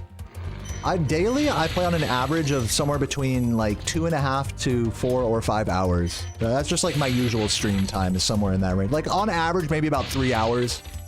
Sometimes more, sometimes less. Today I have more endurance, so I'm going a little further. We're gonna probably hit the 4 or 5 hour mark today. But yeah, it's somewhere between 3 and 5 hours, maybe sometimes a little less than that. I try to stream every day. Some days I take days off, especially as of recently, because I do have other projects that I'm working on, like a video. But generally I stream. I think I stream like, we'll say like, you know, six days out of the week generally. For every 1 week I stream, I usually take 1 day off, sometimes 2. So if an average of 3 hours a day for, we'll even be conservative here. 3 hours a day, 5 days a week. That's 15 hours a week. I think more realistically, it's like closer to 20 hours in this game per week, which is not a lot. I'm not like claiming to be like a fucking like heavy duty streamer. It's just that I've been the thing about it though is even though it's only like 20 hours a week, that's over the course of many years is the thing. Like that's where I have a leg up on other Spyro runners, is that it's just I've just been doing it longer than pretty much anyone who actively plays right now. So over a long period of time I have the most hours, but in like a vacuum, in like a 1-2 month vacuum, there will definitely be other players that like can grind for like way harder than me and then they take like a several month break. You know, that's much more common in speedrunning actually. But I pretty much haven't taken a break from speedrunning Spyro since like 18 or something. I guess, I don't know, it just depends. It depends, because sometimes, you know, like, I consider like learning Spyro 2 and 3 as like a break from this game. So it just depends on how you like measure all that. I definitely, if we're gonna count that, then like, I definitely have taken like a 6-month break. I think when was that, like 2023, early 2022 or 23? I did that. So whatever. Point being is that I play this game a lot. I may not fucking put in all of the hours right now, you know, but the way I see it is I don't need to, you know. I play my best, you know. I know what's right for me kind of thing when it comes to these grinds. I don't like to overdo it. It's just my thing. And if I'm a bitch for that, then so be it. But I do have world records, so I must be doing something right.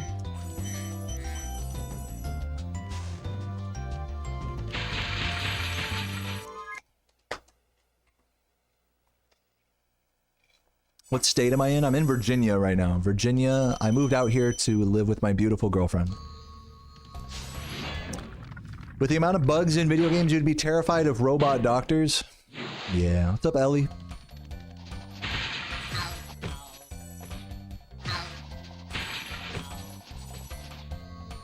We need robot fast food sex workers. I think that's what we need. We need like sex robots that serve you hamburgers.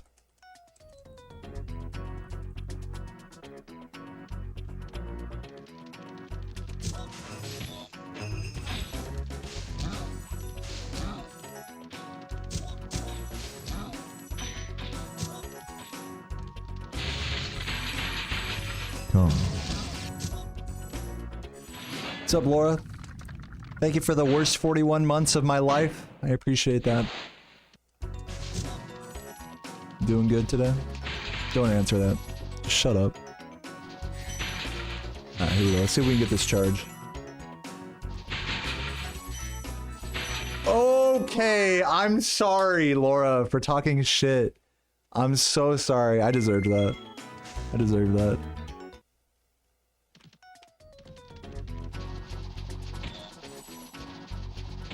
I could have kept going and probably lost like minimal time there. I didn't necessarily have to reset that. But whatever. I'm definitely running a little low on my battery here. I'll try another attempt, but I am probably going to go offline soon.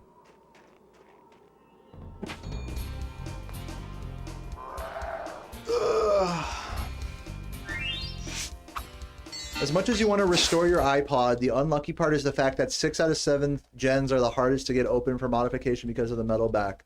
Thank you for sharing that, Sergeant Hagen. Good luck. Okay, rolling. YouTube gave you an ad the second you bonked.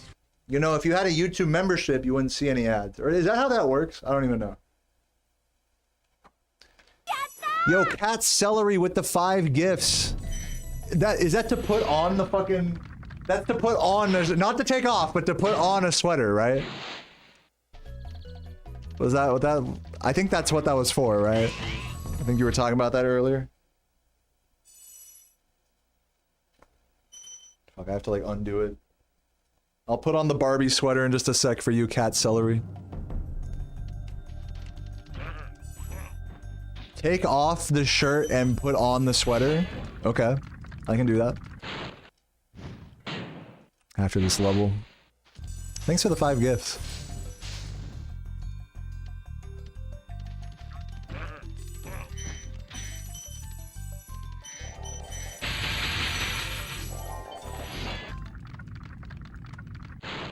You see ads and you buy your sub? Huh, that's weird. I guess that's how YouTube works. I'm wondering if I should just turn ads off on my YouTube streams. I have to like really analyze like how much they actually get me or not. If you sub on Twitch, I get 70% of your sub money. Same thing on YouTube memberships.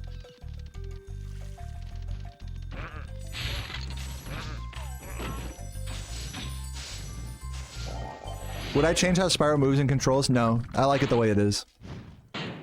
Do I have a hockey mask? No. Alright. Take off the shirt.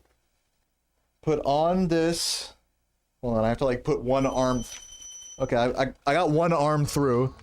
I'll put the rest of it on Town Square. We got this. Alright, let me try a jump charge here. Was that good? No, that seemed good, right? Okay.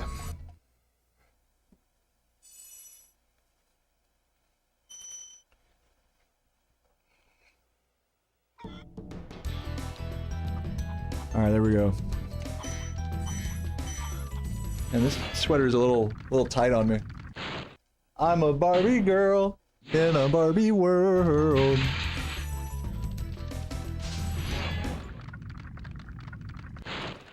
The best way to support me where I get most of the money is to directly donate, which can be either a YouTube super chat or a Stream Elements tip. If you type !donate in the chat. Where are you, on Twitch or YouTube? Who said that? I can't even see the message anymore. If you're on YouTube, super chat. If you're on Twitch, !donate, or it's in the about section. But yeah, directly donate. If you care about like me getting 90% instead of 70%, like it's not a big deal. We're talking about pennies here, my friends, but either way, I appreciate it.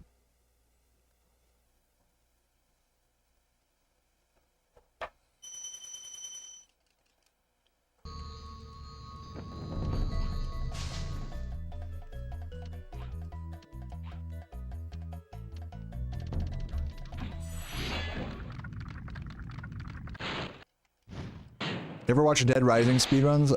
Yeah, I've seen a couple, but I haven't like, I'm not deep into it, I don't know. But it seems like a pretty interesting speed game, the first Dead Rising.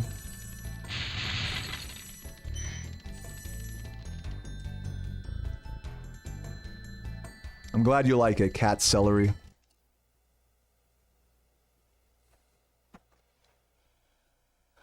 Life in plastic, it's fantastic. Yo, Abigail with the $5. Thank you. Deo's a Barbie girl in a Barbie world, they say. Thank you, Abigail. Legend.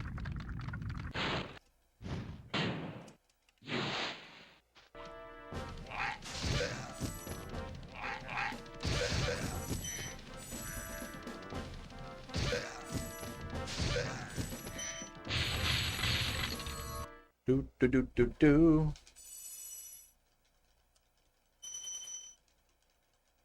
Looking cozy, dude. I gotta stand up and show you guys. This is like one of those like high cut sweaters where like it shows your belly button.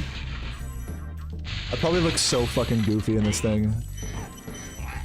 I'll show you on the dragon. Check it out. This is what I look like. pretty cool. It's a little weird. I don't know how girls wear this type of shit. Shit, dude.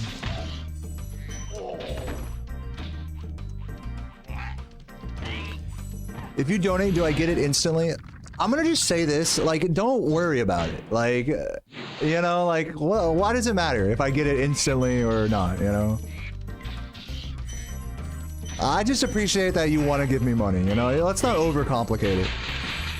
But I will answer your question. If you super chat, that comes as part of my my Google AdSense chat, so that does not come instantly. That comes like at the end of the month or whatever. And if you donate through Stream Elements, I do get that instantly. That goes straight into my PayPal. So there's the answer there. But again, I want to reiterate, it doesn't matter. Like, it really doesn't matter.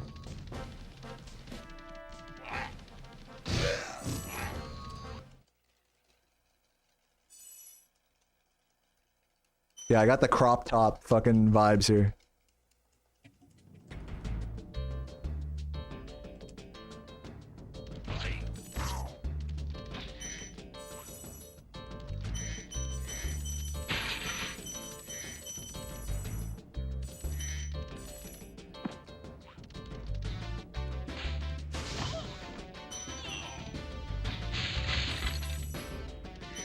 Dude, missed the blue. Cool. I look like Kim Possible. Thank you. The blanket in the background reminds you of the Scary Maze game. Yeah, the classic. Those are actually acoustic foam panels that I stuck onto the wall. Little art piece I made.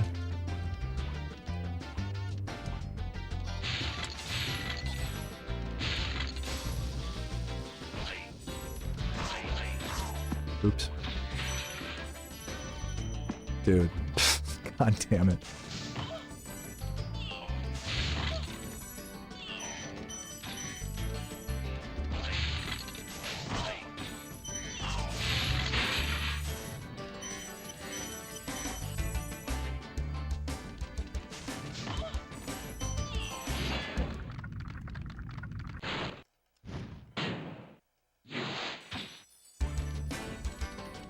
Dude, missed another blue. Or like 75 here or something. Yeah.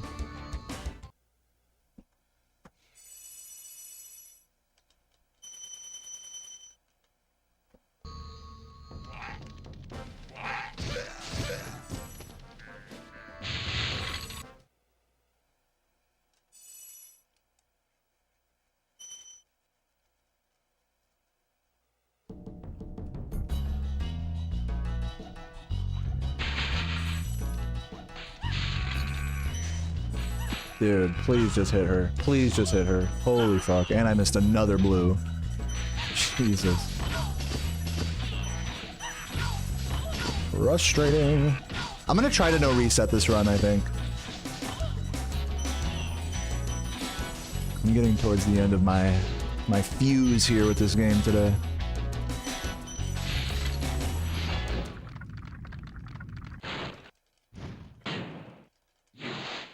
Was Dr. Shemp the extra stooge? I don't know what the fuck that means. What do the letters on the split stand for? Those represent a letter grade for how well I did that level in my splits.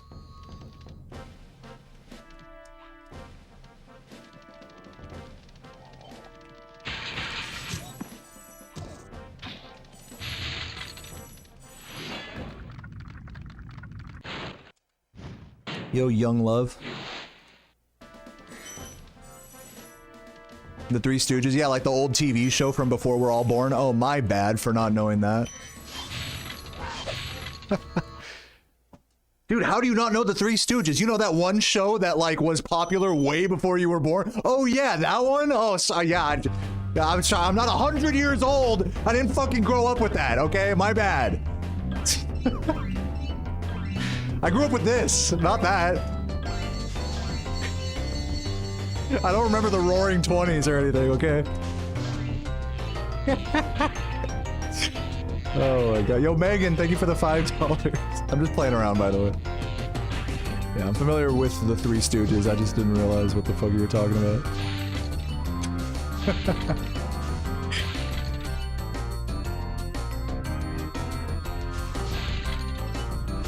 Bro is from fucking the year 1930, you know? We're in the ripping 20s. I ripped his ass. I'll read your message here in a sec, Megan. Thank you again.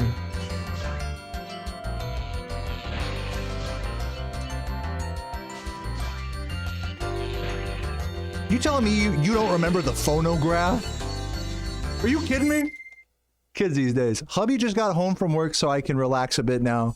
Your stream helped me keep my brain together today. Love the Sarah cameo. Thank you, dude. You're very welcome, Megan. I'm glad you enjoyed the stream today.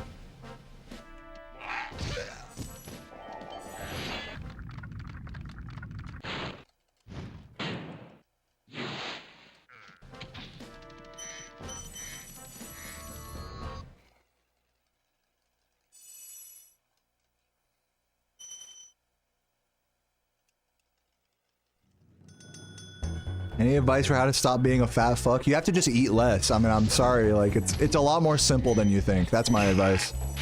Don't overcomplicate it. Don't eat as much, exercise more, eat things that are good for you. It doesn't have to be, this is my honest advice, it doesn't have to be like this all or nothing thing. It doesn't have to be like, okay, let me change my entire diet and completely switch up and not eat anything I like anymore. It doesn't have to be like that, okay? Just slowly, maybe try cutting out one bad thing about your diet. Like, maybe you drink a lot of soda. Or, you know, or maybe you really like ice cream or some shit. Like, just try cutting one of those things out or replacing it with, like, a zero sugar alternative. You know, it doesn't have to be fucking rocket science. It's simpler than you think. Maybe instead of grabbing a second plate at Golden Corral, you can, like, go and fucking make your own goddamn broccoli and chicken, you know? You know what I'm saying? So, that's my biggest advice, is don't overcomplicate it. Just treat your body right.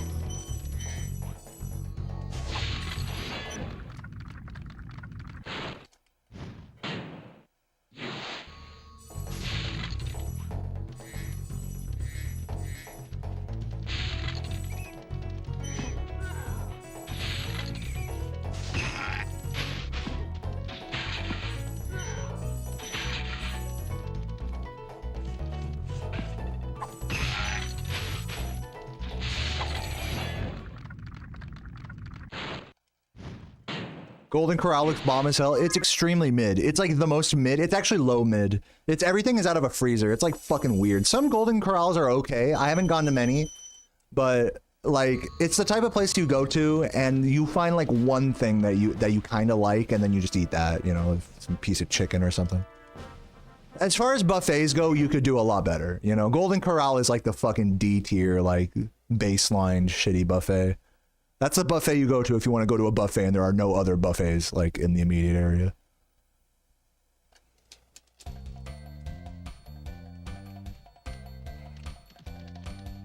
But hey, I respect it. I mean, if you got, you know, if you like Golden Corral, like,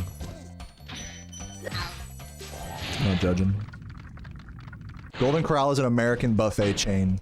Have I ever been surfing? I have been surfing. I'm not really good at surfing. I'm also kind of squeamish when it comes to the ocean. And getting like salt water up my nose and stepping on stingrays and shit like that. So, and the whole fucking undertaking of like going to the beach and getting there at the right time and avoiding people, and it's just like getting your feet all dirty and having to shower when you go. Like, to me, it's just easier to go out on my skateboard, you know? A lot less trouble.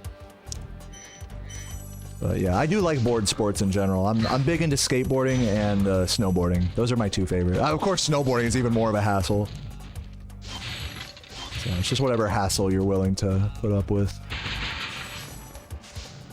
Surfing ain't my kind of hassle.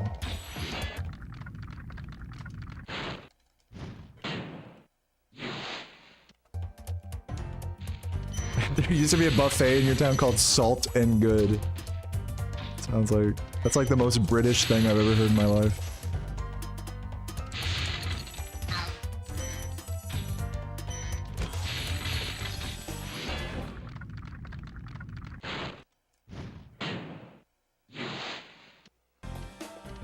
They had salt but no good.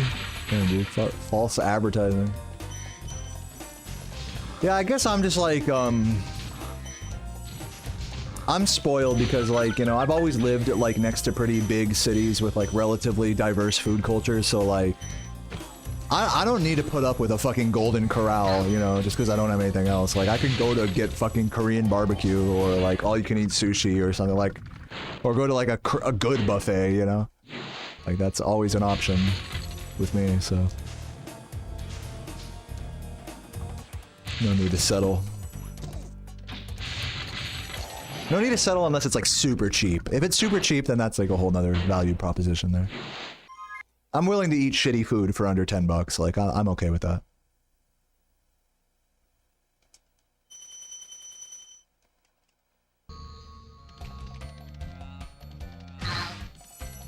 I mean, to a reasonable degree, I mean.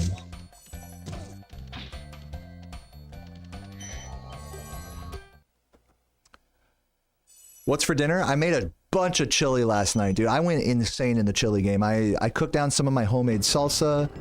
I did some homemade red beans with chili seasoning. I cooked up a bunch of ground beef with garlic and, you know, a bunch of seasonings as well.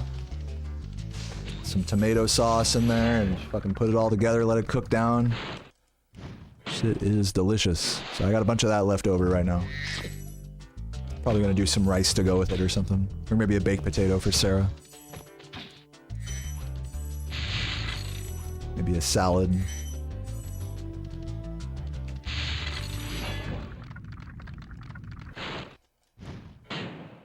But yeah, we definitely got to go to the fucking grocery store again soon. We're pretty low on groceries. No chocolate? What, in the chili? No. Do people do that? People put like chocolate into chili? That sounds weird, but I guess I don't know.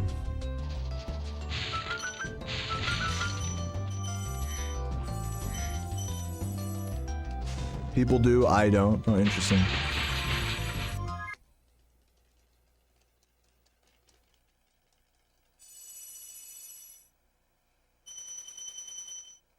What if the boogeyman was real and he grabbed my nuts? That's how Sarah be sometimes. Just grab my nuts and I'll get all scared, like, what the? What?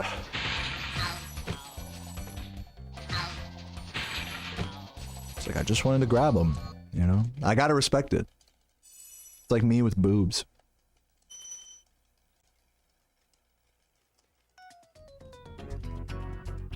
Dark chocolate can really heighten the flavor profile. Wow, interesting. I could try that. I have some dark chocolate that I can add to it. Maybe I'll try melting some dark chocolate into like my bowl of chili just to see if I like it.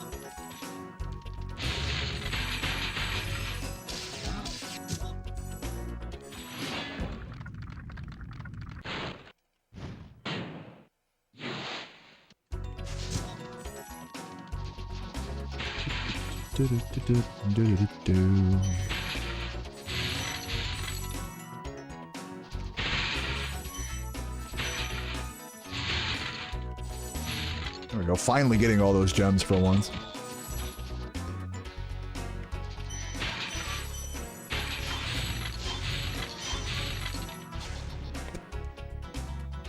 Nice. Nice whiff. It's okay, there's another thief right here.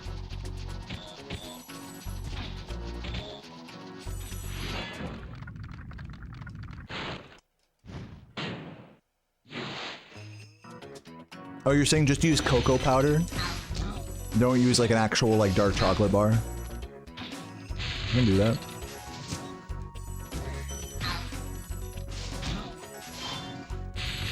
slow. Losing time here. Wow, that sucked. Did not mean to charge that quickly. Ground fish? What about ground fish? Oh, for chili? I mean, hey, whatever. Sounds weird, but whatever. Fish sauce? I could see fish sauce being good in chili if you cook it down.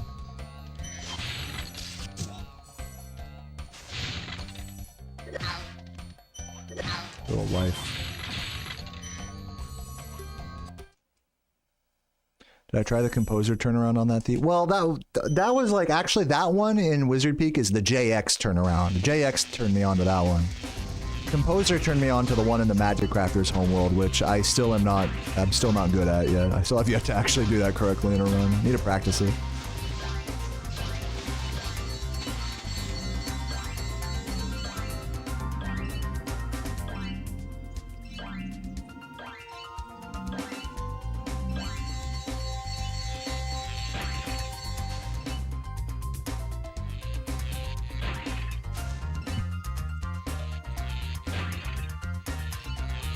Dude, Chris LBC is the real Canadian guy, A, in my heart.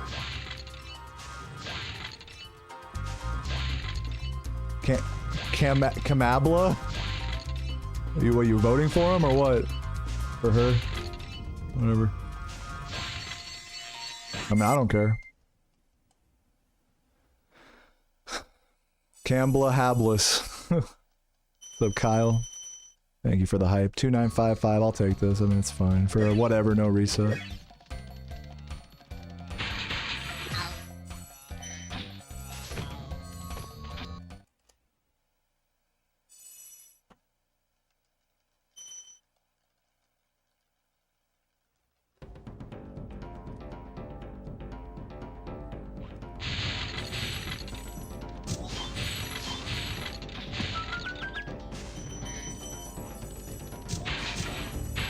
Dude, keep missing shit. I really can't be missing gems like this. Barely scraping the bottom of the barrel with this... The bottle of the barrel, did I say? With these gems. I don't know how I got away with that.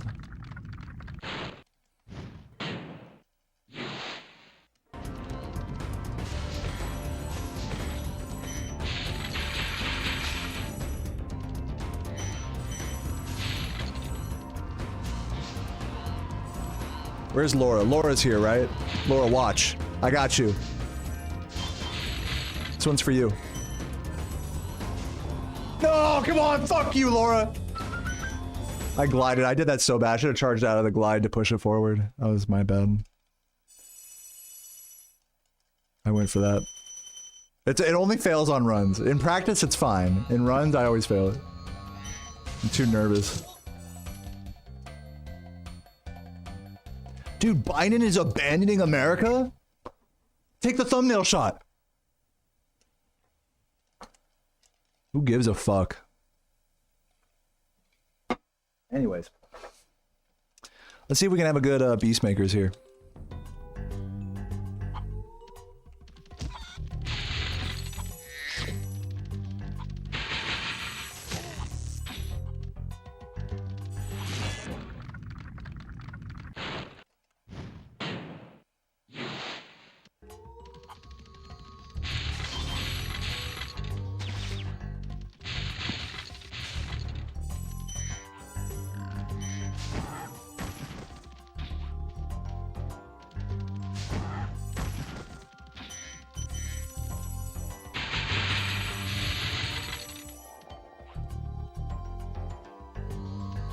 What do you mean they're out of cream cheese? Is that like a video or something?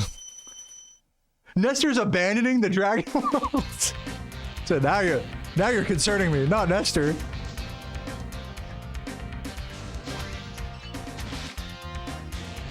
People fucking bring up politics in my chat like I'm not just sitting here playing a fucking kids game over and over.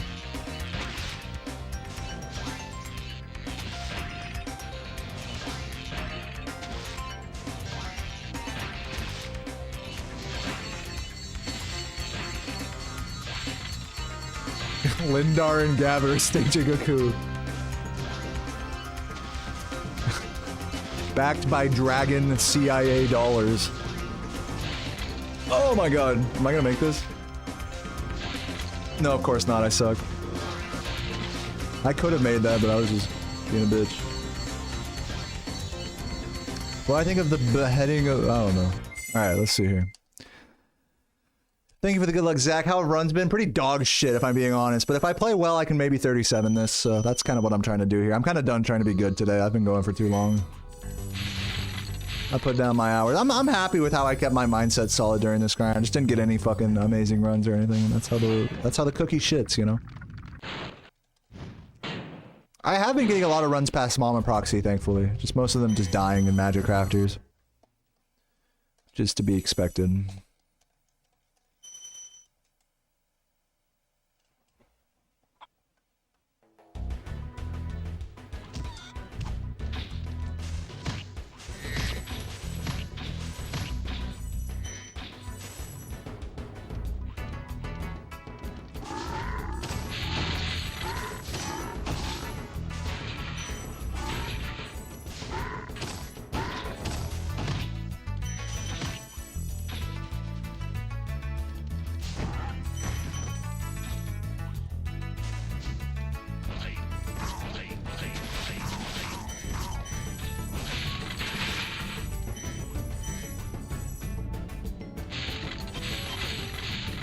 Probably should have grabbed those extra gems, extra enemies right there, but whatever. Yeah, right, Mr. Apple. Just brush it off. You know, I could be perfect if I want to, you know. Oh shit. Grab all these. A little slow, but could be worse. What's up, Jack? Thank you for the good luck. You love Avenged Sevenfold. Some people say A7X for short. Do they like say— oh, what the fuck? Did they like say those letters and shit out loud, or what do you mean by that? They say A7X, or do they just say A-sex? I feel like A-sex would be better, right?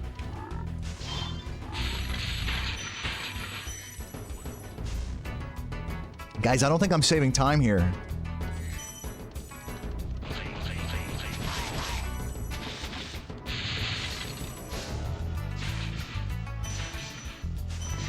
Please just give me these gems, dude. Sparks is such a hoe.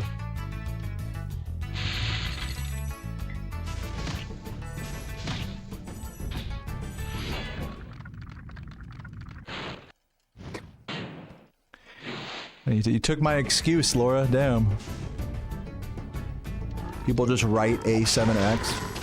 So what you're telling me is you don't actually interact with these people in real life and use these acronyms anywhere else except the internet? Is that what you're telling me? You're using your 4chan lingo?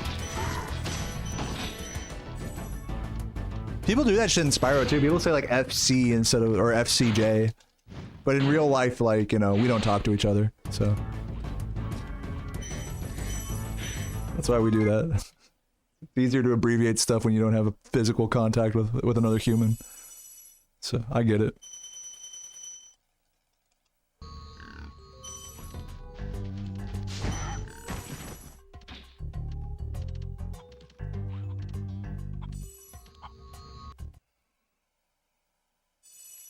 Pokemon was using Pokemon Masters EX as a hashtag on Twitter.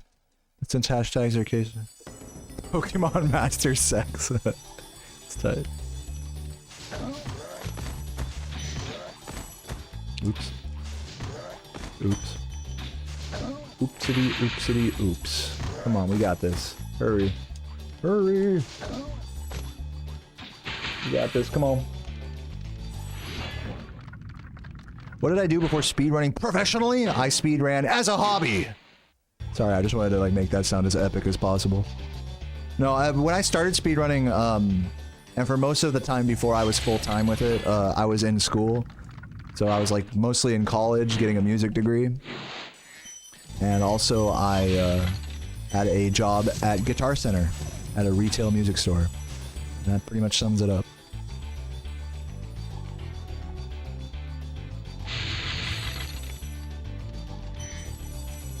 I was living with my parents, so I wasn't like, you know, strapped for cash or anything. I just had a job just so I could have extra money, you know, but, you know, like mom buying groceries and stuff, me, like, I wasn't even paying rent at the time, I don't think. So, I mean, I basically had no expenses. Why do I enjoy speedrunning? Dude, that is a bold assumption of you to make. You think I enjoy this shit? No, I'm just kidding. I like speedrunning because, I don't know. Because I just like this game. It's hardly even about speedrunning at a certain point. I feel like I just like playing this game and getting better at it. And, you know, speedrunning is just like, it just goes hand in hand with... I also like streaming and talking and interacting with you guys. I just feel like for my personality style, like, speedrunning this game is, like, literally just perfect for me. Like I was put on Earth to do this, like, unironically. It comes naturally to me, I would say. Not that I'm good at it or I'm talented, but this is just something that comes naturally for me. So I can't really explain it much more than that. But I mean, I don't know, this game's fun to speedrun. Like, oh, what do I gotta fucking, like, justify that? It's fucking fun to flame charge stuff and, like, optimize your movement and stuff. I don't know, what do you want me to tell you? I just hate myself, that's why I speedrun. I don't know, man, fuck, I should just quit. It's not that deep, you know? Hat Laura, do you stream still? Yeah, she does. Laura, I noticed you're not online right now. And that your main competitor, Deo, is. Does that worry you? At Lumi Laura? Do you even stream at all? I mean, I see that you're live, but you're playing a game that isn't this one. So I just don't know. I don't know if you even exist, to be honest. I'm kidding. I know that's not what you were asking. I'm joking. Let's not get our panties in a bunch. Am I a console or emulator? I use console. I play on a PS2. Exclamation point setup in the chat. Yeah, isn't that weird that you never see Laura and me, like, online at the same time? Pretty sus. Except when you do. Pretty sus. I'm just saying, maybe I am Laura. We don't even know. You guys don't know. Yeah, object permanence isn't our strong suite here.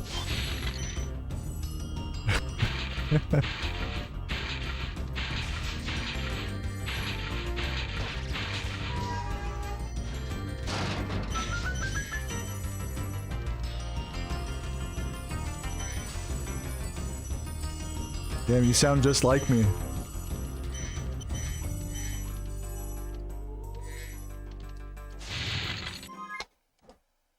God damn, I'm so far behind. I can like barely 37 this run. Do my best Lumalora impression. I don't know. Woof. Hello. Yes, this is dog.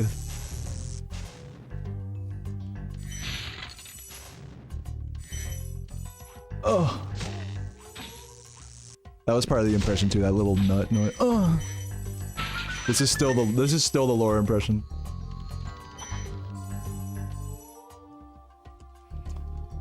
I'm creating fake competition to boost viewers. Yeah. I mean, dude, welcome to speedrunning.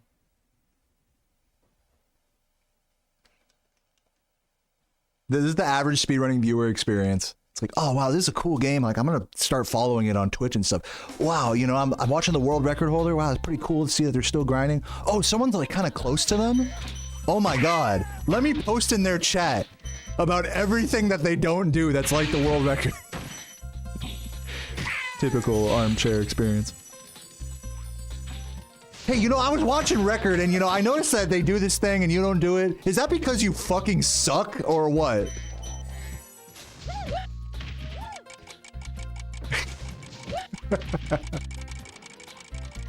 You know, I've been watching runs for like a few days now, so I'm kind of an expert.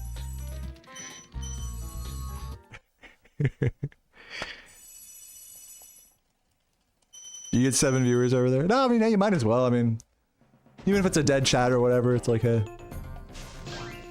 At least then, I'll tell you this, like, at least then you can justify running more ads and then telling people to go over to YouTube. Whether, now, maybe you don't agree with my strategy there, but it definitely takes, like, it definitely takes the guilt off me a little bit. So just for that reason alone, I recommend it. Even if you don't have like a strong community there or anything. But if that's too sold out for your taste, then I understand.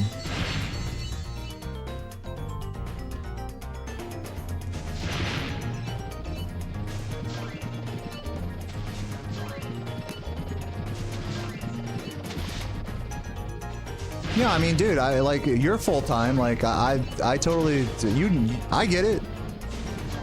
I'm not here to talk shit about like running ads and stuff. If Twitch is the only platform you're streaming on, and you know, like, we all are sitting here thinking about like, oh fuck, we're alienating our viewers by running, you know, however many ads. It's like when you have another platform that you multi-stream to, then you can just be like, all right, I'm just gonna run max ads on Twitch, and if you guys don't like it, then just watch over here. Here's the link. Boom. All right, not my problem anymore. Now, with that said, you know, that's still like a little like, you know, it's a little gray area morally speaking still, but at least, you know, it's just one strategy. There's no perfect, you know, solution, no matter how you slice it.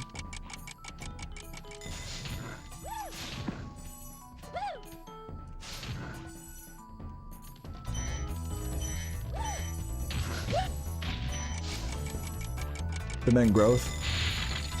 Yeah, I mean, I don't know. I mean, like, I don't feel like streaming on YouTube really grows or hinders your channel. I feel like the YouTube, this is just like my hunch. This is not based on any, like, you know, I'm not an expert or anything, but I feel like streaming on YouTube, it's like a whole separate, like, thing to the algorithm versus, like, your videos. So I like using live streaming as a way to, like, you know, as a way to just like keep interacting with my YouTube, you know, between video, and then I don't feel like I have to post as much videos, you know. Then I can make sure that every video is like really high effort, you know. My last video I posted was like 2 fucking months ago, so it works nicely for that, you know. But I don't think I'm necessarily growing my channel by streaming on it per se. I'm just garnering, you know, the community support a little bit more. But the thing that grows your channel, you know, you guys know this. You know, the thing that grows your channel on YouTube is having videos that get, you know, good views, that open up the algorithm, the recommended to a wider audience. And I don't think live streaming on YouTube has really any effect on that. But that's just like my fucking opinion, bro. What do I know?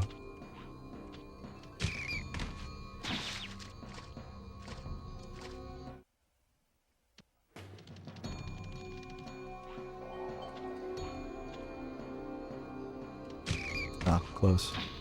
I could have made that one work.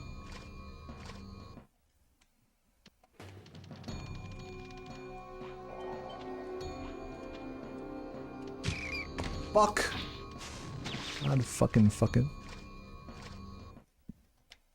You'll try it again? Yeah, good luck, Laura. And the other annoying thing, like, you know, the philosophy aside, like, just the actual pain in the ass of, like, having to get the fucking plug-in working on OBS, and then, like, setting up a fucking, you know, go live on YouTube and doing a thumbnail, like, for every stream, that might be more trouble than it's worth to you as well. At the end of the day, that's going to be what it is, you know? It's going to be you taking an extra 10, 15 minutes to get that all set up in addition to your other streams. So that's really, like, the real price of it all, you know? Using a multi-chat, you know, like what I have, that like barely shows all the emotes and stuff, or like commissioning a new day. It's just like it's a bunch more bullshit, like, in that sense. So that's really the thing I would think about in terms of whether it's worth it or not for you to take the time to do that. But even if you have no viewers on YouTube, I mean, I think it's still, I would still do it. But that's just me. I have it all dialed in now, so. You like the photo session streams? Yeah, I don't do those so much anymore. I just take photos while I'm like taking B-roll for my videos now. And I reuse a lot of, yeah, I'm sure you guys have noticed, I reuse a lot of thumbnails as well after so much.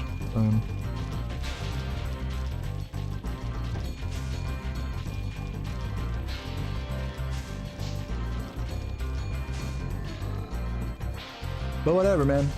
Live your fucking life. 38-33. This run sucked. GG's. Sorry I took so long. I kind of Guys, look at this fucking... I just want to show you this fit one more time. Look at this Nasty Nork Look at the fit. is tough. Look at the fucking gamer fit, right? I mean, dude. Come on now.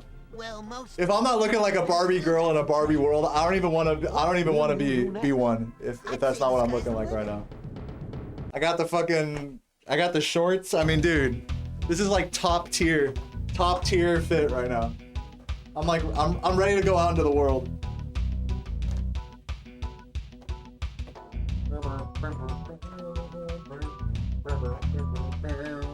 Hold on, I wonder if I can like spin on this shit. Hold up.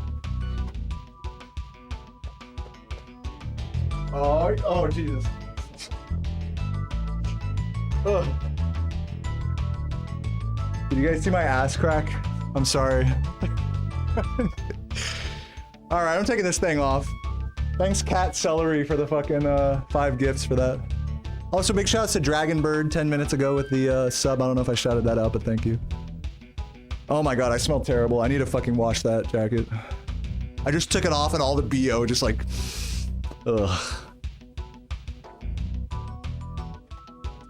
Alright, anyways, I'm gonna raid someone.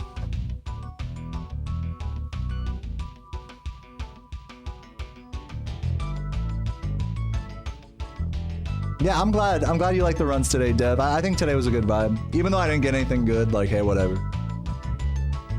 Kept the attitude up. That's what matters. Let me see who else is on. I'll raid Ann if no one else is on, but let me see if there's anyone. Anyone new here?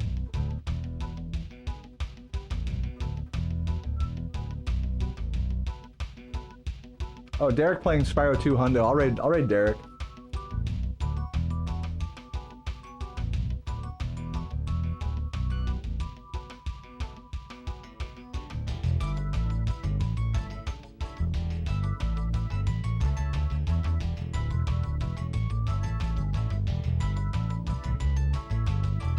Check the music channel in my Discord or my balls will fly off. I'll watch your fucking thing, alright? Don't rush me.